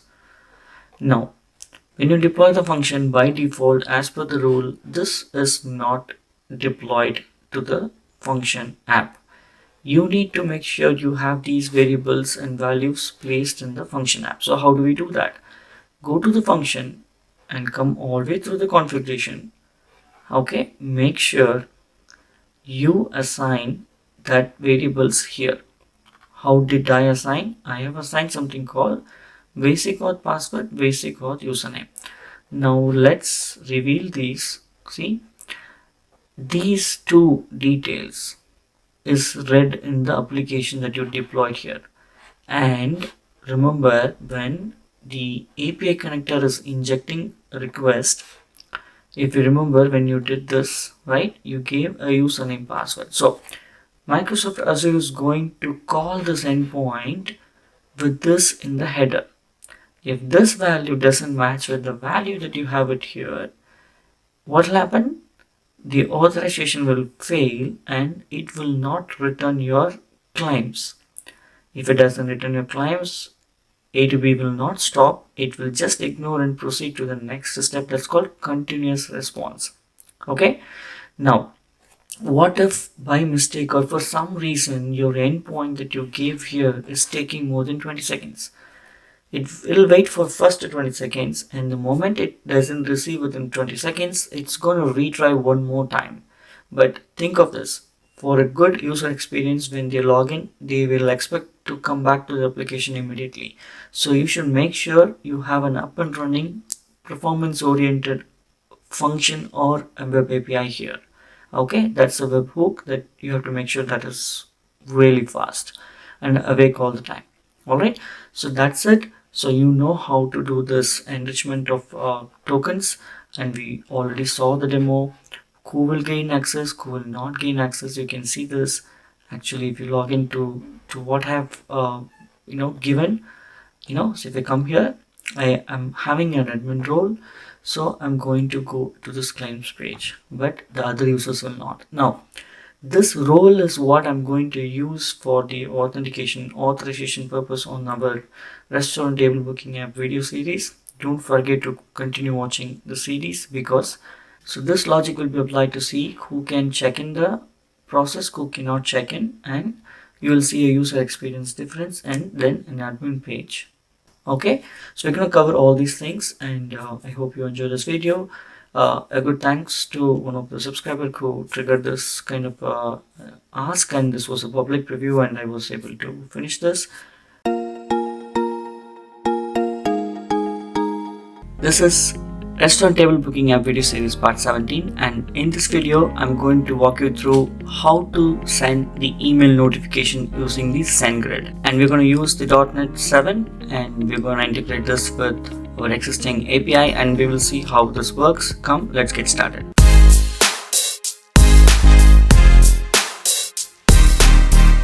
Alright, so this video is going to be the complete demo video, so stay tuned and stay until the end of the video. It will be worth. So the first thing that you need to do is you need to go to sendgrid.com. So what is SendGrid? SendGrid is one of the the biggest market leader for sending emails, like marketing emails, sending SMS and all those things. They belong to Twilio. So this company is also tied up with Azure. You can actually do these things. You can use their service through the Azure portal as well. But whatever we are going to do is all going to be free. So all what you have to do is go to this website and click on Start for Free. Right? So it's going to ask you to sign up. So before that, let's go and take a look at the pricing. So in the pricing, you can clearly see the first one is free. And what do we get in this free version? 100 emails per day forever. Very good, right?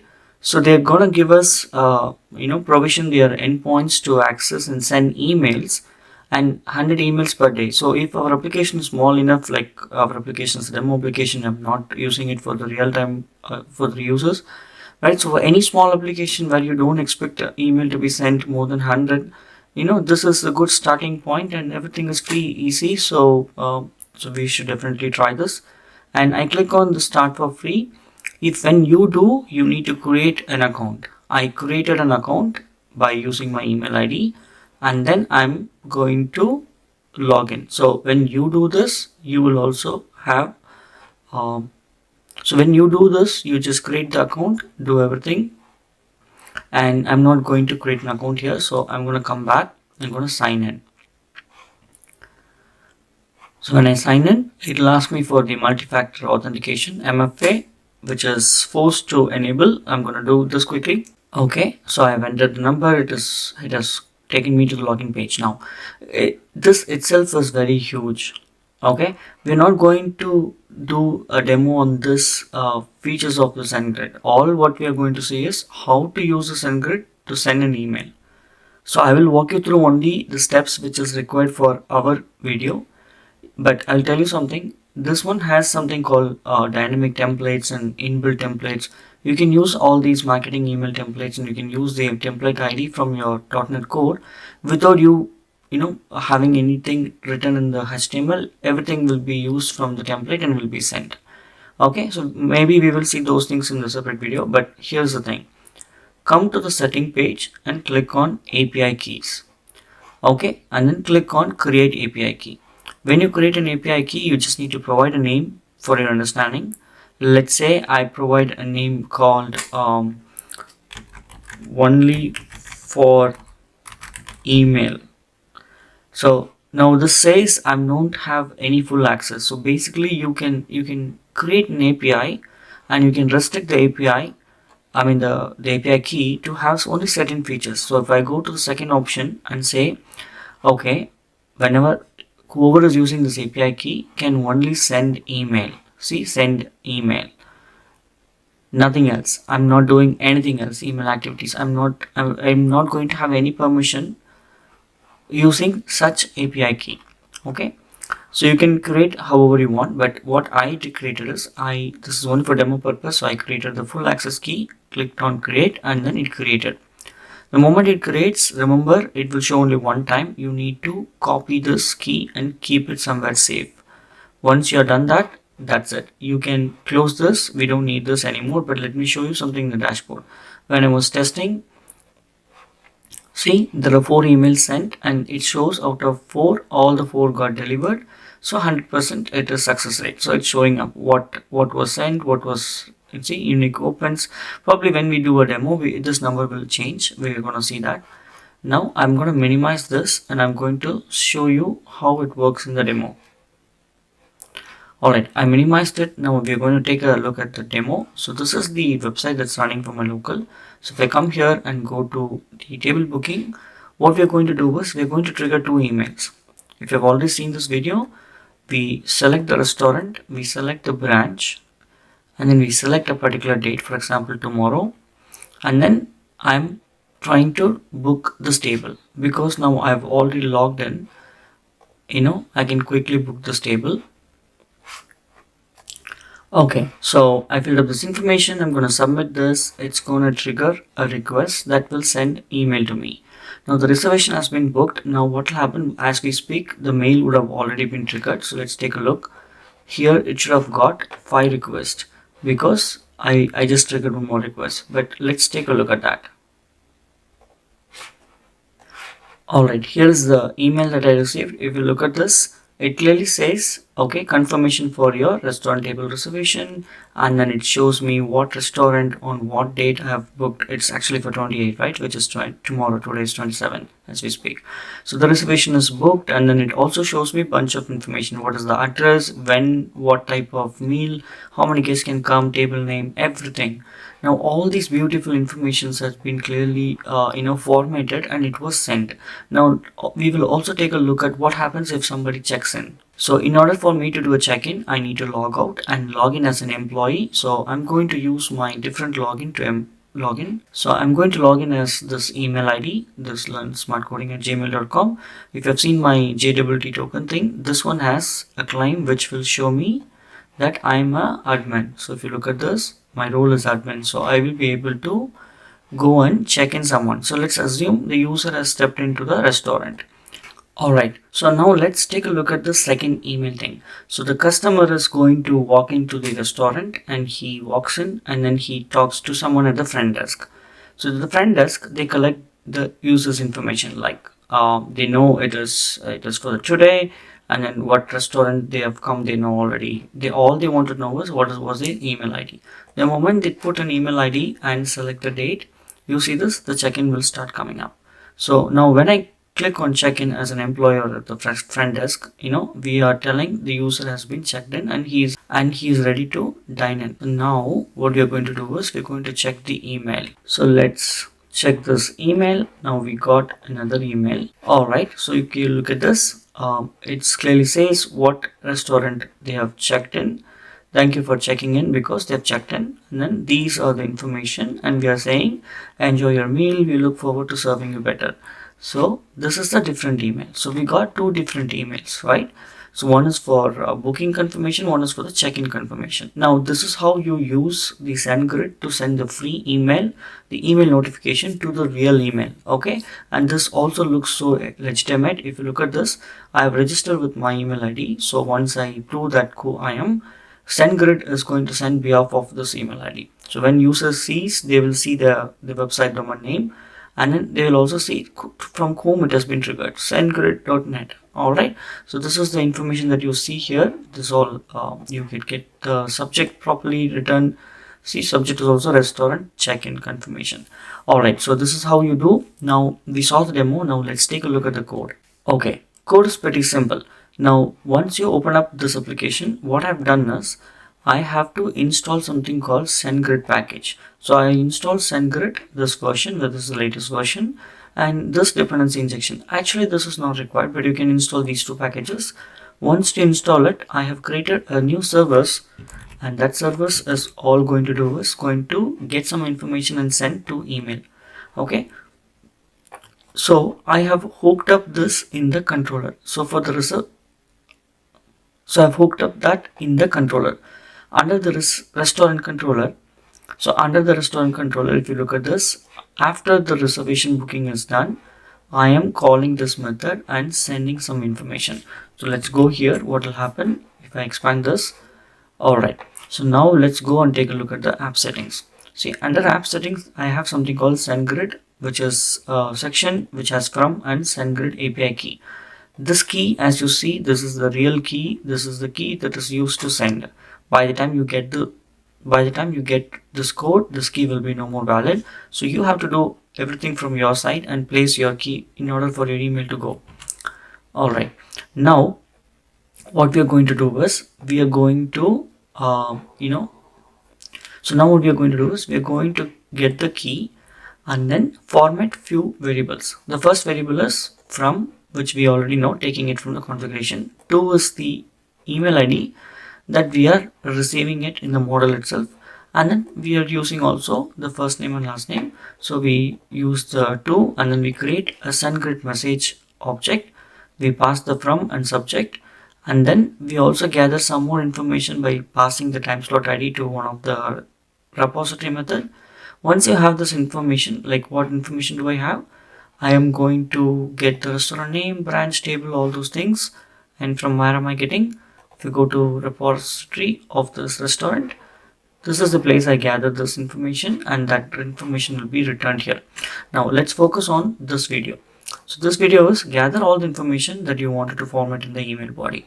All what we do is we send the to, and then we format the content. Content can be of two types. One is to HTML type, which will have this images, all this colorful stuff and all, right? That's called HTML email. The plain text email is you don't need any HTML, you can just write in simple English. So mail will not look good, but that's what it is. If for a testing purpose you can do. But I'm saying the mail type is HTML, and I'm trying to gather the content of the mail.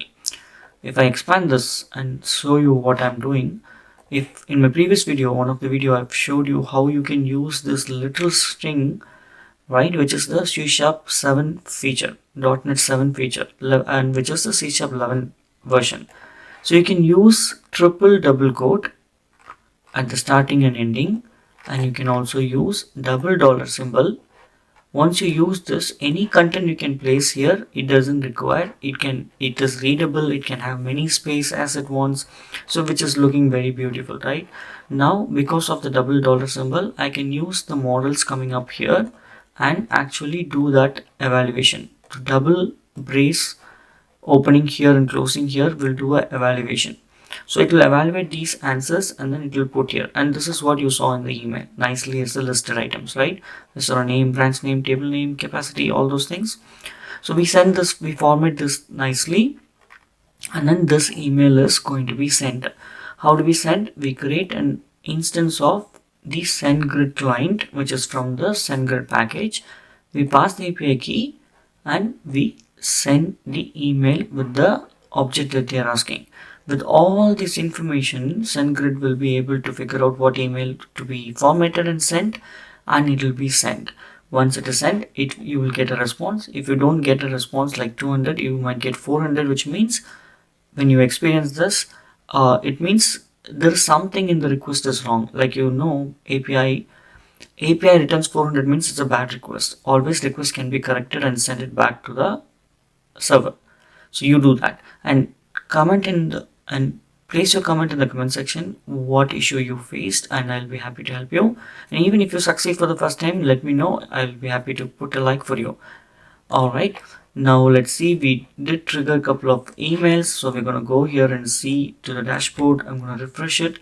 It should show more than 4. Initially we saw 4, right? So a couple of times I tested it. So let's see what happens. Maybe it takes some time. It's right now it's 4. Probably it takes some time to propagate here, but definitely it's going to be more than that. So that's it for this video, and I hope you enjoy this video. If you have not subscribed to my channel, subscribe to my channel to learn new things, and I will keep it short and crispy. In this video, I'm going to show you how to set up the CI/CD pipeline in Azure DevOps for your Angular 16 application and deploy that to your Azure Web App. And we'll be using the YAML file for this, so stay tuned. We will deploy this application shortly, and I'll show you step by step how to do it. So come, let's get started.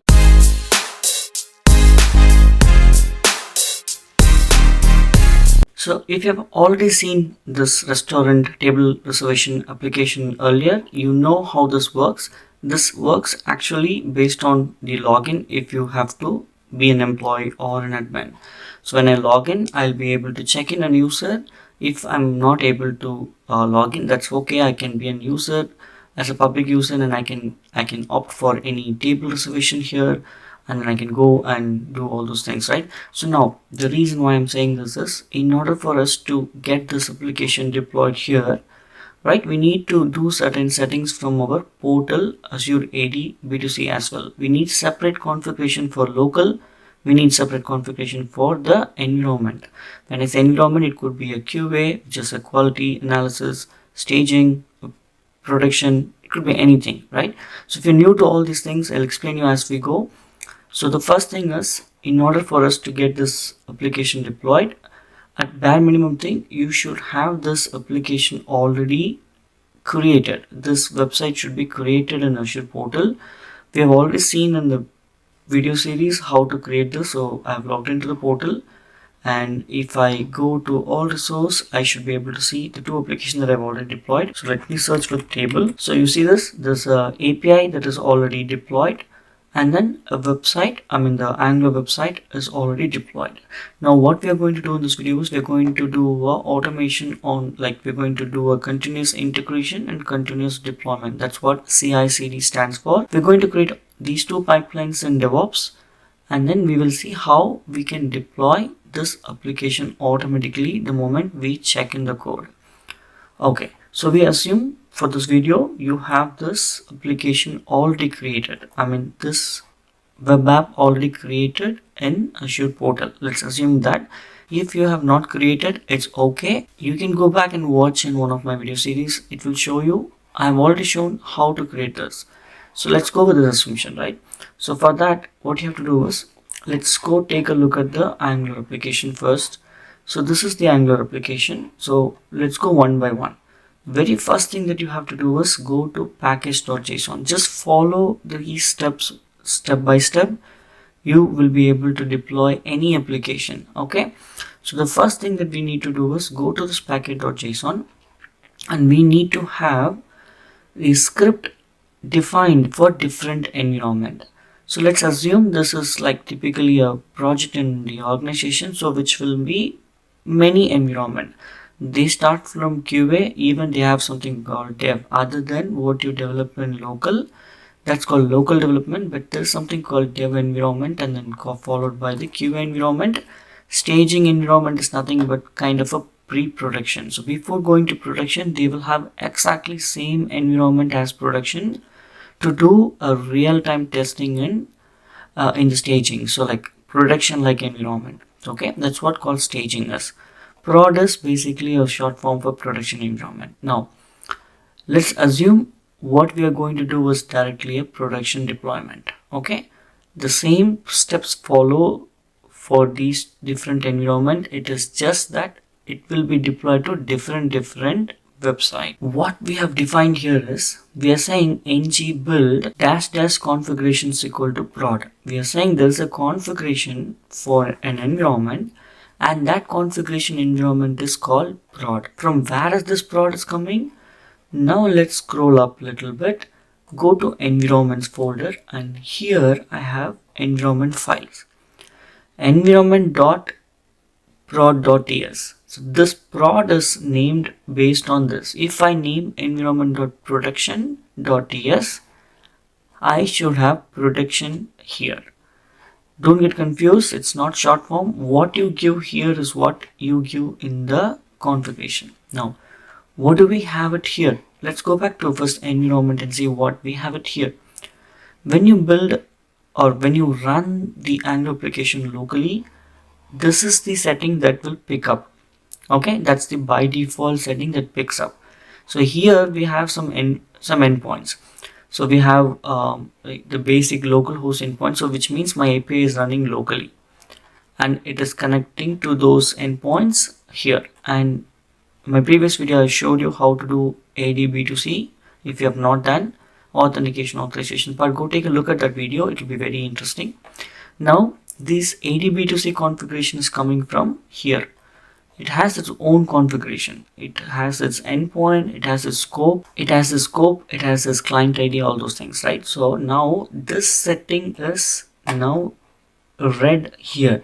So if we come to auth config for AD-B2C interested users, the client ID is now picked up from the environment file. Okay, so when you run, everything is picked up from here.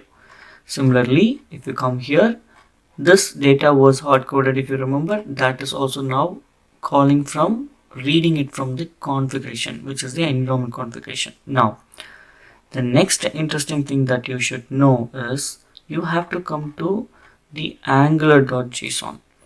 See, under angular.json, here is the place we define few more things about the configuration.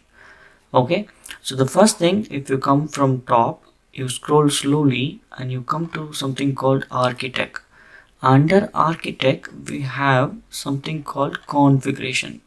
Now before configuration, whatever you see, they're all like by default, like what CSS needs to be bundled up, what assets needs to be deployed, what scripts needs to be bundled up, all those things, right? Now again, I will repeat, under architect, I'm not going to go under build. Okay, under architect, under build, let me minimize. There's something called configuration. Now starting from line 36 until here, this is one set of configuration. Now what we are defining is a configuration name called prod. Please be remember, this name is again should match with your configuration production. If you type prod here, you type prod here, and the packages.json also. Now here the interesting part is file replacement. We are saying when someone says build the prod configuration, replace this default environment content by production environment content. So what will happen? These are the configuration which is read in the application. Now all this content will be deleted and all the content of this one will be placed. Now is there any difference? Yes, definitely. Now take a closer look. The client ID is different. I have set up a different client ID, a different app registration, everything for production. For each environment, application registration will be different. Okay. Similarly, you see this read scope is restaurant slash prod slash API. Now let me go to this one. It is not the same, which means the settings for each environment is different. Similarly, see the access endpoint. This is the deployed API version endpoint, whereas this one is running from the local. Okay, so now this is the difference. You see this, the base server URL is here. Now I believe you're following up. Please put a comment right now that if you've followed so far. Great. Now from the Angular perspective, we're done with the changes. So from the Angular perspective, we're done with the changes. I'll summarize this alone. We had changes in the packages.json configuring. We are just defining the build configuration, and then we come all the way through the Angular JSON. We do this one, and then we also have this environment set up properly.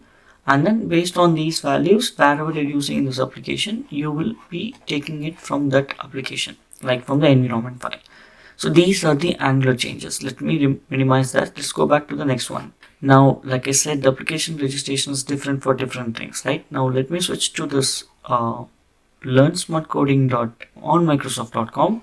Let me go to ADB2C, and I'll show you there'll be 4 applications. So let me go to app registration, and if you have already followed my videos, you will know about this. So you see this, alright, you see this table reservation app API for production, table reservation app Angular application, which is SPA, right? Single page application for production. So these 2 app registration has been done separately for deploying this into production. When I say production, for me, the moment I deploy to a publicly accessible website, it is production for me. But from organization standpoint, production means really a production where the customers uses it. So they might have dev, stage, QA and all. They're all for internal testing. Okay.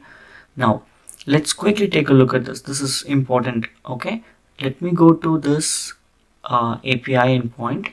The registration, and if you go to, so let me go to the expose an API. See, this is the one which is defined. So you see this base URL is starting with restaurant/prod/API, but the one that we did for development doesn't have this prod. So basically this endpoint has to be unique. That's why I have to put this as prod. Okay.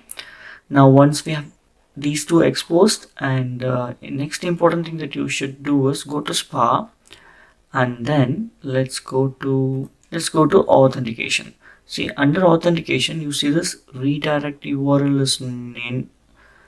Under the authentication, redirect URL is no more localhost 4200, because the moment someone signs in, right? So let me sign out. The moment someone signs in, after you sign in, actually it should bring back to your website, not the localhost. See, sign in was complete, it came to the website. That's the difference it makes here.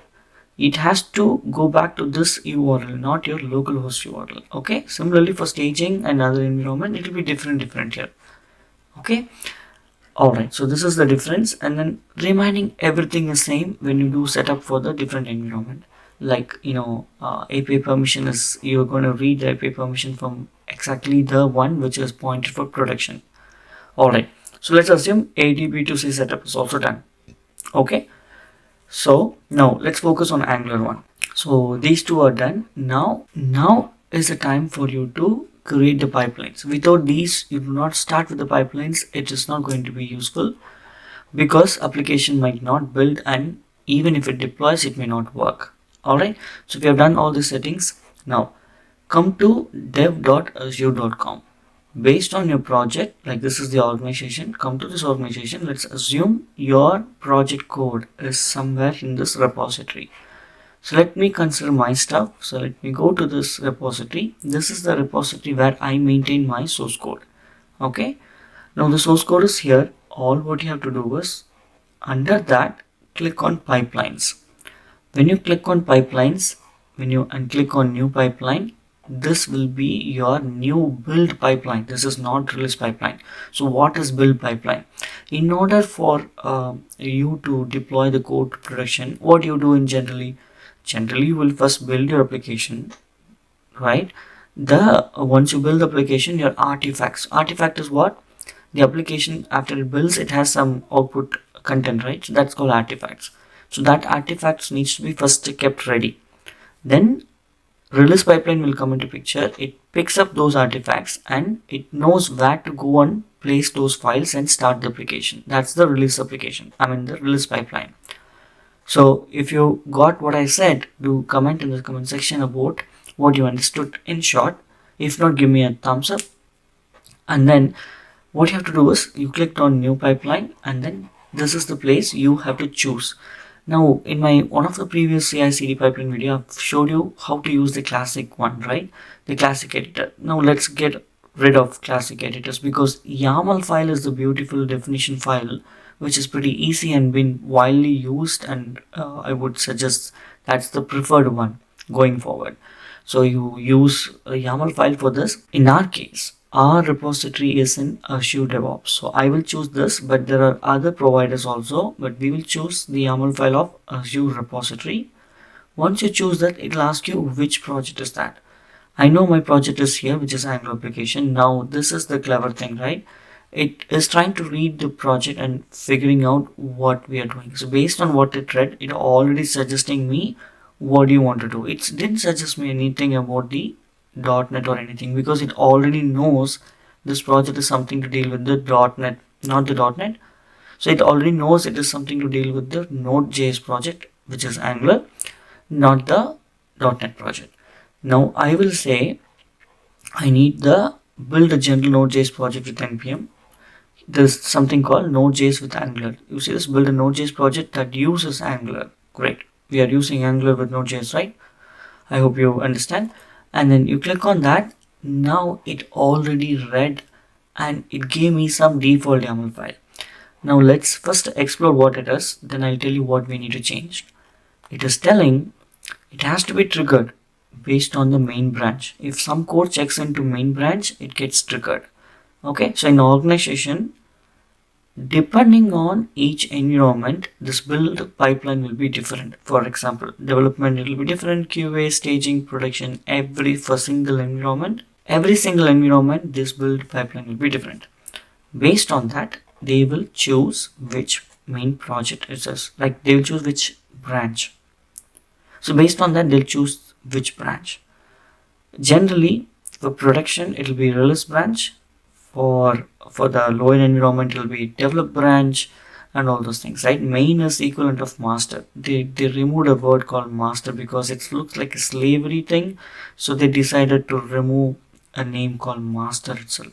That's why you don't see master anymore. Alright, now it shows VM image. It is telling this is because the the Angular project, it is going to use Ubuntu latest Linux server to build the application.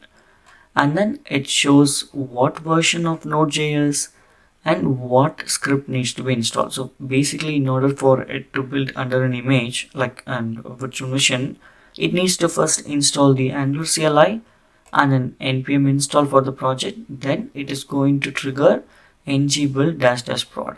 Now if you run this, definitely it is not going to build the way which we wanted to be built.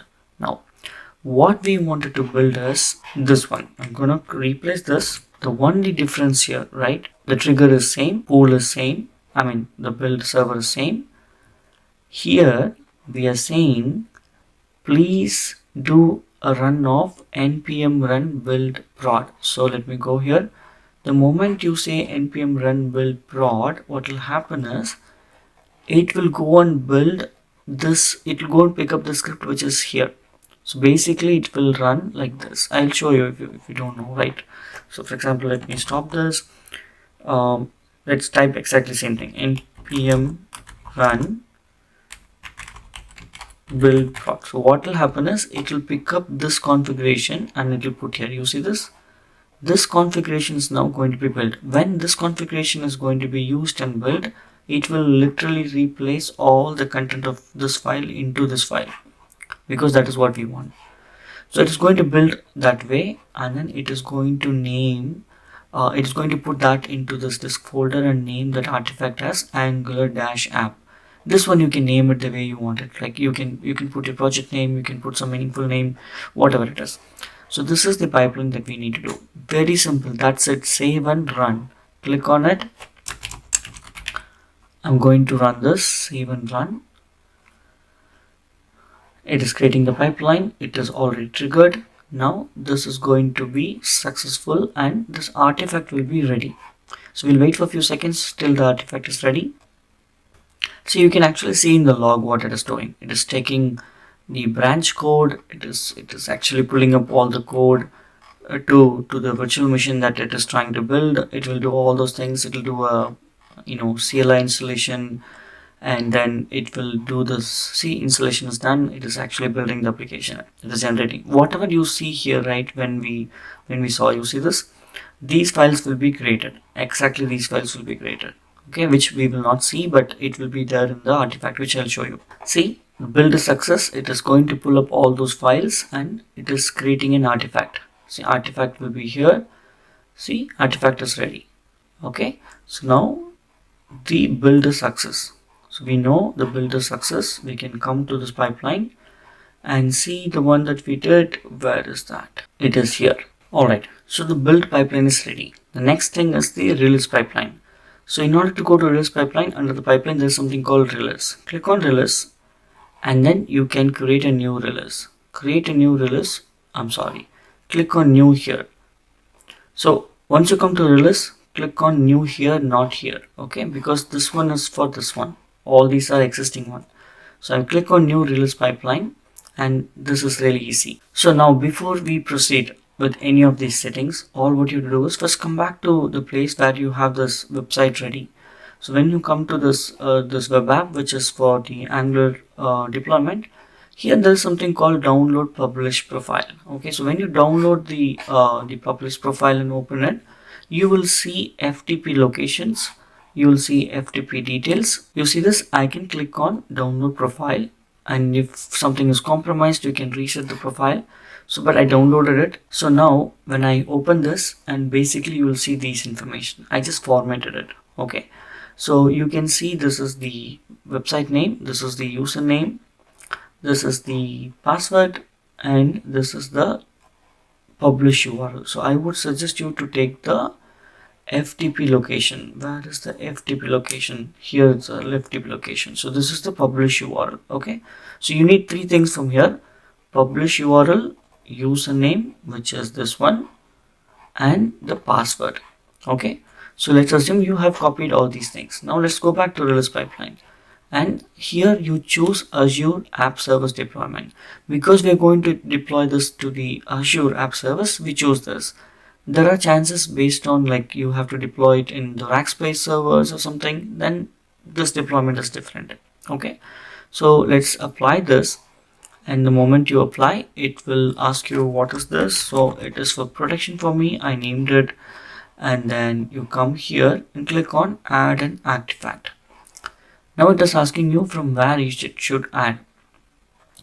Now it is asking you from where it should ask. You choose the project, choose the repository. So based on the repository only you build CI/CD, right? So in our case, this was the CI pipeline. So I choose the CI pipeline. It recognized what it is and it is named here. I add it here, and then you click on this one. This one, if you enable it, it will be a continuous deployment. So the moment the build is ready, a new release will be created only when you check this one. Okay, so now this is also done. Now let's go to task. If you go to task here, you don't need this task, so click on add, and then here you choose FTP upload. Choose FTP upload, and we don't need this one, so we remove this. Let's rename this. And now under this FTP upload, there are different ways you can do. One is FTP connection, the server connection, or you can use the credential. Okay, so when you choose the credential, it will ask you the server URL, password, username, and the root folder. So I have to copy paste quickly and copy the FTP location. Now here's the thing. So under the root, right, what you do, click on this symbol and it will choose you which one you should change. So once you click on it, if you expand this, it will tell you the artifacts. Choose this artifact. This is the artifact. Under this folder only we have all these things, right? So it will be zipped. It will unzip and use it to deployment. So I say okay. Now all what you have to do is here come to this remote directory. This is important. Choose the remote directory. Say site/www root. So we have to be very careful with this. It has to be /site/www root. Okay, this is the place where we will place all our files. Now so far good. All we have to do is come here. Task is good, retention is good, so everything is looking good. We will click on save and we will say it's going to be saved under this folder. Click on OK, and first time create a release, choose the staging and click on create. Now you can look at this release one, and because this is like manually triggered, you need to deploy this. But when you deploy this, you can go to this log and choose this. So it's going to collect all the data and it is going to deploy that. See, it is downloading the artifacts, it's downloading all the files that we have it, and it is opening up the FTP location and it is deploying it here. Okay, so before we see a live auto trigger, which we will do it shortly, but let me show you something else. When it finishes, we will see that. All right, it was successfully deployed. Now I can show all these things, but how do you know it was really deployed, right? If I come here, if I refresh this, if it is properly deployed, this will come here. The latest code will come here. Looks okay, but I have no way to prove you that it is really deployed here. I will prove you shortly. But let's go back. What you can do with this release pipeline is, you see this, I will explain you a little bit more here. This is the artifact which is taken here. Here we are saying these are the stages. Stages means one artifact can be deployed to multiple stages. In organization generally, it will be first deployed to dev. They will test it. If it works, then they will deploy the same artifacts to the next environment. So which means I need to edit this pipeline. So I will edit this pipeline and I can add more stages. If I add more stages, you see this, it will also tell you we need to set up the same task and other stuff for this one. So I can set up like this. This can be like, for example, QA. Okay, and it will become QA, but basically you need to, all right, so this is parallel deployment, right? See, it's coming from here, it's parallel deployment. Ideally speaking, if this is QA, before we go to production, it will be added like this, it will be chained. So from QA, it will be stage.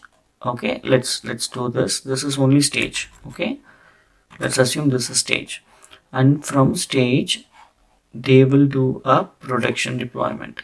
This is only will be production. Okay, so Now this is going to be like kind of a dev. This makes sense, right? So the same artifact will be deployed to dev and QA at the same time. After that, you can set up the approval, like the post deployment, pre-deployment condition. Once somebody approves it, it goes to stage, and somebody approves it, goes to production. That's how the workflow will happen. Okay, and I'm not going to do any of these things. I'm gonna like just leave, gonna not save this. But if you come to this edit one more time, right, you can add this here. If you click here, right, it'll ask you what you have to do. For example, if I click here, this is called post deployment. If I click here, it's called pre-deployment, meaning before deployment, what I should do, what action I should do. So I can say deployment approval. If I enable this, it will ask to whom it should be sent, who is the approver. So I can be my own approver. Ideally speaking, in company it will be different approver. So when I do this, I will click on the, it's now set up with the pre-deployment approval. I will click on save. I will not create a list. Instead, what I'm going to do is I'm going to come to this repository and I'm going to go to this main, right? So let me go to this app homepage. What is this page? Homepage. So let's go to homepage. Let's go to HTML, and here we are going to do some comment directly. Okay, so I will say, just for understanding. So just for understanding, I just put some name here. I'm gonna commit directly to the main branch. Got committed. Now let's go quickly take a look at the pipelines. If I go, okay, so it's committed. Let's create a pull request. We don't need it. We actually committed directly to the main branch. So let's go to pipeline. You see this? A pipeline has been triggered automatically. Pipeline is triggered here and it's waiting in the queue. You know why it is waiting in the queue? There is another pipeline which is set up for the same purpose. So basically it picked up. So let's do this. Let's cancel this actually, so that the one that is required for our demo will kick in. So see, this is the one that is for demo. The moment it is ready, it is picked up. Once it picks up, the artifacts will be ready. So you can see this artifact is getting ready. Once it is ready, we will go to the release pipeline and you will see how the automatic deployment is happening. So this is called continuous integration. Okay. Okay, so now publishing is happening. Publish is done. Let's go to release, and you see this as we speak, release pipelines automatically got created, and now it will be interesting. It is waiting for approval. You see this pending approval because we have set up the approval in the middle. So when I say okay and say deploy, I don't need to say okay. Actually, this is for understanding comments. You can say approving it for deployment, whatever it is. Once you're done with that, it is going to be deployed automatically. We did not trigger a deploy by manually. It created, we approved it, and it is automatically going to deploy. But the moment it deploys, because we modified a code, I would refresh this page and see what happens. That the new code came in or the old code was still there. Like, you will see shortly whatever we were doing is all real. Okay, so deployment is done. Let's refresh this page.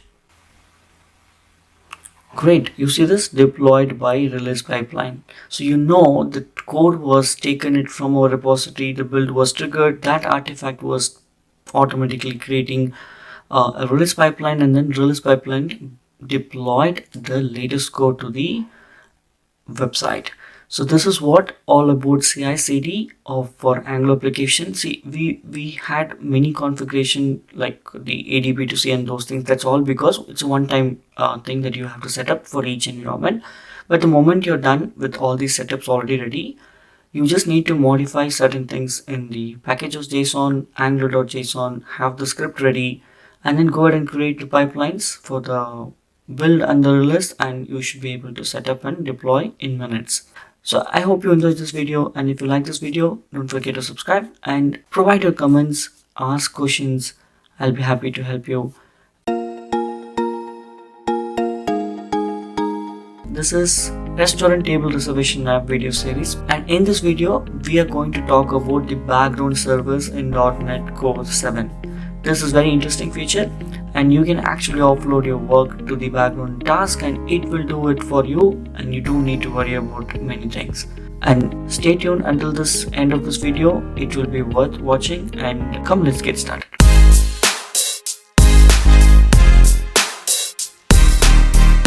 So let me give an example of what and how this background job is working. So background job is nothing but a service that is going to run behind our application like continuously, and then it will check for certain things and does certain work. So let's give an example. So here in this case, when I start booking an application, somebody booked it, right? Many users came in, they booked a table reservation and all those things done.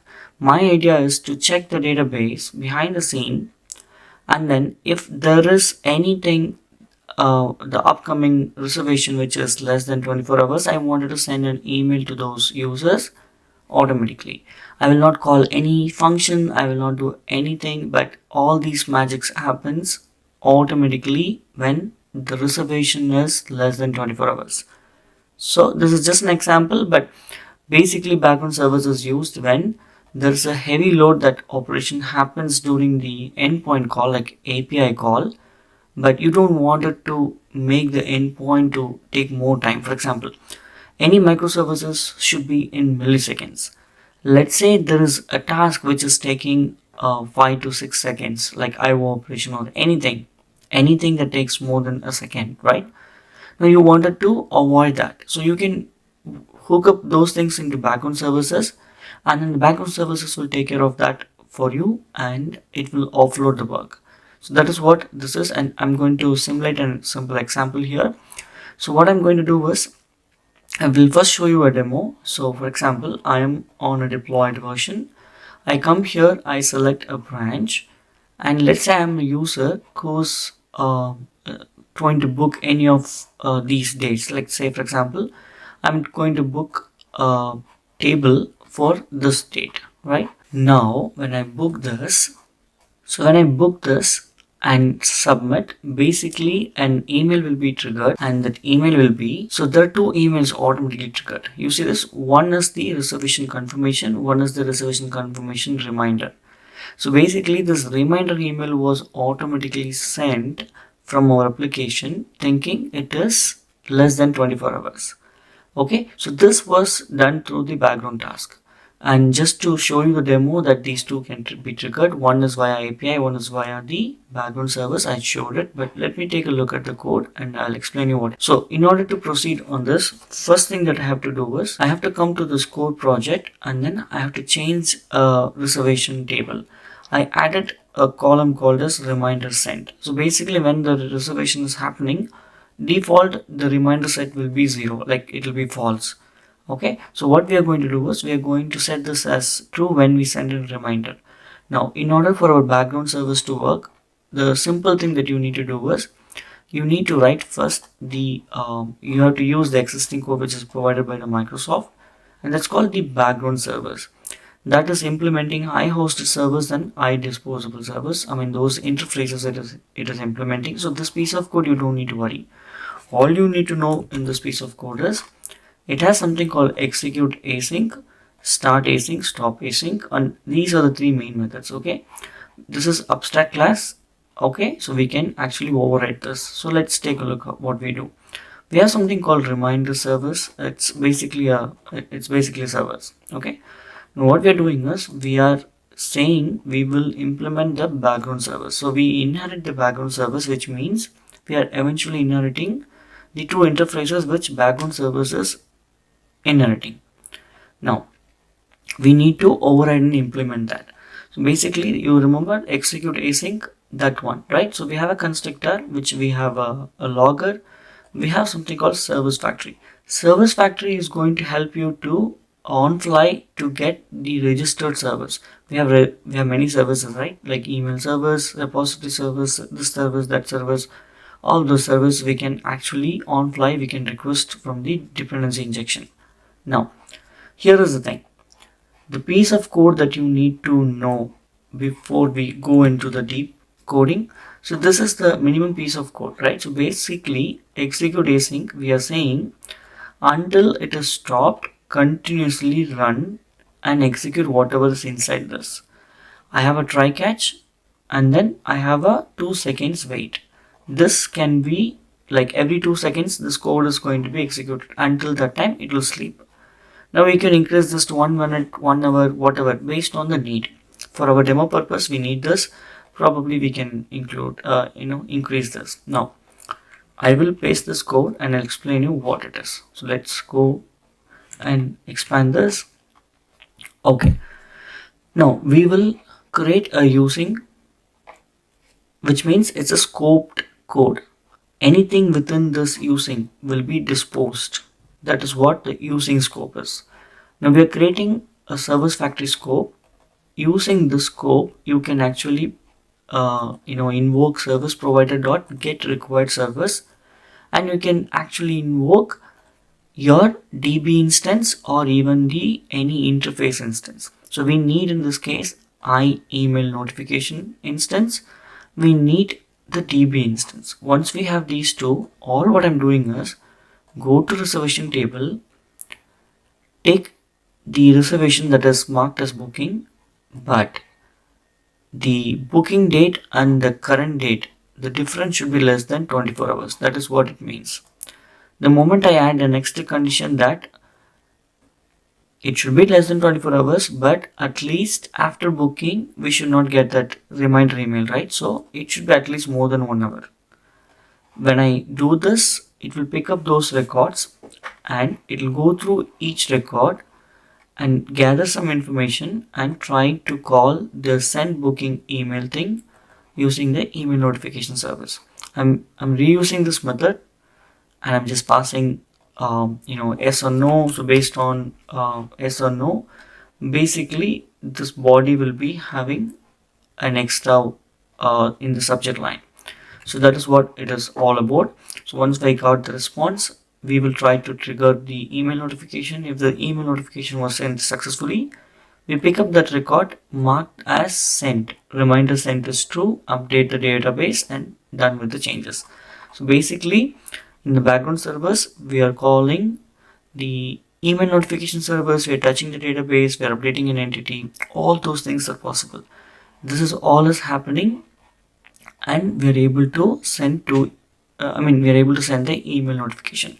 So this video is all about understanding what is background service, how you can use background service in .NET Core, and we are using .NET Core 7. Background service is to offload certain work which will take more time to finish it. It can be this kind of work or it could be any work that is part of your API processing. So when you call an API, if it has to do, for example, I'll give you a live example, right? So in the restaurant reservation and thing, we hooked up this message, this email sending part in this API itself. Probably this took, let's assume it took 2 seconds. I can hook up this in background service. So the similar code that we wrote, the moment it says something is booked, it will automatically send the email.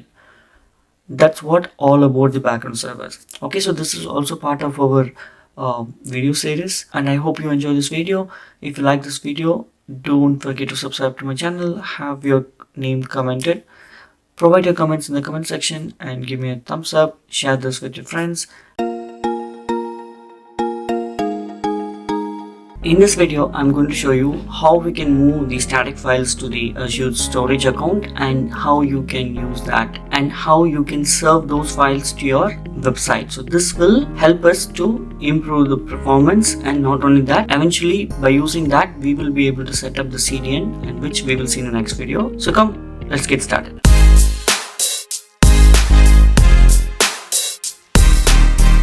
So on my screen, you can see this is the website that we hosted, and this is the restaurant table booking app. And this app, if I just click on Control U for the Windows user, you can go to the source code of this.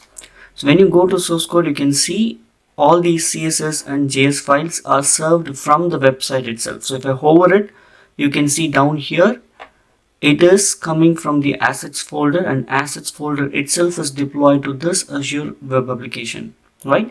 So physically all these files are getting deployed every single time, and we are serving it from there. What does it mean? It means these files has to be downloaded every single time the user is going to go to this website. So now what we are going to do is we are going to create an Azure storage account and move all the static files over there and remove it from our deployment. So that we will gonna see. So the first thing is to create the Azure storage account. If you've already created, it's fine, you can skip this part alone, but I recommend you to watch this because recently Microsoft has changed the way Azure portal deals with the storage account due to the increased security. They have changed certain things, so if you want to watch, continue to watch. Now I log into portal.azure.com with my credential. Okay, and then these are my, like, if I go to home page, I'll see like this and click on all resources. It's going to list me every single thing here.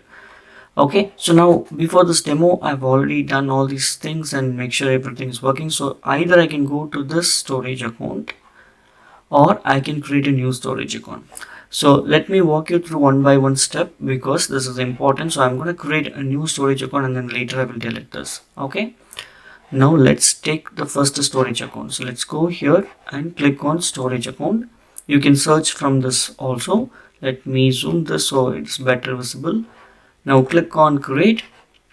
You'll end up in this place, and this is like a basic information that you need to fill up. When there's some important thing, as we progress, I will show you. So now I'm going to click on new resource group. So I'm going to say temp rg to delete. So I'm going to delete every single resource that is put into this resource group. Okay, that's why I'm naming it, but you name it a meaningful way. So I'll say okay, and then choose your subscription. Storage account name should be unique and it should be lowercase, no hyphen or underscore. Okay, I picked up LSE storage demo. Okay, region is closest region to me, and then I will choose as standard.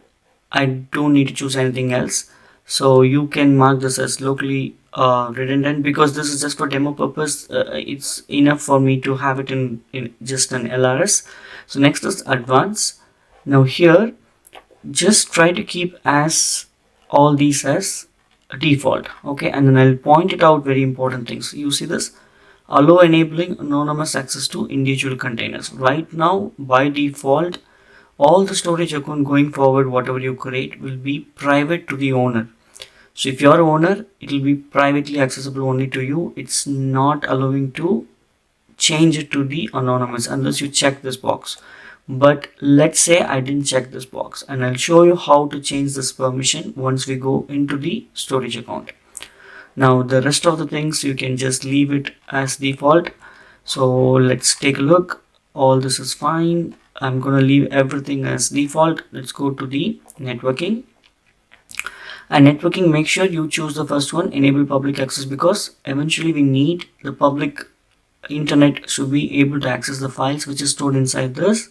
Alright, so now let's choose this. This is okay to get the Microsoft routing. Okay, so this is all, just leave it the way it is. It's all default string, and then encryption.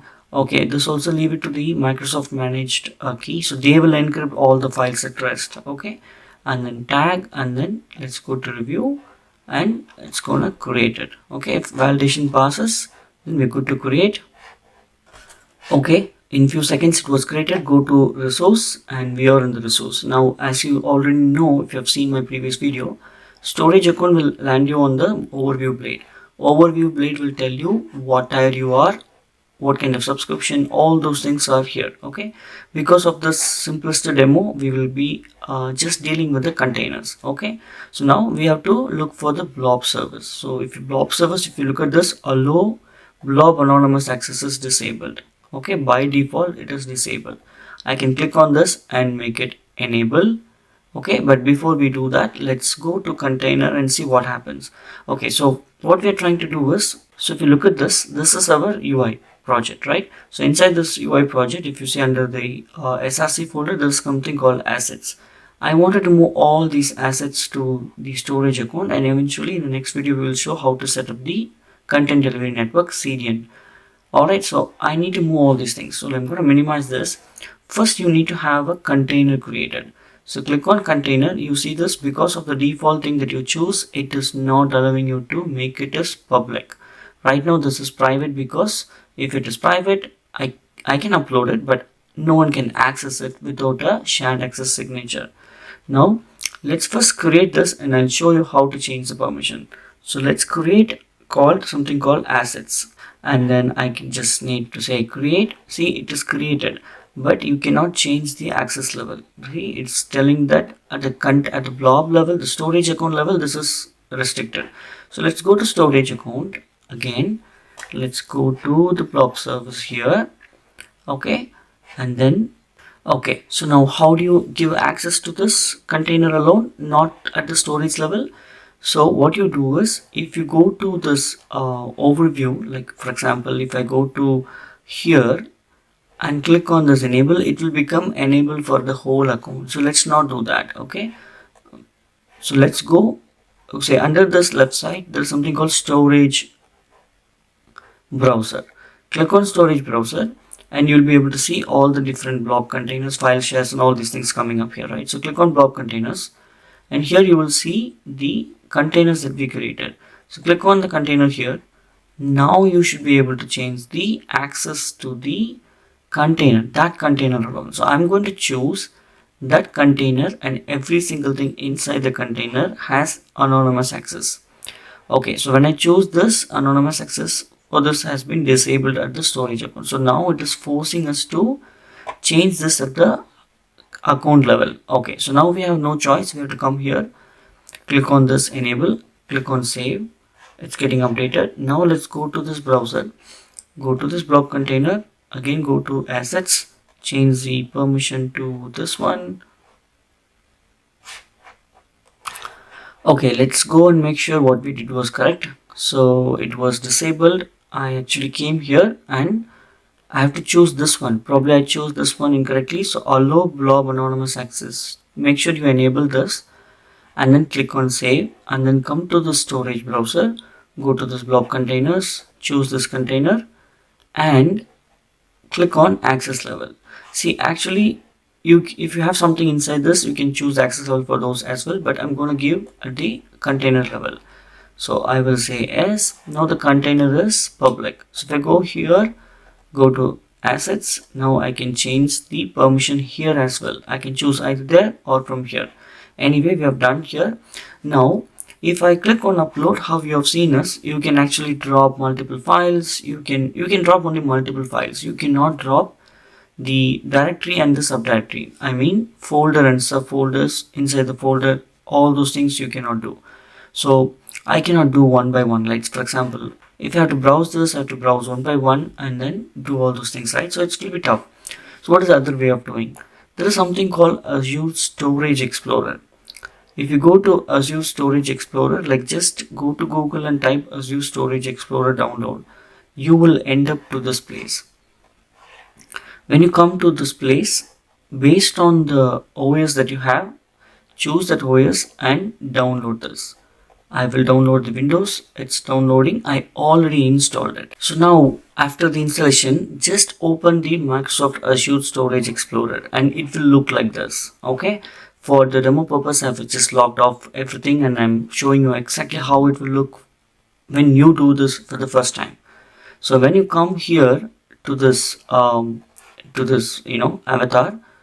click on something called sign into Azure.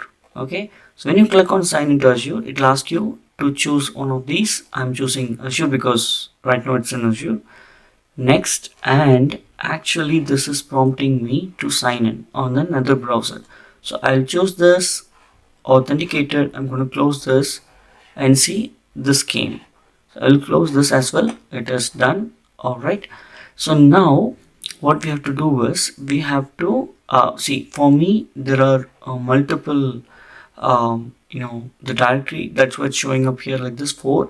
But for you, see, look at this, learn smart coding B2C, learn smarting, and then smart coding Gmail at on Microsoft. This is my actual thing. Okay, so this tenant is currently filtered out, so probably we should click on this and unfilter. Okay, let me repeat this one more time. If you have only one this problem will not be there. This is not basically problem. This is basically, it is filtering out. I have multiple things. Okay. So I need to unfilter this so that anything that we created within this will come. I will unfilter this. It is loading the subscription. Okay. So the subscription is loaded. And one more thing is, though I have multiple, the directory that I have created, I do not have subscription to any of those, which means I cannot use that. Okay, so the only thing that I have subscription that I'm paying is from this account, so I unfiltered it. Now click on Open Explorer. The moment you click on Open Explorer, it will go here and it will ask you to expand this. Now if you noticed it, we have the storage account that is coming under this account. This is the one that I created before the demo. This is the one I just created as part of this demo. If I expand this and go to blob containers, you will see the asset folder that we created. Here the folder is nothing but the containers. This is the right place where we can drop. See, here also you can upload one by one, but I'll tell you the beauty of this. So what I'm going to do is, I am going to pick up this one. See, I'm going to go to this assets and then I'm going to pick up every single thing. Just drag and drop. You can see here it is transferring. Now we don't need to upload one by one. Everything was done. I'll go back and show you. I'm going to close this and just refresh this. You see this? Everything that we want has come here. And not only that, that's currently under assets folder. So I'll tell you why I'm doing all these things, right? So now if you come to this Angular project, let me expand this. So now all of these, right, like I already mentioned in the video, all of the files are served locally. We need to change this to point it to the storage account. So how do we do that? Let's come here. Let's go to assets and go to any one of the files. So let's go to main.cs. Do we have main.cs here? Let's take one which is already valid. Okay. Let's go to bootstrap main.cs. Okay, so it's under vendor bootstrap cs. Okay, so it's under assets, vendor, bootstrap, css, and then all the way through I come here. So once you go here and copy this URL, and let's go back to this one and see. Now I'm trying to compare this main.cs, right, this css file. Okay, so let's copy this and paste it here so we know what exactly we're dealing with. Okay, so everything is same except that this is served from this location. So what I will do is I will copy this until here, and then I'm going to replace this with that absolute path. Replace, see, it's formed properly, and I'm gonna leave. Okay, so we find this, we replace with this. So we have 13, we have 15 done. So you can see everything is replaced, right? So now we have to make sure this is working properly. Alright, so if you also notice, this is the one that we created, and it will always be under this domain. Okay, this is the main domain, this is all subdomains. Now let's go back to our local here, and then let's run this. Okay, so when I run this, let's come to this original state. Everything looks okay. Let me go to the source code. Source code is not updated. So let's run this. Okay, so it's not even running in local. I have to run in the local. Okay, so let me open this. Alright, so we have done that. I'm running that in local. So I go to this local one. It's loading perfectly, but let's go and see what it's coming from. So if I go to this Control U, and great, you see this? Now all these files are coming from the Azure storage, right? It's all coming from Azure storage, but I will show you something which you will encounter. So if I go to F12 and just click on F5, okay, everything looks good, but you see this bootstrap icon. This icon is giving you cross origin resource sharing error. If this error is coming, then probably the fonts are not downloaded. So this can easily happen because we are running from this place and it is hosted in a different place. That's why it is coming. So how do you solve that? It's easy. So let's go to the storage account and then come all the way through down, and there is something called settings. Under settings you have resource sharing here, cross origin resource sharing. Come here and just say star allowed is get, and option allowed header is star, give us maximum is 20 seconds, 200 seconds. Click on save. Let's come back and refresh this, and you can see whatever was coming should go away. But let's take a look. Okay, I'm doing a hard refresh. Now you don't see error. Let me clear this. I'll tell you one more time. You see this? There is no error. Now we are saying it's okay to be called from any origin. Okay, that is what we did. So remember all these options. Now we know how to do this. Now let's do one more time. So now I'm going to do a check-in of this code. So I updated this. Okay, so now because we are serving everything from the storage account, we can actually remove this. So if I remove this, what will happen? I'm removing it, saving it, and I'm going to check in this code and deploy this automatically through our deployment CI/CD pipeline, and I'll show you how it works in the deployed version. So you can see this, the automatic CI/CD got kicked in. This is the CI pipeline. It's going to run this. Let's wait for a few seconds and it will trigger the release pipeline and it will get deployed automatically. Now the CI pipeline is done. Release pipeline, you can see that's also downloaded and pushed to the deployed version of the production. Now you can see CI was done, CD pipeline also kicked in, and it just deployed it. So which means I can go to this deployed version and make sure this is all working. So let me go to Control U to go to the source code. See, this is still showing the old one. So let's refresh this. Okay, so let's do a hard refresh. Control Shift R for Windows users, and then if I go to the source code, see all the files are now served from the storage account, and let's make sure there is no error. By refreshing it, there is no error. Okay, so perfectly good. And in the next video I will show you how to leverage this and set up the Azure friend door. They are also called as content delivery network, and it will be very interesting, it will be very useful, and we will talk about content delivery network in the next video. And I hope you enjoy this video. If you like this video, don't forget to subscribe, give me a thumbs up, and provide your comments in the comment section. Your like, subscription, and comments will motivate me for the more videos. This video is restaurant table reservation app video series, and in this video I'm going to show you how to set up the Azure CDN. CDN stands for Content Delivery Network, and we're going to see how to set up the CDN in Azure and how we can leverage the website to be performing much faster. Come, let's get started.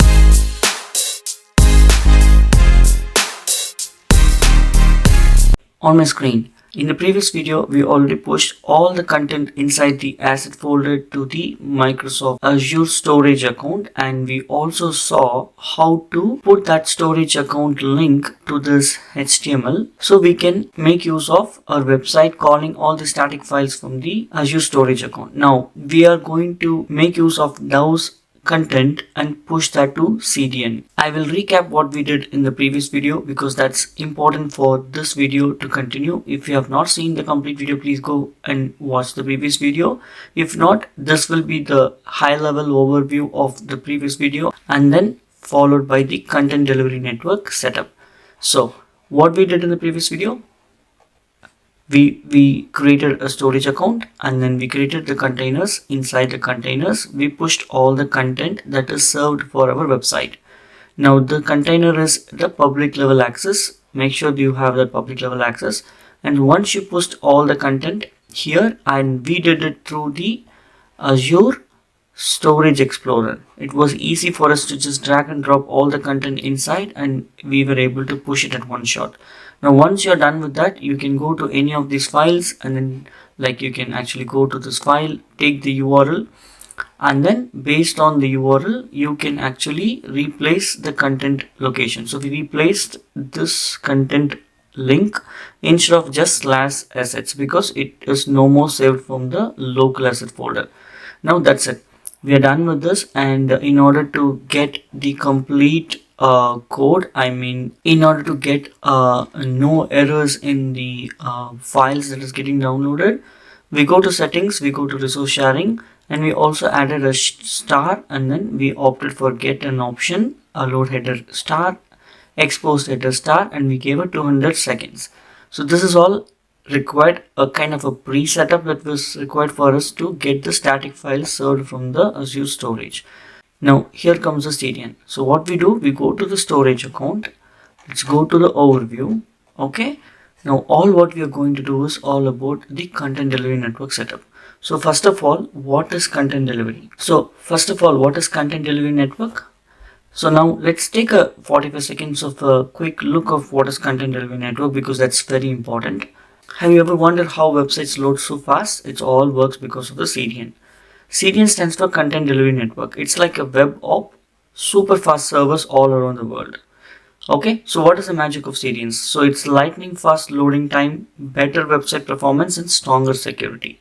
Now here is how it works. CDN stores copy of your website content on servers in various locations. When a user visits your site, they get served from the nearest server, including reducing the latency. Now, like big names like the Netflix, Amazon, Facebook, name any big companies, they completely rely on CDN for the seamless streaming and fast shopping and quick social interaction. Why do CDN matters? They cut loading time, handle traffic spikes during the Black Friday sales or any big event that happens, and enhances the user experience. So in short, CDN accelerates the website and it's much better performance. So now you know what is CDN, why CDNs are used. So what we are going to do is, let's imagine this website is now basically having the content served from this location, right?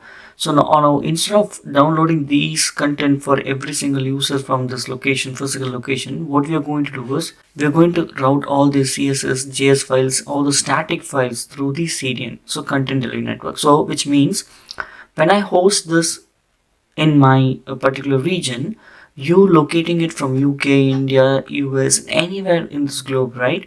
So based on where you are located, if you hit this endpoint, the CDN located across various globe, right? The CDN that is located across the globe will kick in and will serve all those files to your place very fast, instead of literally downloading it from the place where this is sitting in the US location.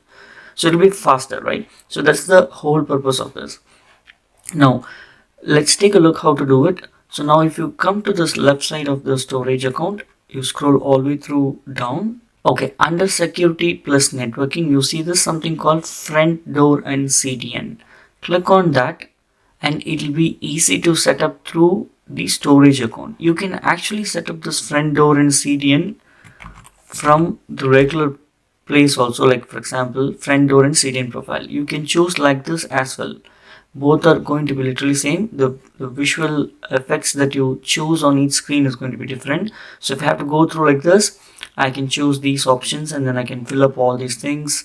It's literally almost same, right? So this is what we are going to do in a better way. So let's go to storage account. Let's go and pick up our storage account, this one, and let's go to CDN profile. Okay, so now here is the thing. So what you have to do is, see, the recommended is Azure front door, not the CDN. Okay, so choose the one which is recommended, and we're going to create a new profile, and or we can use the existing profile. So now I already created one profile, that's what's showing up here, but let's go with new one, because when you do, it will be new. So profile name gives something meaningful. So I'm going to name this as, so I will name this as table booking site with a dash. That's what it is allowed. And then endpoint. Here's the thing, you need to specify an endpoint name. Okay, once you specify, it will give you the complete URL. So let's specify, so I'm going to name as table reservation assets. See, the moment I specify this, it formed a unique URL. Okay, this is what the subdomain under which it will be hosted. So let's assume this. Okay, now you can choose your storage account. Okay, so I'm going to choose the storage account because we are doing this front door here, right? So that's why the storage account name is coming. So I'll choose this, and then you can you can actually create the friend or standard or the premium. For this demo purpose, just the standard is enough. Premium will have more extra security and all those optimization thing, but let's choose this one.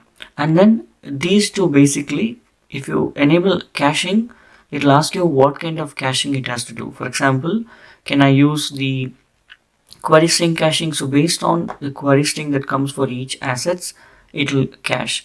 If the query strings are different, it'll consider as different URL, unique URL, and it'll cache those content accordingly. But actually we don't need caching here, so I'm going to disable this. Alright, so now this is enough. Now I can create a profile. So once the profile is created, it is submitting for deployment. It will be done in few seconds. Okay, so the deployment is done. So we will go back to our profile. So it's almost done. So let's go here. Let's go to storage account. Let's go to our storage demo, and if I minimize this, let's go to CDN. Alright, once that is created, it will come up here. It will show up here. I think it is still getting created. Okay, so now it is getting created. It is created.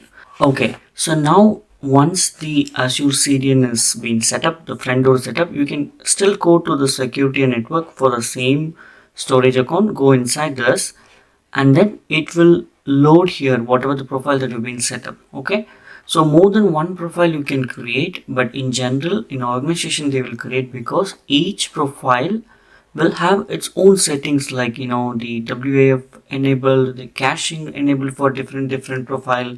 So based on those things, for a different project it will be used, or for different purpose it will be served. Now all what we have to do is, so remember this is how it works. So if you go to containers, go to assets or any containers, right? If you go to, for example, image, and let's take, so let's go to assets and image custom. You see this image. If you click on this dining table, any of the image, right? So if you copy this will be like this. So your storage account name, URL of that storage account, followed by the path of the image file. All what we have to do is, we have to come to this CDN that we created, and then if you go to the profile, you see this is the new CDN URL. Now what we are saying is, we are saying don't go and get that image from that location. Instead you go from here. So if I copy this and paste it and hit it, you see the same image has been loaded. So I'll tell you what happens, right?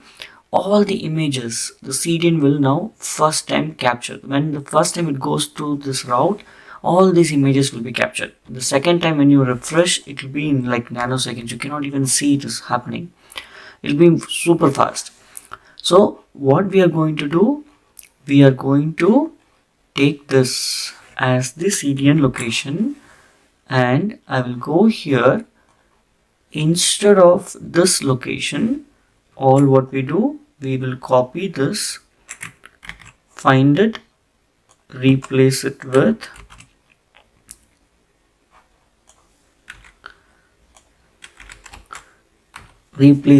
this.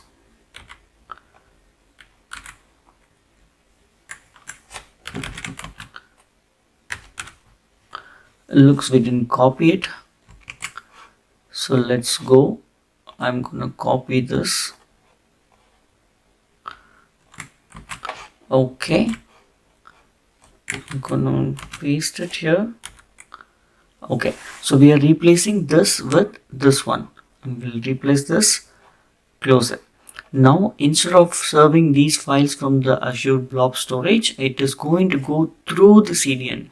When this request is hit, it will hit the CDN, and CDN will in turn hit the storage account, get the data, store it locally.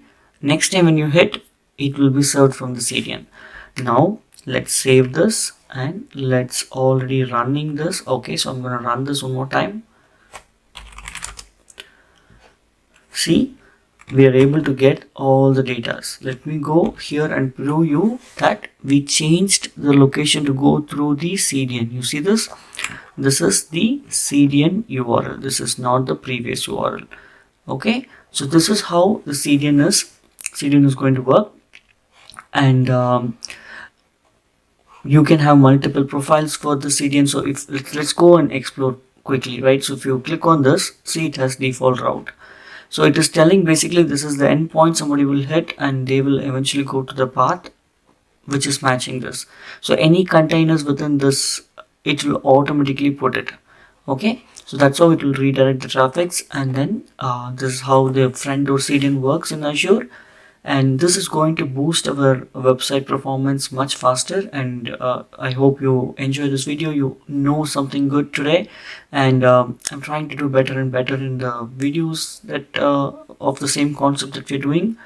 And if you like this video, give me a thumbs up, subscribe to my channel. In this video, I'm going to walk you through step-by-steps of how customize the user interface with HTML template in Azure Active Directory B2C. And this will be much interesting. I will tell you every single thing that you need to do step by step and give you a lot of tips to get to this location. So stay tuned until the end of the video. It will be worth watching and you will learn a lot of things in this video. Come, let's dive in.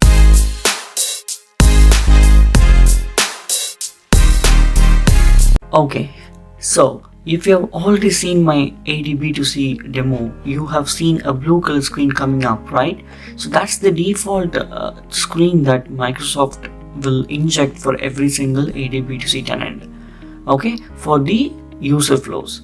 But here we modified the user flow to have our own custom HTML. You see this, I have a logo, I have my own thing, some center of the box, behind the scenes some nice colors, you can choose anything. So what I will do is I will try to answer a lot of questions that users have already asked about this customization of UI. Like there were a lot of errors that's happening in the CSS, and if you people were not able to perform this the way they wanted, all those things. So whatever I have gone through, I will share all the tips. So stay tuned, and if you have any questions, do let me know in the comment section. If you're not subscribed, subscribe to my channel, give me a thumbs up, it will be a good motivation. Come, let's get into the work. So this is what I did. Very first thing, right? I googled it and then I went through some free website like this. I just googled it and I went to the free website like this, like whichever says free bootstrap template.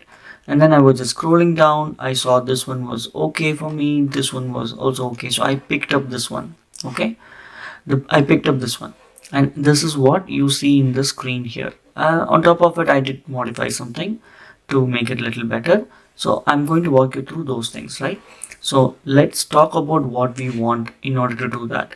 So I'm going to first switch to the Azure AD B2C. So this is the Azure AD B2C that we have switched. Okay, now what you have to do is come to the Azure AD B2C, and here in the left side there is something called user flow. Okay, so if you go to user flow, those who have not seen this, go please watch the Azure AD B2C setup. If you already know how to do it, well and good, just follow this, you will be able to customize your UI. Now we have three user flows. If you remember, one was SUSI, which is sign up, sign in. The other one that we have is edit profile, and then the other one we have is password reset. So let's talk about sign up, sign in. Go to this user profile and come scroll down and say page layouts. Here is the thing, right? So under the page layout, few important things. You can notice here there are multiple things listed here. Unified sign up, sign in page means when you do a sign in, the page that comes here is called unified sign up, sign in page. Okay, when you click on the sign up, whatever page is coming is called local account sign up page. What I have done is I have enabled these two as yes and pointed a particular file here. Let's take a look at this file. Great, you see this file is simple. This is the file that I have. Now Microsoft AD B2C will inject whatever is that you're seeing here. For example, let's cancel this. So for example, let's go back. You see this, after this logo, anything that you see, they're all injected by the Microsoft Azure AD B2C. Great. So our goal is to get this kind of HTML page set up somewhere in the Azure storage, and then we'll see how to modify this. Now the first prerequisite is for this. Let's go step by step, right? So in order to, we know where to do this, right? We know where to do this. So in order to do this, what you have to do is first go to place where you have free templates. You don't need to necessarily go and get the free templates. If you have your own templates, that's well and good. You can use your own customized login screen. I just picked it from here. I'm a bit lazy in this, so I picked it from here. And not only that, this I will show you. This one will have external links, and to avoid the CSS, the cross origin resource sharing errors and other errors that you see, to avoid that, I'll show you what and all you have to do. Now I did click on download and I downloaded this. Once I downloaded this, I just extracted this, and when I open this, you see this is what I downloaded.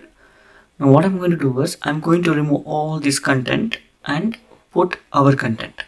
Okay, so in order to do that, very first thing that you have to go and do is you go to this page and see what and all is there in this page. Okay, this is important. Now this page, in order for this page to load nicely, they are using the CSS, this datem picker, and a bunch of JavaScript. Okay, which means all these contents are coming within these folders. Correct?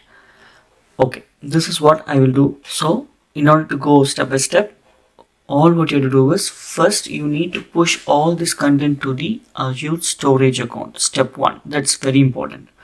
Now when you switch these things to Azure storage account, okay, there are two things you can ask. Now when we switched from the original directory to the learnsmartcoding.onmicrosoft.com, right? That tenant, that directory doesn't have any subscription. Because I do not have any subscription, I cannot have any storage account over there.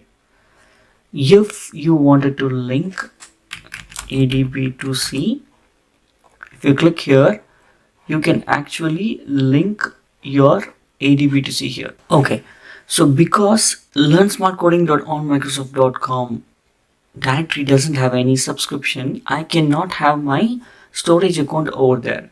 But if you have already linked a subscription over there, you can set up the Azure storage account over there itself. But it's okay if you don't set up it.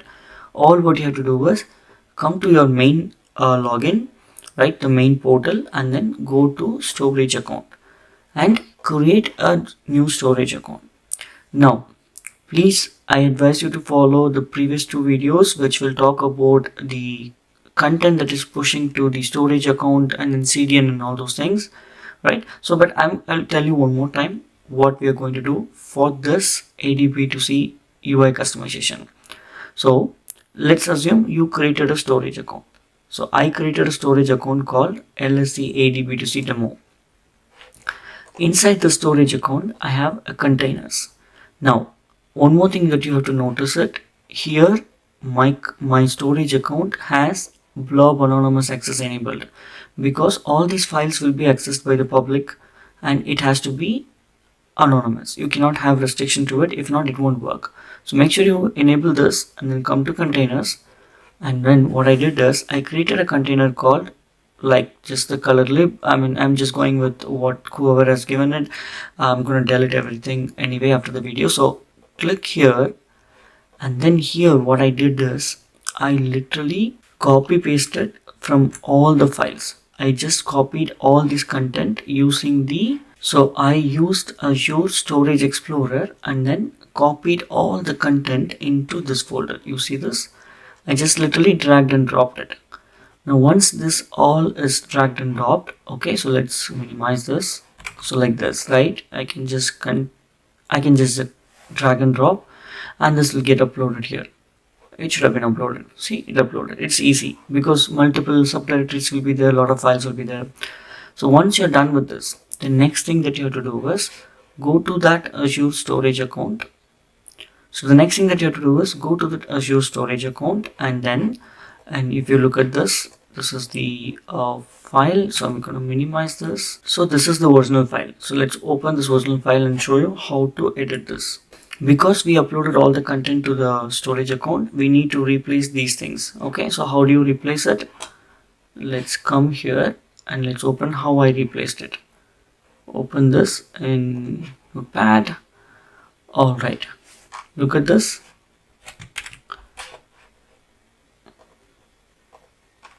Okay, so what I did is I replaced this one. You see this from here, it was just /vendor, right? So I replaced that. This is the location in which the Azure storage account is having the same file. Okay, so this file, I just changed this URL. So I replaced all these URLs. I come all the way through down. I replaced all this URL. The next thing that you have to do is, okay, there was a registration form. So let's take a look at the original file also, so you know what I'm talking about. So let's go open this. See, this is the original form. So basically, let's do this one more time. I'm gonna copy this, and all what you have to do is you have to replace it like this. Okay, you have to replace it like this in all the places. So like we have like 8 places, 1 2 3 4, and come all the way through down, replace it here, replace it here, replace it here. Okay, that's it. Now these files are served from the Azure storage account. Now what I have to do is, I don't want it to do any of this form, so I have to literally clean up all these content, because these content will be triggered by the Azure AD-B2C. So the only thing that you have to do here is you need to copy this and paste it. So div tag with an ID called API and closing div tag. That's it. What Microsoft Azure AD-B2C will do is it will inject whatever it is supposed to inject inside this div. Anything else that is apart from this div is all yours. Okay, so this is what it will do. So I'm going to use this. So once you're done with this change, right, what I did is I did the same changes in this file, the sign-in file, and I literally copy pasted the sign-in file here also. So now let's go and take a look at the sign-in file. Click on sign-in file, take the URL. I will paste this URL here. That's it. Correct? All the contents are same. I'm loading it. Everything looks good. Only there's a phone error. This is fine. File is not there. But other than that, there is no error. I can get this. Now, this is what I did. Right? I also put a URL. So you see this logo is coming from the, so there's a logo coming from this place, and then that's it. Now we will copy this file location and we have to go and put it in the Azure AD-B2C. But before that, there are important steps that you need to do. What you do is go to this container.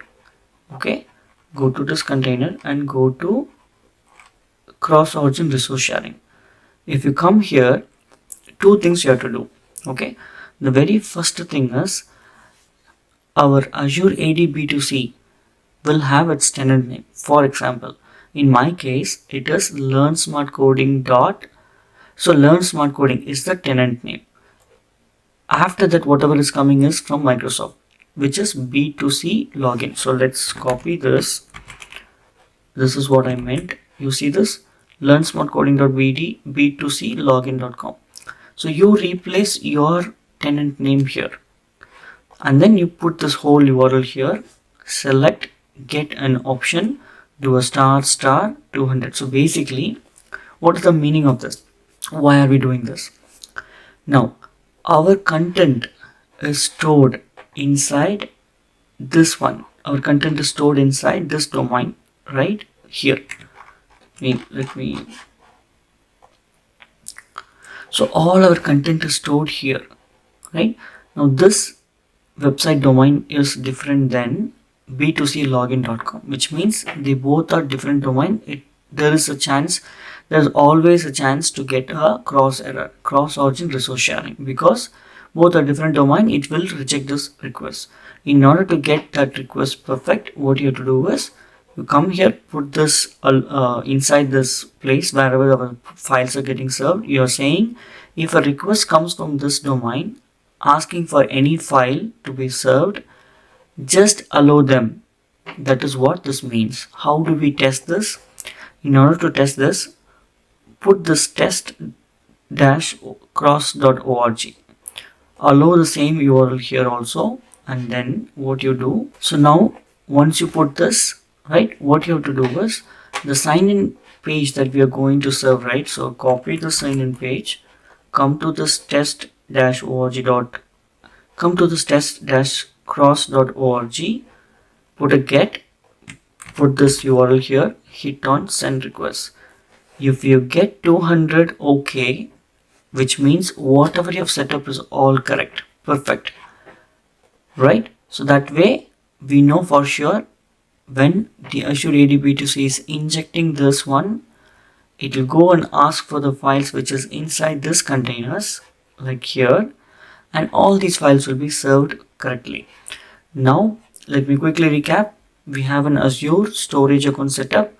We customize the sign-in page and put it into the storage account, and then not only that, very important thing is you should have this ID placed. Once you have this ID placed, you're done. You come here and test the cross-version resource sharing and just be ready with this file. Copy this file, and then all what you do is switch to this account wherever you are supposed to switch to the AD2C and go to the user flows.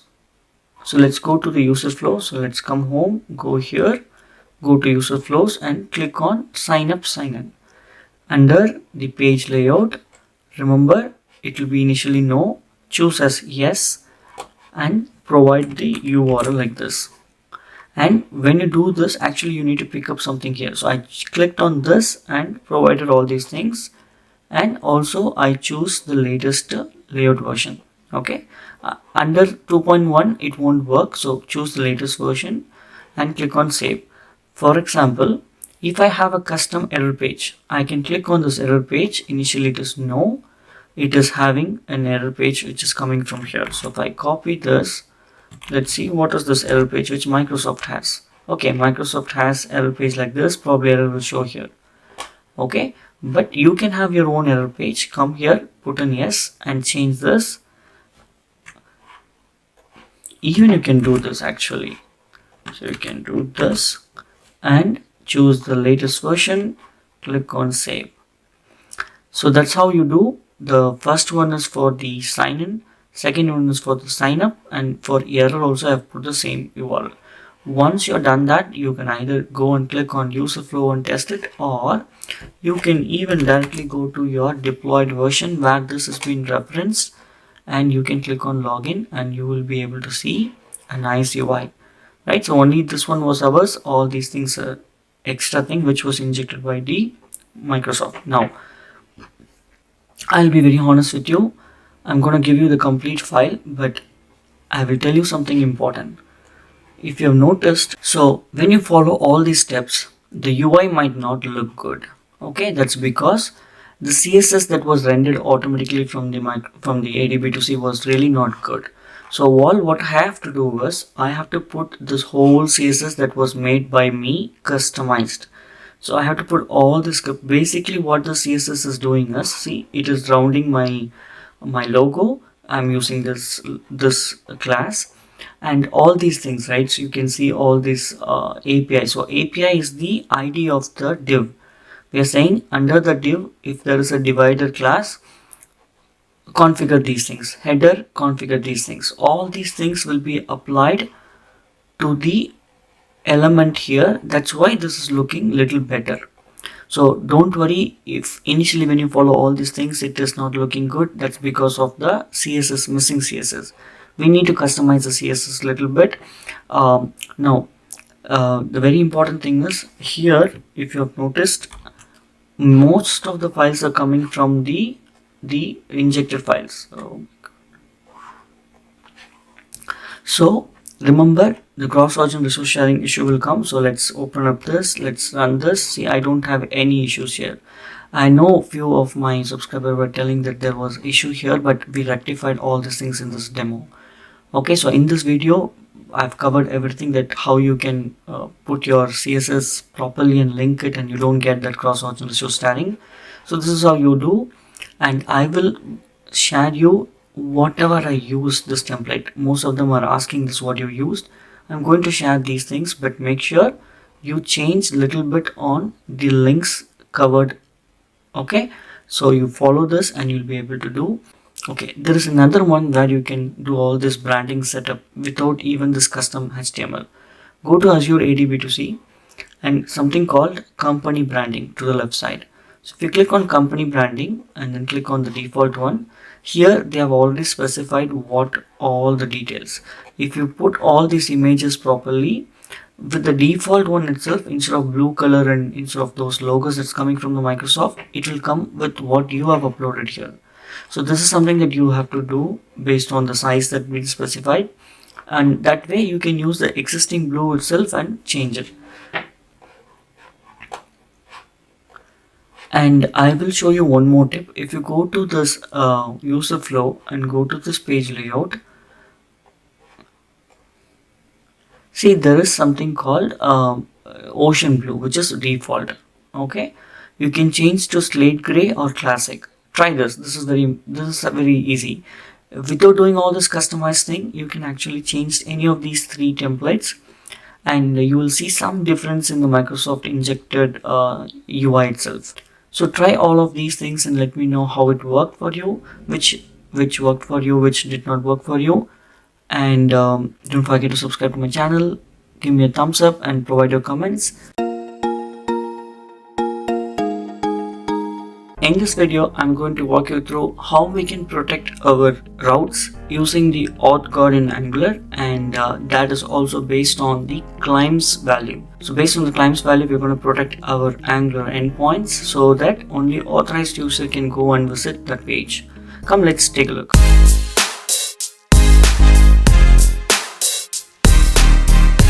So this is the application that we have, and here right now they can navigate to many pages. And let's say if I log in with a particular user, let's say I'm logging in with this one, okay, this email ID. So sign in, and then when I go here, the actions are enabled. If you look at this, I cannot go to reservation.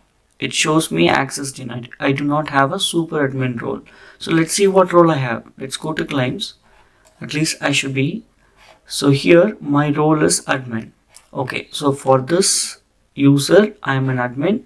So who can be a super admin then? So if I log into a particular URL, if I log into a particular email ID, I will be a super admin. So I'm going to log in with this one, and I am a super admin for this user. So which I've configured in the API connector.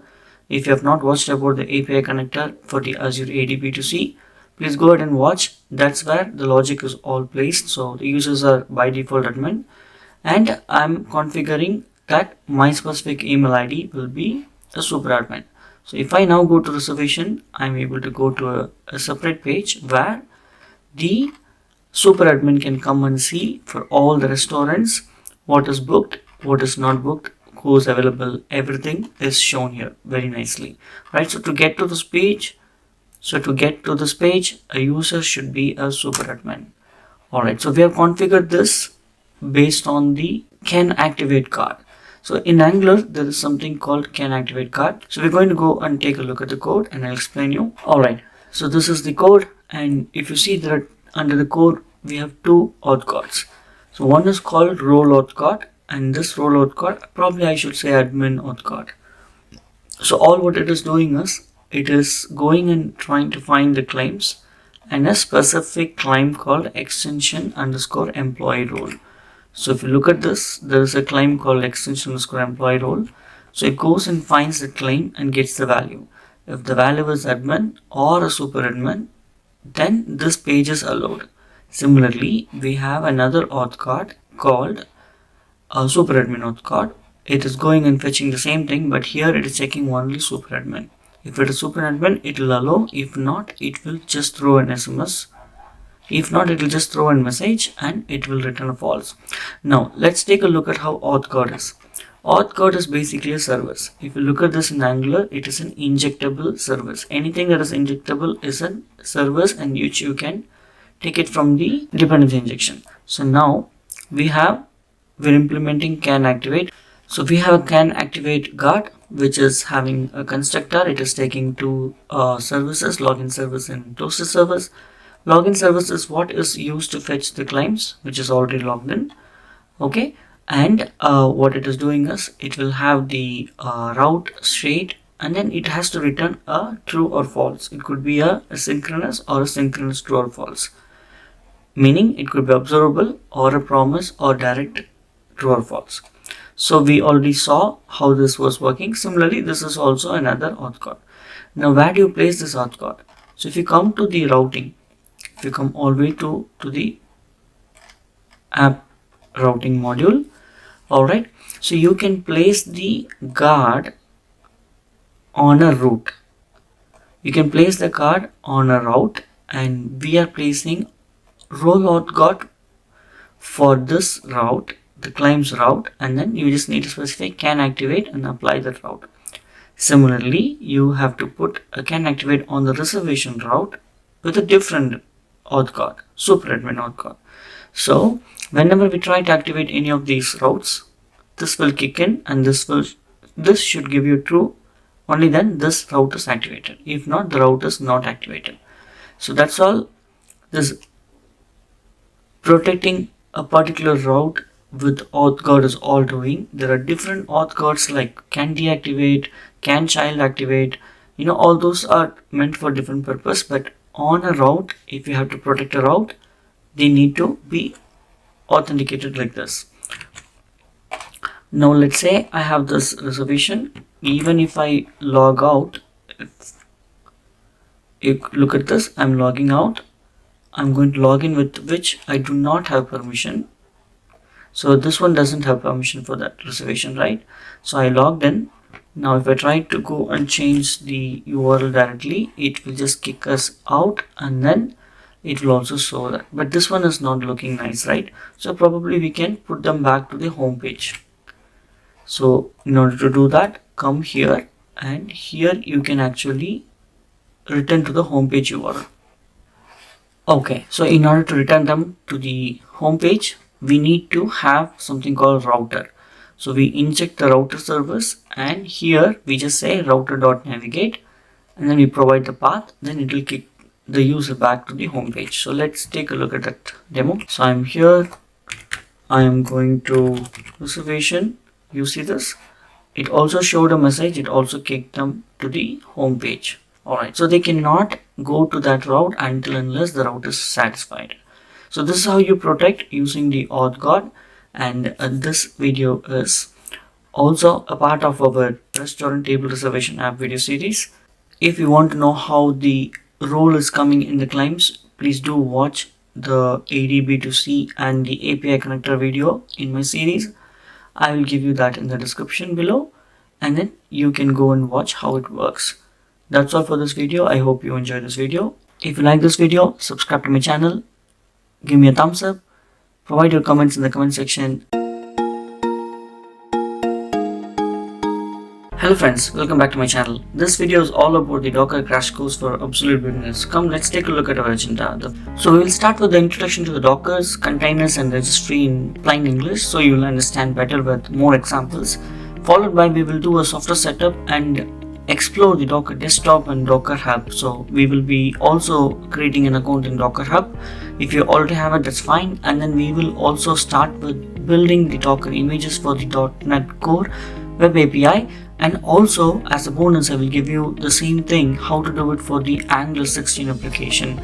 And this is going to be a complete hands-on experience. Followed by, we will be configuring and deploying this image from the Docker Hub registry to the Azure Web App. and that is also going to be a complete hands-on.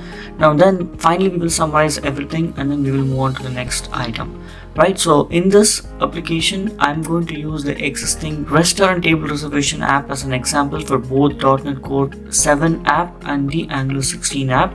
So come, without delay, let's get started.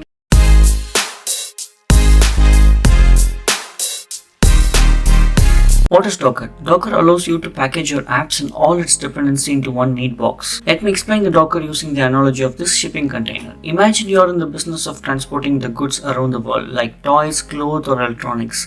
Traditionally, you will have to pack each item separately, which was time consuming, and it sometimes led to items getting damaged along the way. Now enter Docker. Docker is like a standardized shipping container. It's a big, strong, and consistent box that can hold a variety of things. You put your goods into this container, close it up, and it's ready to be shipped. What makes Docker special is that this container can be easily loaded onto different types of trucks, ships, or even the airplanes. It doesn't matter what kind of transportation you use, your container fits perfectly. The beauty of Docker is that you can pack everything your business needs, like your goods and the tools you handle them, into these containers. So when you're ready to move, you don't need to worry about how to pack each item separately. You just pick up your prepaid Docker container and they work seamlessly with your transportation method. In the world of software, Docker works the same way. It helps developers pack their application and all the software tools they need into these standardized containers. This makes it easier to run the same application on different computers. Just like how shipping containers can be loaded onto the different vehicles, Docker ensures that your application runs consistently no matter where it's deployed. Just as shipping containers, ensuring your goods arrive intact, regardless of the mode of transportation. Alright, it's time to set up our local machine and we will install these softwares. Okay, so what do we need? We need to install the Docker desktop, so we have to go to this website and then get the downloads, and then we will log into hub.docker.com. If you do not have, just register it, and then this is how it looks once you register it. Once you log into this, you will see these kind of things. You may not see the repository. Then we will install the Visual Studio software. I am having the community version 2022. You can install whatever you want. Minimum is 2019. Then we will install .NET SDK 7. Now it's time to put our hands on deck and come, let's get installed all of those. So first thing, I went to this website. You can Google it as Docker and then you can go to this URL. And then here you see this softwares are available for Windows, Mac and Linux. Based on your OS, you download it. For me it's Windows, so I clicked on Windows and the software is getting downloaded. I will be installing this software. Now next thing is what we will do once we have the software ready, like installed. This is how it looks. So you will see the Docker desktop and then initially you will see do a sign in. You need to sign in. So now before you sign in, there are a couple of things we can see here, but we will explore those things. So how do you sign in?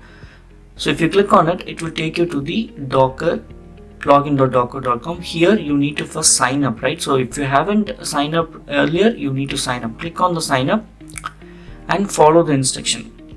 So once you create your account, it's free only, so do not panic. So just create an account, and once you create an account, you will be able to sign in. I already have an account, so I'm going to click on login, and this is the username. Remember, my username matters here. Username is Learn Smart Coding. So once you are done that, right, see it signed up there as well as here also it's signed in, right? So it got automatically synced up with the website. Now we are literally working on our login on my local one. This is called local Docker desktop. This software has images, containers, and a lot of other things. Because I already explored so much, it is showing me all of these things. If you're doing it for first time, you may not see all of these. That's absolutely fine. We will explore one by one. Now let's minimize this. Let's go and install the other software. See, community version Visual Studio 2022 is still free for developers like us, right? So I will go to this community version and download the version 2022. That's the latest as we speak today. So once I have this Visual Studio setup installed, I will be able to install all this required softwares and then checkbox the Windows one. So this is how you will do. Click on the community 2022, those softwares will get installed.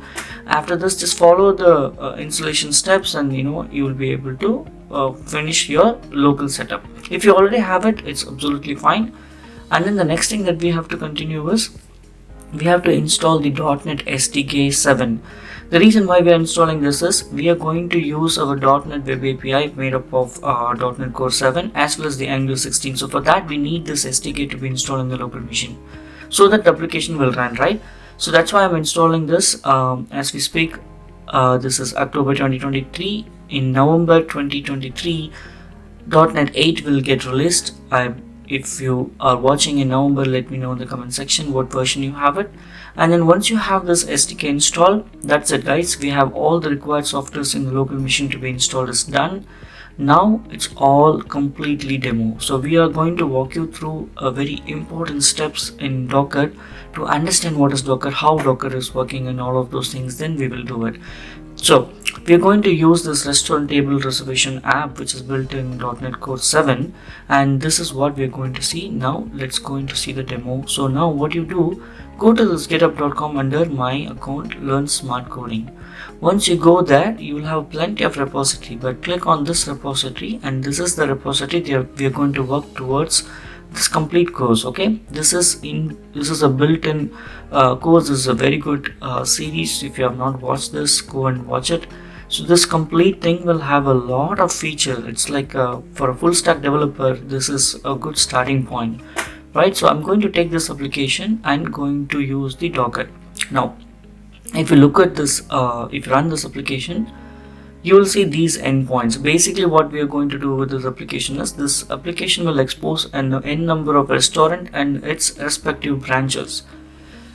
From a UI perspective, from an Angular perspective, this is the Angular application. So from this application, any user, whether they are logged in or not logged in, they can come and search for a restaurant and a particular branch, and they'll be able to reserve their seats. See, I'm choosing a particular date.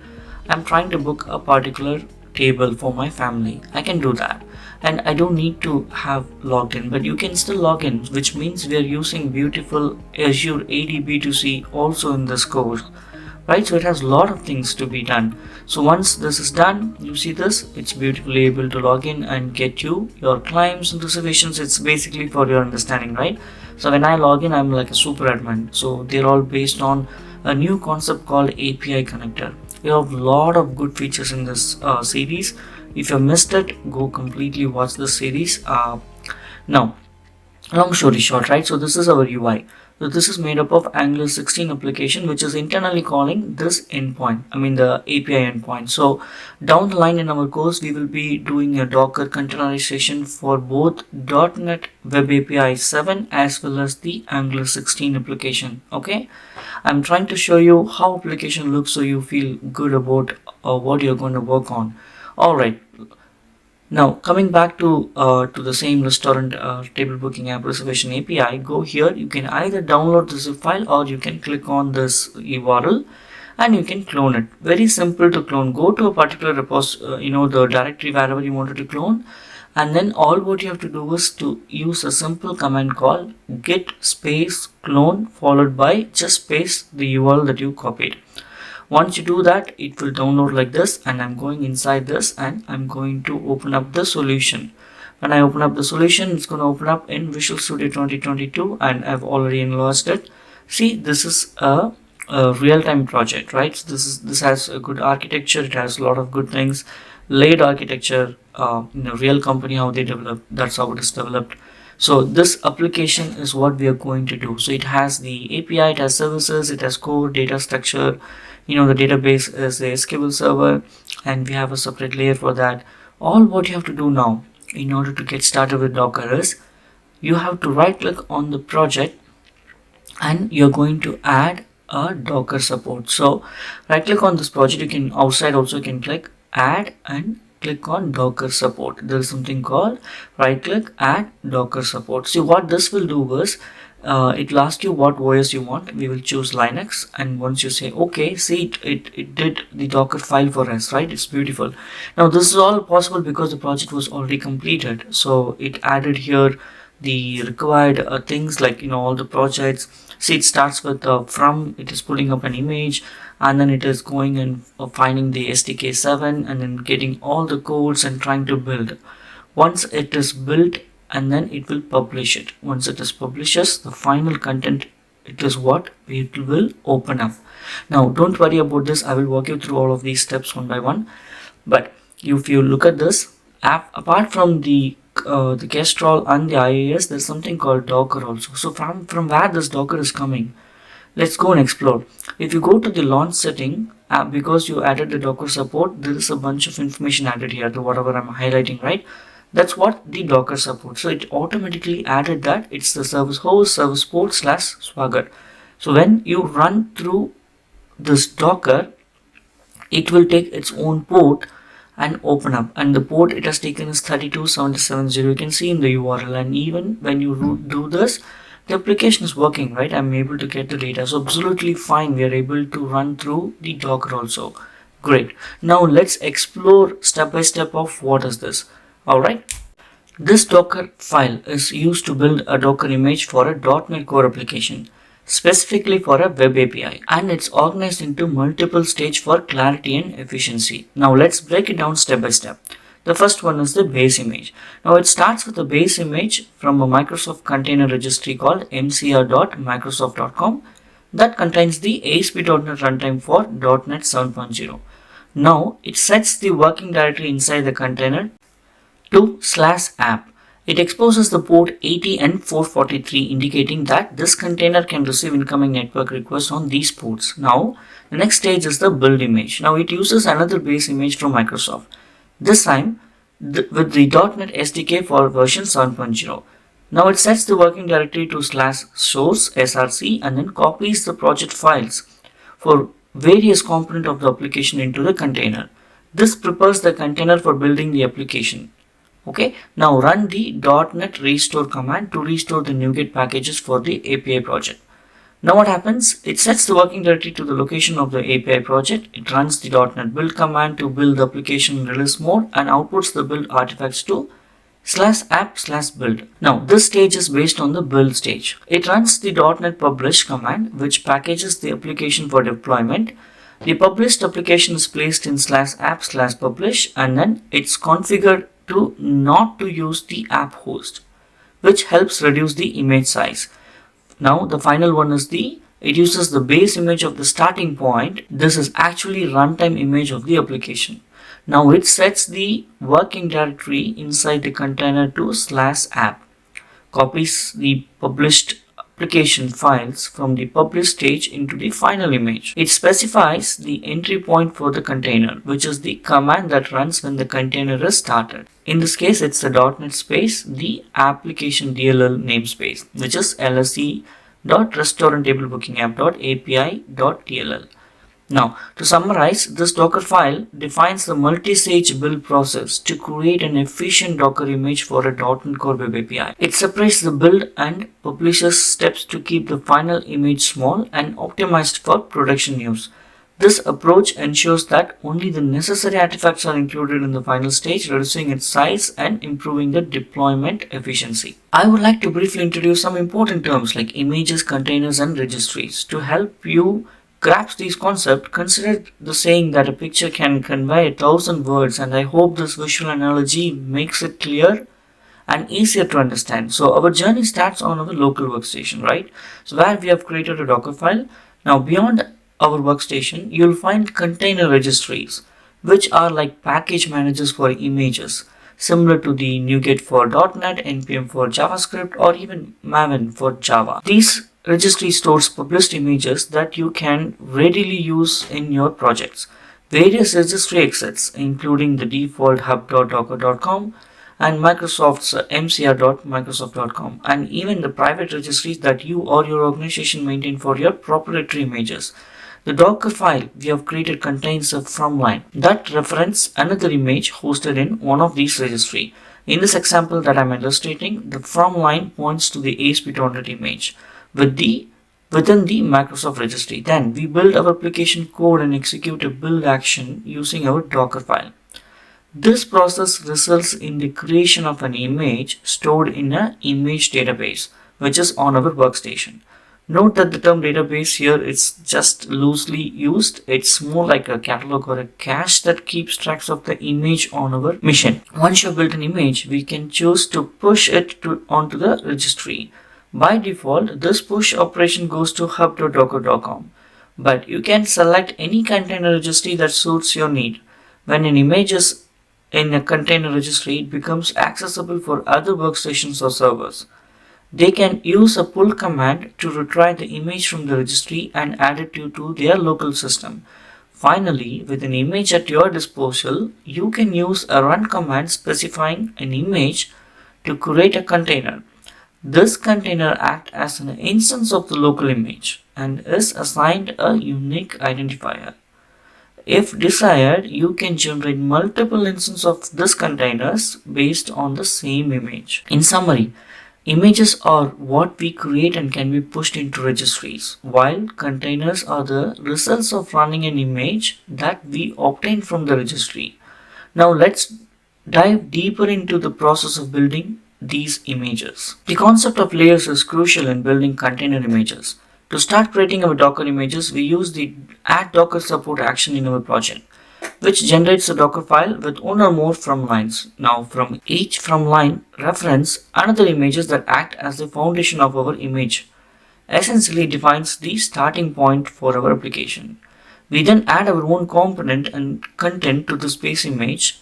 This involves actions like copying files into the image and sometimes running the additional operations such as the .NET publish command. Now it's important to note that the base image we start with may have followed a similar process, beginning with a more fundamental image and building upon it. For example, in ASP.NET, the image likely began with a specific Linux container and added ASP.NET runtime component. In our practice, we use the resulting base image.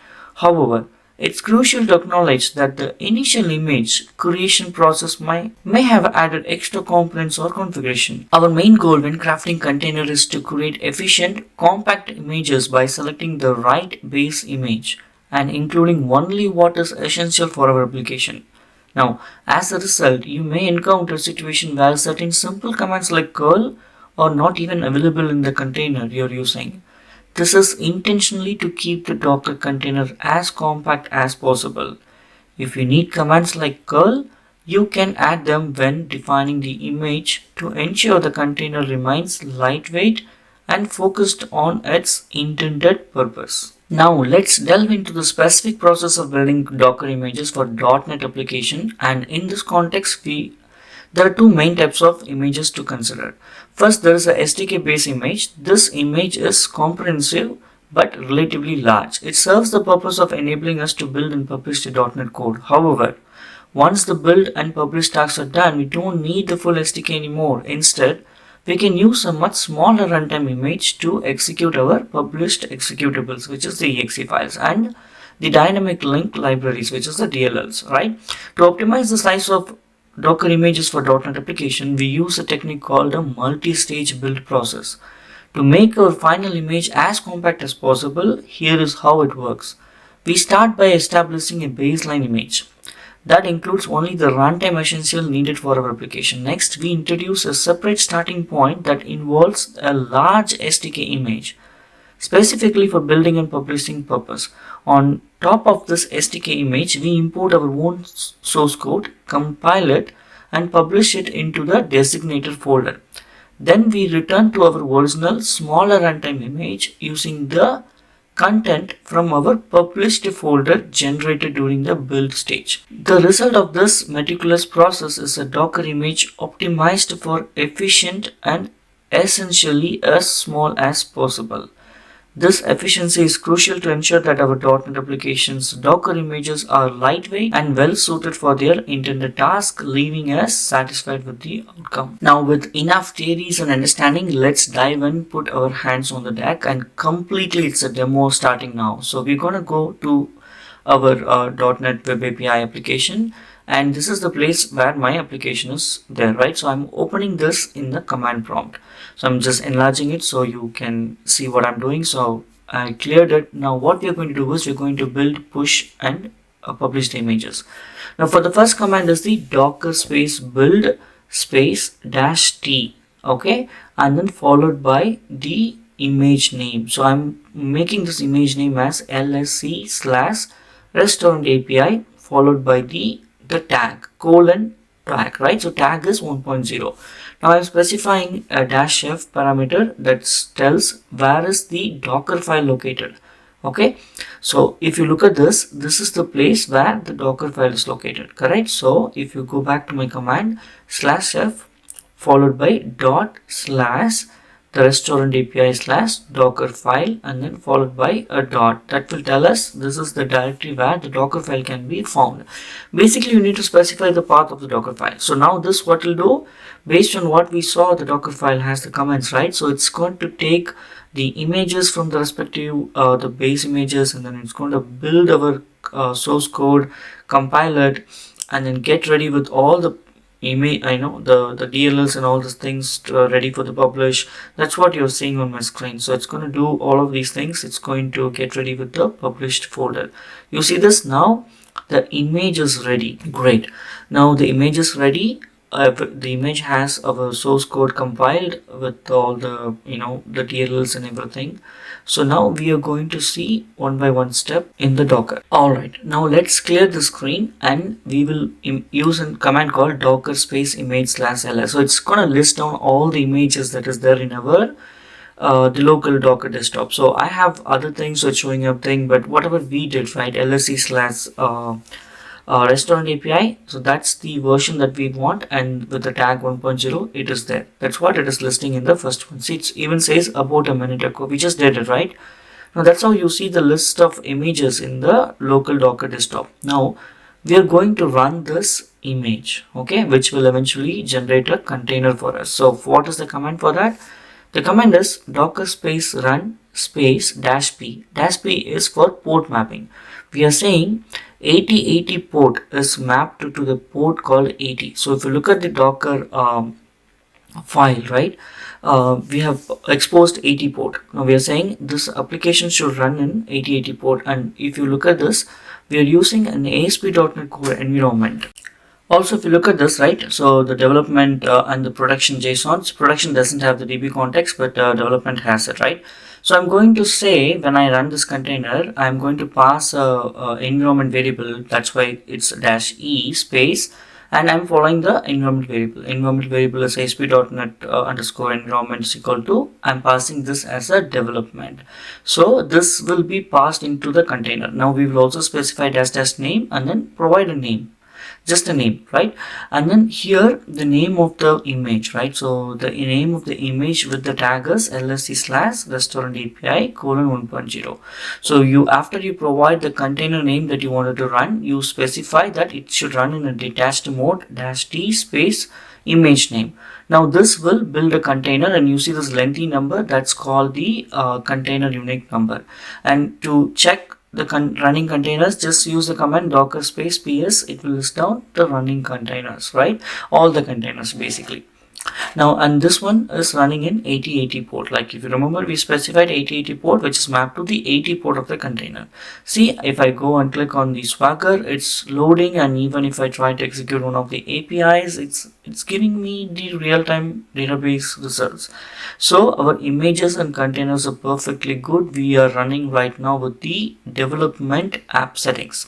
Okay, you can pass the different environment variables, and that will tell you how to do it. Now let's go to hub.docker.com. okay, once I log in, this is how it will show, but don't worry, when you do, you may not see all of these images because I already ran it, right? So click on the repository, and we are going to now push this image to this repository.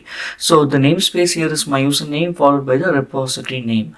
So for the sake of this demo, I'm going to create another repository so that I can show you how to push this built images, right? So the repository name, you can name it however you want. I'm naming it as restaurant reservation API, or maybe a different one, restaurant API, just to keep it simple. Or let's say restaurant reservation API. Alright, so the repository name is restaurant reservation API, and you just give some short description because this image is public. If someone comes and look at this image, they will know what this image is, right? You just have 100 characters if I'm not wrong. You have to be very precise in giving this description, a very short description. So I will give this as a short description like this, and then I'll choose this as a public. Okay, I'm not choosing this private because my intention is to use get this these images to be used by everyone.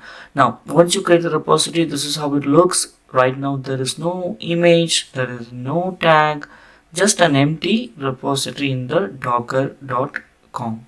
Now click on Docker. You provide a command called docker space login. It is authenticating based on your local Docker login. For the Docker desktop, you logged in, right? So based on that, it is locally authenticating it, and you are now recognized as a logged in user. If you have not logged in, it will definitely prompt you to log in the browser. Now we have cleared the screen, and next thing is to tag this image, and then we will be able to push the image. Now let's go to image in the Docker thing. Let's copy the image name, which is lse/restaurant API colon 1.0, because that includes the tag as well. Alright, now let's say docker space tag space the image name that you have it in your local, followed by the image name that you are going to tag it to the docker.com, hub.docker.com. Here the image name is the username followed by the repository name followed by the tag. So here in my case it's learn smart coding / restaurant reservation API colon 1.0. I can have different number as well, but I just wanted to keep it in sync. So both are now 1.0. Remember, it's username / repository name colon tag name. Now once you have tagged it, right, let's run a command called docker space image ls. Now you see this, the first two, right, you tagged based on an existing image, so that's why you got the tag, but you also got the image ID to be same, because the second one that we tagged is based on the another image, right? That's why the image ID is same. Now this is how you see the tagged images. Now we are going to take this one and push to the hub.docker.com. So how do you do that? It's very simple. Docker space push space the image of the tagged one. In this case, learn smart coding / restaurant reservation API colon 1.0, which do access in our image. Now see it has tagged, it pushed the image to the repository. Now if I come and refresh this, you will see the image coming up here with the tag called 1.0. Alright, let's wait for that. You got it. Right, great. So you got this one, right? That's it, guys. You got the image built, tagged, and pushed to the registry. This is very simple, correct? Now you can go and explore more on this pushed image. Now it clearly says the image is based off the Linux AMD 64 OS, and then it has a compressed version of size of 92 megabyte. And last time what it was pushed, what it has, all of these things it will show you, right? Now you have an image in a public registry, and anyone can pull this registry, this image, and run it in their locals, which means whatever code we took it from github.com, they don't need to do it. It's already done and working image is ready, right? So they also have the command here, command to pull, right? If someone comes here, they can just use docker space pull space the name, they can pull the image, right? It's very easy. See, docker space pull space the image, they learn smart coding username / image, repository name followed by the tag. So once you've done that, it is pulling the image and you have it ready. Great. So now you can use this image to run the application, and you can also use the docker space image /ls to list down all the images that we have, and it should show up whatever you pulled as well. Alright, now let's check the container. So how do you check the containers that is locally there in your machine, right? So we need to know what command is that. We already saw what to do it. So now let's say docker space ps, which will list down all the running containers, right? Now it looks like there's no container because we stopped the containers. Now let's first run an image that will eventually generate a container. So I'm going to pull up the existing command, but here I'm going to remove the existing image, which is lse/ this one. I'm going to remove this. Instead of that, I'm going to use the image that we pulled from the docker registry, right? So if you look at this, learn smart coding / restaurant reservation API colon 1.0, that's the image that we pulled. If I just run it, oops, it got error. Oh, that's because there was a container which was already running on a name, right? We just need to delete that. Now if you come back with the same command and then probably change the name of the container that we wanted to run. I'm naming it as restaurant API demo, and then you got the unique ID, and you see this new container is now running on the same port. If I click on it, it is running the application based on the new image that we pulled from the hub.docker.com. I mean the Docker registry, right? So now we know how to do that, right? We got this, we clear the screen. Now what we will do is we will use the docker ps command. Now it will tell you the container name, because this command will list down all the containers that is running on your local machine. Now with this container name, if you just copy the container ID, what you have to do is docker space logs space the container ID. So we're going to see a bunch of useful commands. In order to see the logs inside the container, you use this docker log space the container name. Now if you look at this application, right, when we try to run it, it should generate some log. If the logging is set up properly, probably it will generate the log. Maybe the logs are written in the application insights, but there's a way to generate the logs in the console. And if you wanted to see such logs, when you use this docker space log space the container ID, it will tell you it will show you the logs that has been generated. So in other words, when you run this application in Kestrel mode, in the console, that if you don't see any logs, that's what you're seeing in the container as well. If you see logs, that the same thing you will see in the container as well. But for this application, there is no much logging happening when you execute these things. Probably when it happens with the error, it will show you the logs, but as long as we see some logs, it's okay. So this is how you see the logs inside the container. That is what I'm trying to tell you. So you will use docker space log space container name to go inside and see the logs that is generated inside the containers. Now let's see some basic troubleshooting tips. Alright, back on screen. So what we are going to do is we are going to use the first command as docker space ps. This you already know, we just saw it will list down all the containers. Great. The next command is docker space log space container name. This also we just saw. We just need to copy the container name and go and put that. It will show you the logs inside the container. At least one log is there, which is starting the application. That's fine.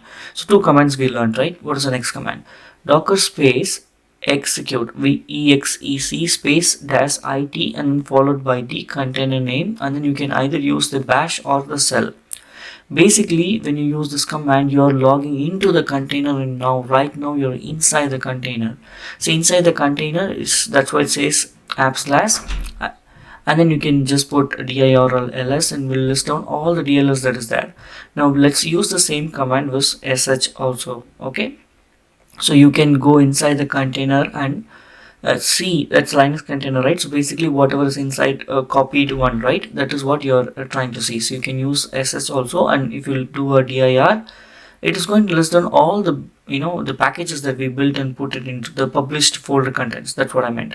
So now you can use those commands to get into the container and see what files are inside. So we have learned a couple of commands. The next command is you can use docker space inspect space container name. Once you do that, it will give you the container details. It will give you the container ID when it is created, what's the state of the container, and a bunch of information.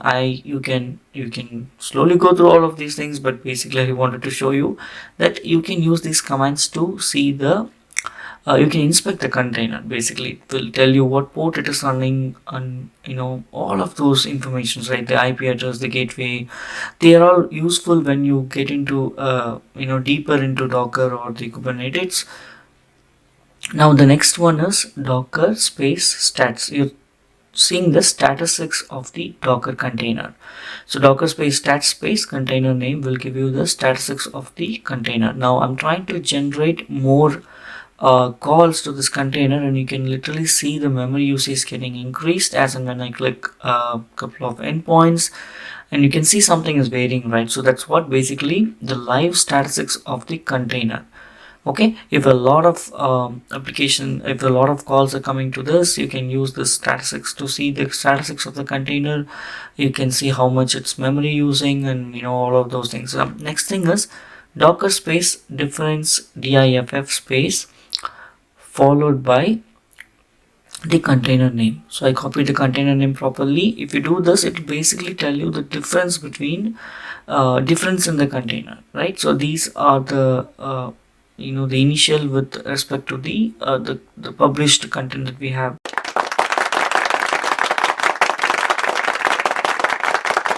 Let's use this image and put it into our Azure website, right? Let's see how we can do that. Now go to azure.portal.com, like portal.azure.com, and then once you log into the thing, you can click on Azure Web App and create a new app service instance. I'm choosing the subscription. The resource group I'm going to maintain as Docker demo RG. You can use the existing or the new one. You know about the resource group. You can later delete the complete resources associated with this resource group. Now, the instance detail, right? The name is unique, right? The name has to be unique. Looks like the name that I have is unique. There's a typo here. I realized later it is LSC. It's not LAS, but it's okay. Let's go with what we have now. We are choosing the Docker container, and it is a Linux thing. Linux is the OS, right? So that's why I choose Docker container, and Linux is the OS. Next step is the Docker. See here, you can choose a single container and choose the registry. We have Docker Hub, we have Azure Container Registry, or your own private thing. Ours is sitting in Docker Hub. So choose the Docker Hub, and it's a public type, and here you need to put the name properly, the image and the tag name. So here our username / repository name followed by colon 1.0. That's the tag name, right? So once you specify this, right, and then if you keep going to the next step, network as default, monitoring, I'm going to enable the app insights for this. I'm choosing yes, and then you can use the tag, click on the review accurate, and once you hit on create, Azure will go and access this image and pull the image, and it is going to build the image. I mean, the image is already built, I'm sorry. So the built image is being going to pulled and going to create a container and put it into this app service. Now if you click on this website, our .NET Core 7 web API that we were running in local is going to run on the deployed Azure website. And you see this in a moment, this is going to come up. And remember, there's something important that I will tell you, right? So when this is loading, in general, the ASP.NET _ environment will be production. Okay, so whatever we it pulled up and ran, it will it has passed the ASP.NET environment as production. You remember when we have to pass the environment variable. So Azure knows, I mean the website knows how to pass, and by default this is configured as production. Now if you see this into the log stream, right, you will be able to see that it is pulling this image and it is creating a container, and container is what it is running. It passes all the required other parameters, arguments, and all those stuff. It knows what to do. It does everything, and then it makes sure the container is running on that website URL. Okay, we know that Swagger UI is now working, right? It has passed everything, but let's explore it by clicking one of the API and click on execute. I bet it will give you 500. Great. See, you know why it is giving 500? If you remember, I showed you in the production configuration, only in dev configuration there is a URL, right, for the database. For production it doesn't have, and by default when you run these instance in the Azure, the environment is by default it's production. You can change the environment, or you can copy this URL, I mean the content of the database connection string, go to configuration and create a configuration for the DB context. So click on connection string, click on new connection string, give the exact name DB context, exactly how it was there in the configuration, and then I'm copy pasting the value, clicking on save, and then continuing to save. It's all saved. Now what will happen in the runtime, because this variable is here, Azure knows how to pass this variable value to this application. Now because we just did that, we need to restart this application. Go to overview and click on restart. So if you go to overview and click on restart, it's going to ask you to restart, and it's successfully restarted. I clicked on restart. Right now click on the URL, and I can assure this is going to work, right? So we're going to go to the Swagger, go to one of the endpoint that was not working because it doesn't have the database. Now you click on it, it is runtime, it passed the real database connection string, and we are able to get the data from the real database, right? That's how it works. It goes to, now if you go to application insights, right? And you can actually click on the monitor. Like for example, you click on the application insights, you go inside this, and because our application insights, this new application insights is configured, it will show up the incoming request. You can see the failed request, you can see the response time, and everything is recorded, right? So in order, if the container is not working, you should know the basic commands to troubleshoot the container. However, if everything is working, application insights will tell us all the information about the application performance, right? Because we have already configured the app insights properly. Now whenever you do this as a first time, this application insights instrumentation key will not be there. You need to place that instrumentation key properly. But there's something called a monitoring, so you can troubleshoot more in terms of monitoring. Go to monitoring and go to log stream. The log stream will tell you that the container is not enabled for the logging, right? You just need to enable the logging. So how do you enable the logging? Go to app service log and click on file system. Basically what we are saying is, whatever the container is trying to log, right, it doesn't have permission to log. We need to give a space to put the log, and this is what the file system. So under wherever the FTP location is deployed, it will create the logs there. Now after doing this, if you go to log stream, it will not show you that container is not registered for logging. I mean, container is now enabled for logging, right? Now if you go to this documentation, it shows you how you can download the logs from this particular location. Okay, for this to happen, you have to be logged into that portal.azure.com, and you should have access to what you're trying to get it. Now our API project is deployed to a particular URL, right? That URL, what I'm going to do is, this is the syntax, right? So your name, your app name that, so your app name dot scm dot azurewebsites.net slash this URL, right? So I'm going to replace that alone here and then click on it. It will download now it will ask me to log in, and then see, now it's downloaded. Okay, so the logs are downloaded because you're authorized to go and get the content, because you're the owner of the website. Now you can see these two logs, right? Whatever you saw in the live stream log, that is what this is. Initially it showed that you don't have access, and then you have access. All of these things are showing up. The second one is the application log, and you see this, there's only one log. That's why when we did docker space log space container name, we saw only one log. Great. Now much easy. Now what we can do is, alright, so what we are going to do is, we're going to go to this kind of a website, right, which I did already deploy. This is the UI application which is using the API that we just saw. Now we are going to do the same thing using the Docker. So now I will open up the URL here. This is the website. I mean, this is the so this is the Angular UI, right? So in order to get that code, go to this repository and go and click on LSC restaurant table app booking app. This is the Angular 16 app. Okay, so I'm going to clone this website, and you can also clone it. If you already have it, it's fine. You can either download it as a zip or you can clone it. Now I cloned it and I'm opening that cloned application here. So if I go back, this is the one which I cloned it. Basically I only pushed it, so I'm opening that in code space dot, which will open up in Visual Studio Code. And once the Visual Studio Code open up this application, I'm going to expand it. See here, by default Angular application will not have a Docker file, right? So we already spoke about Docker and all those details. So we are going to create a Docker file for this application. It should be very simple, and remember, this Docker file should be outside the source folder. Okay, it should be on the project level where the packages are placed. So I'm trying to create it here, it's not working. I'm going to put that file outside and then open it for you. Now I created the Docker file which is just at the same level of the package.json, and if you look at this Docker file employs a multi-stage approach to build a Docker image for an Angular application. Here's a summary of the key steps in each stage. Okay, the first one is building the Angular application using the node.js base image.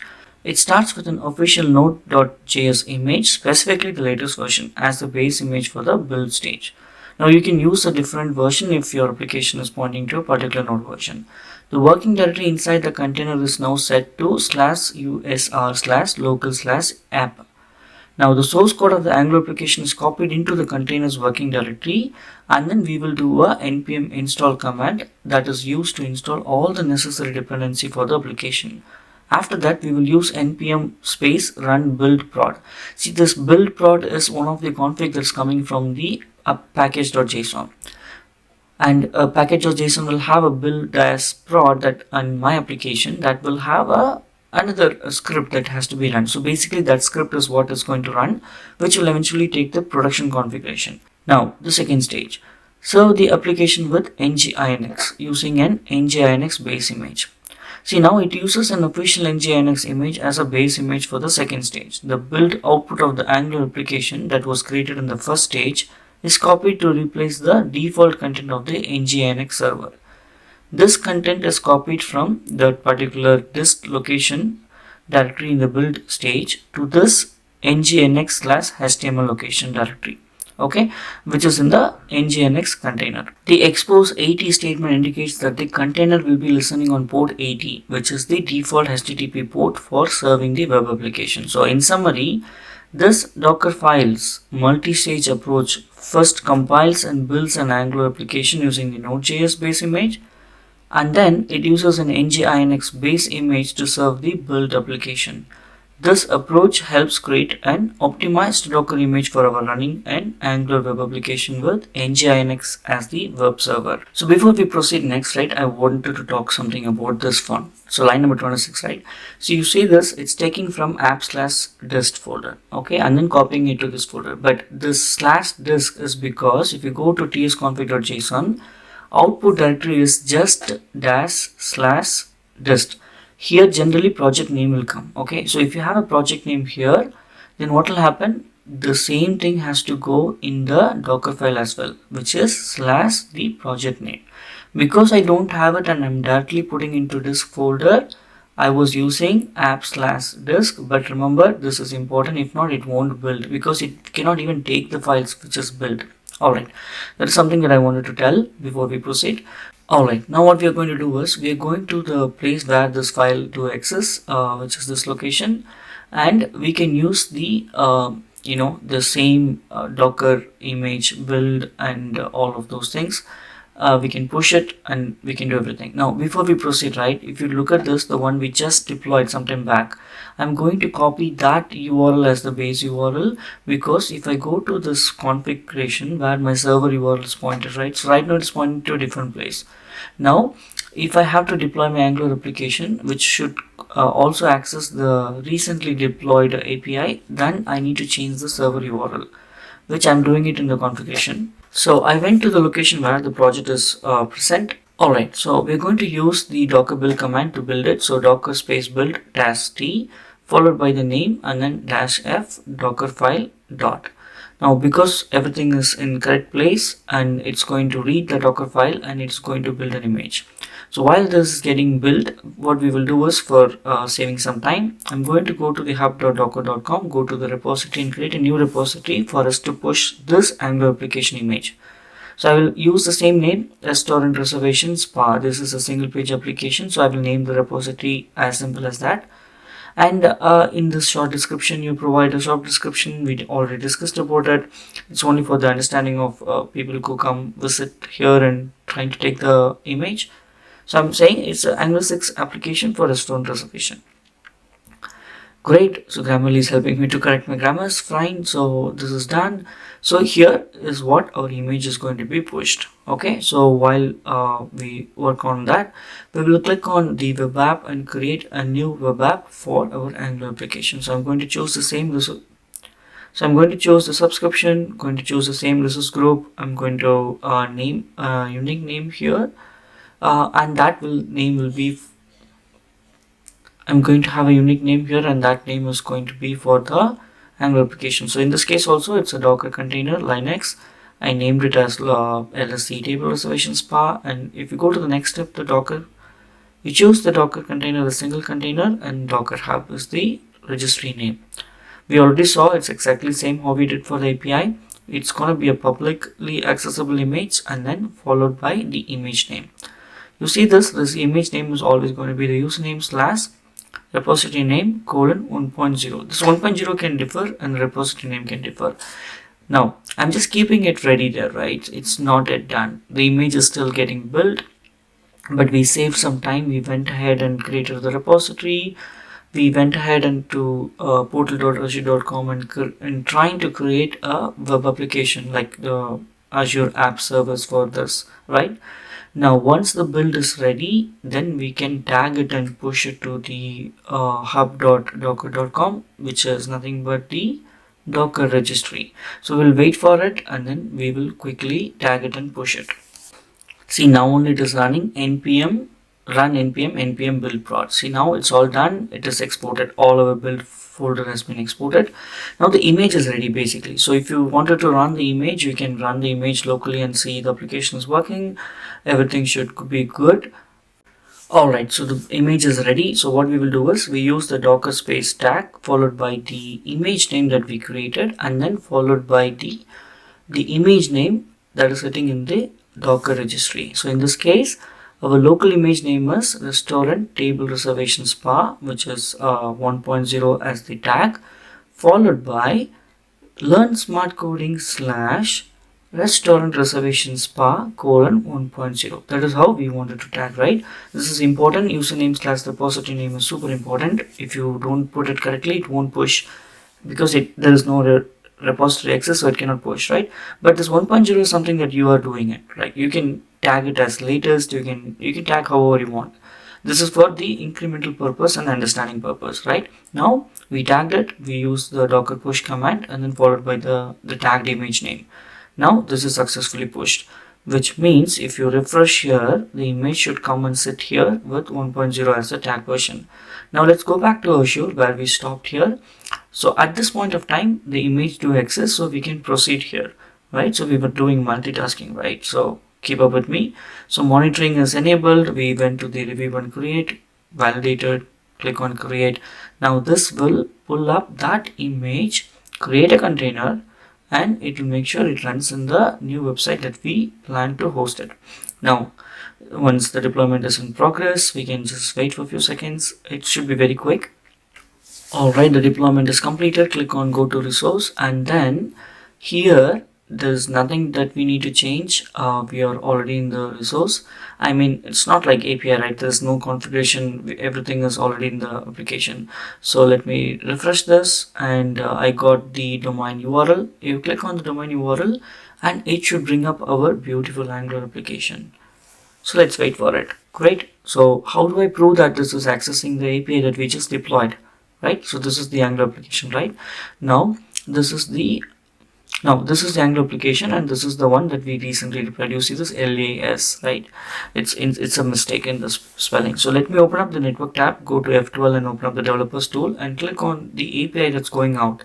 Now it's proven that the Angular application that we containerized and deployed is calling the containerized .NET Core Web API. So we have containerized two applications in this Docker session. We learned what is Docker. We were able to figure out all the Docker, most of the important Docker commands. We were able to containerize two applications. We understood how Docker images work, how the Docker files are configured, each of the Docker lines in the Docker file, right? And then we were able to deploy these two applications to Azure portal, and each of them are talking to each other. And all of these are possible in less than 1 hour. I hope you enjoyed this video, and to summarize, we were able to go through the Dockers for Beginner course. We started with what is Docker, understanding how the containerization is working, why it is important to use Docker, and how it is going to benefit us, as well as followed by we were exploring the Docker images, and then followed by we took the application for .NET Core Web API 7.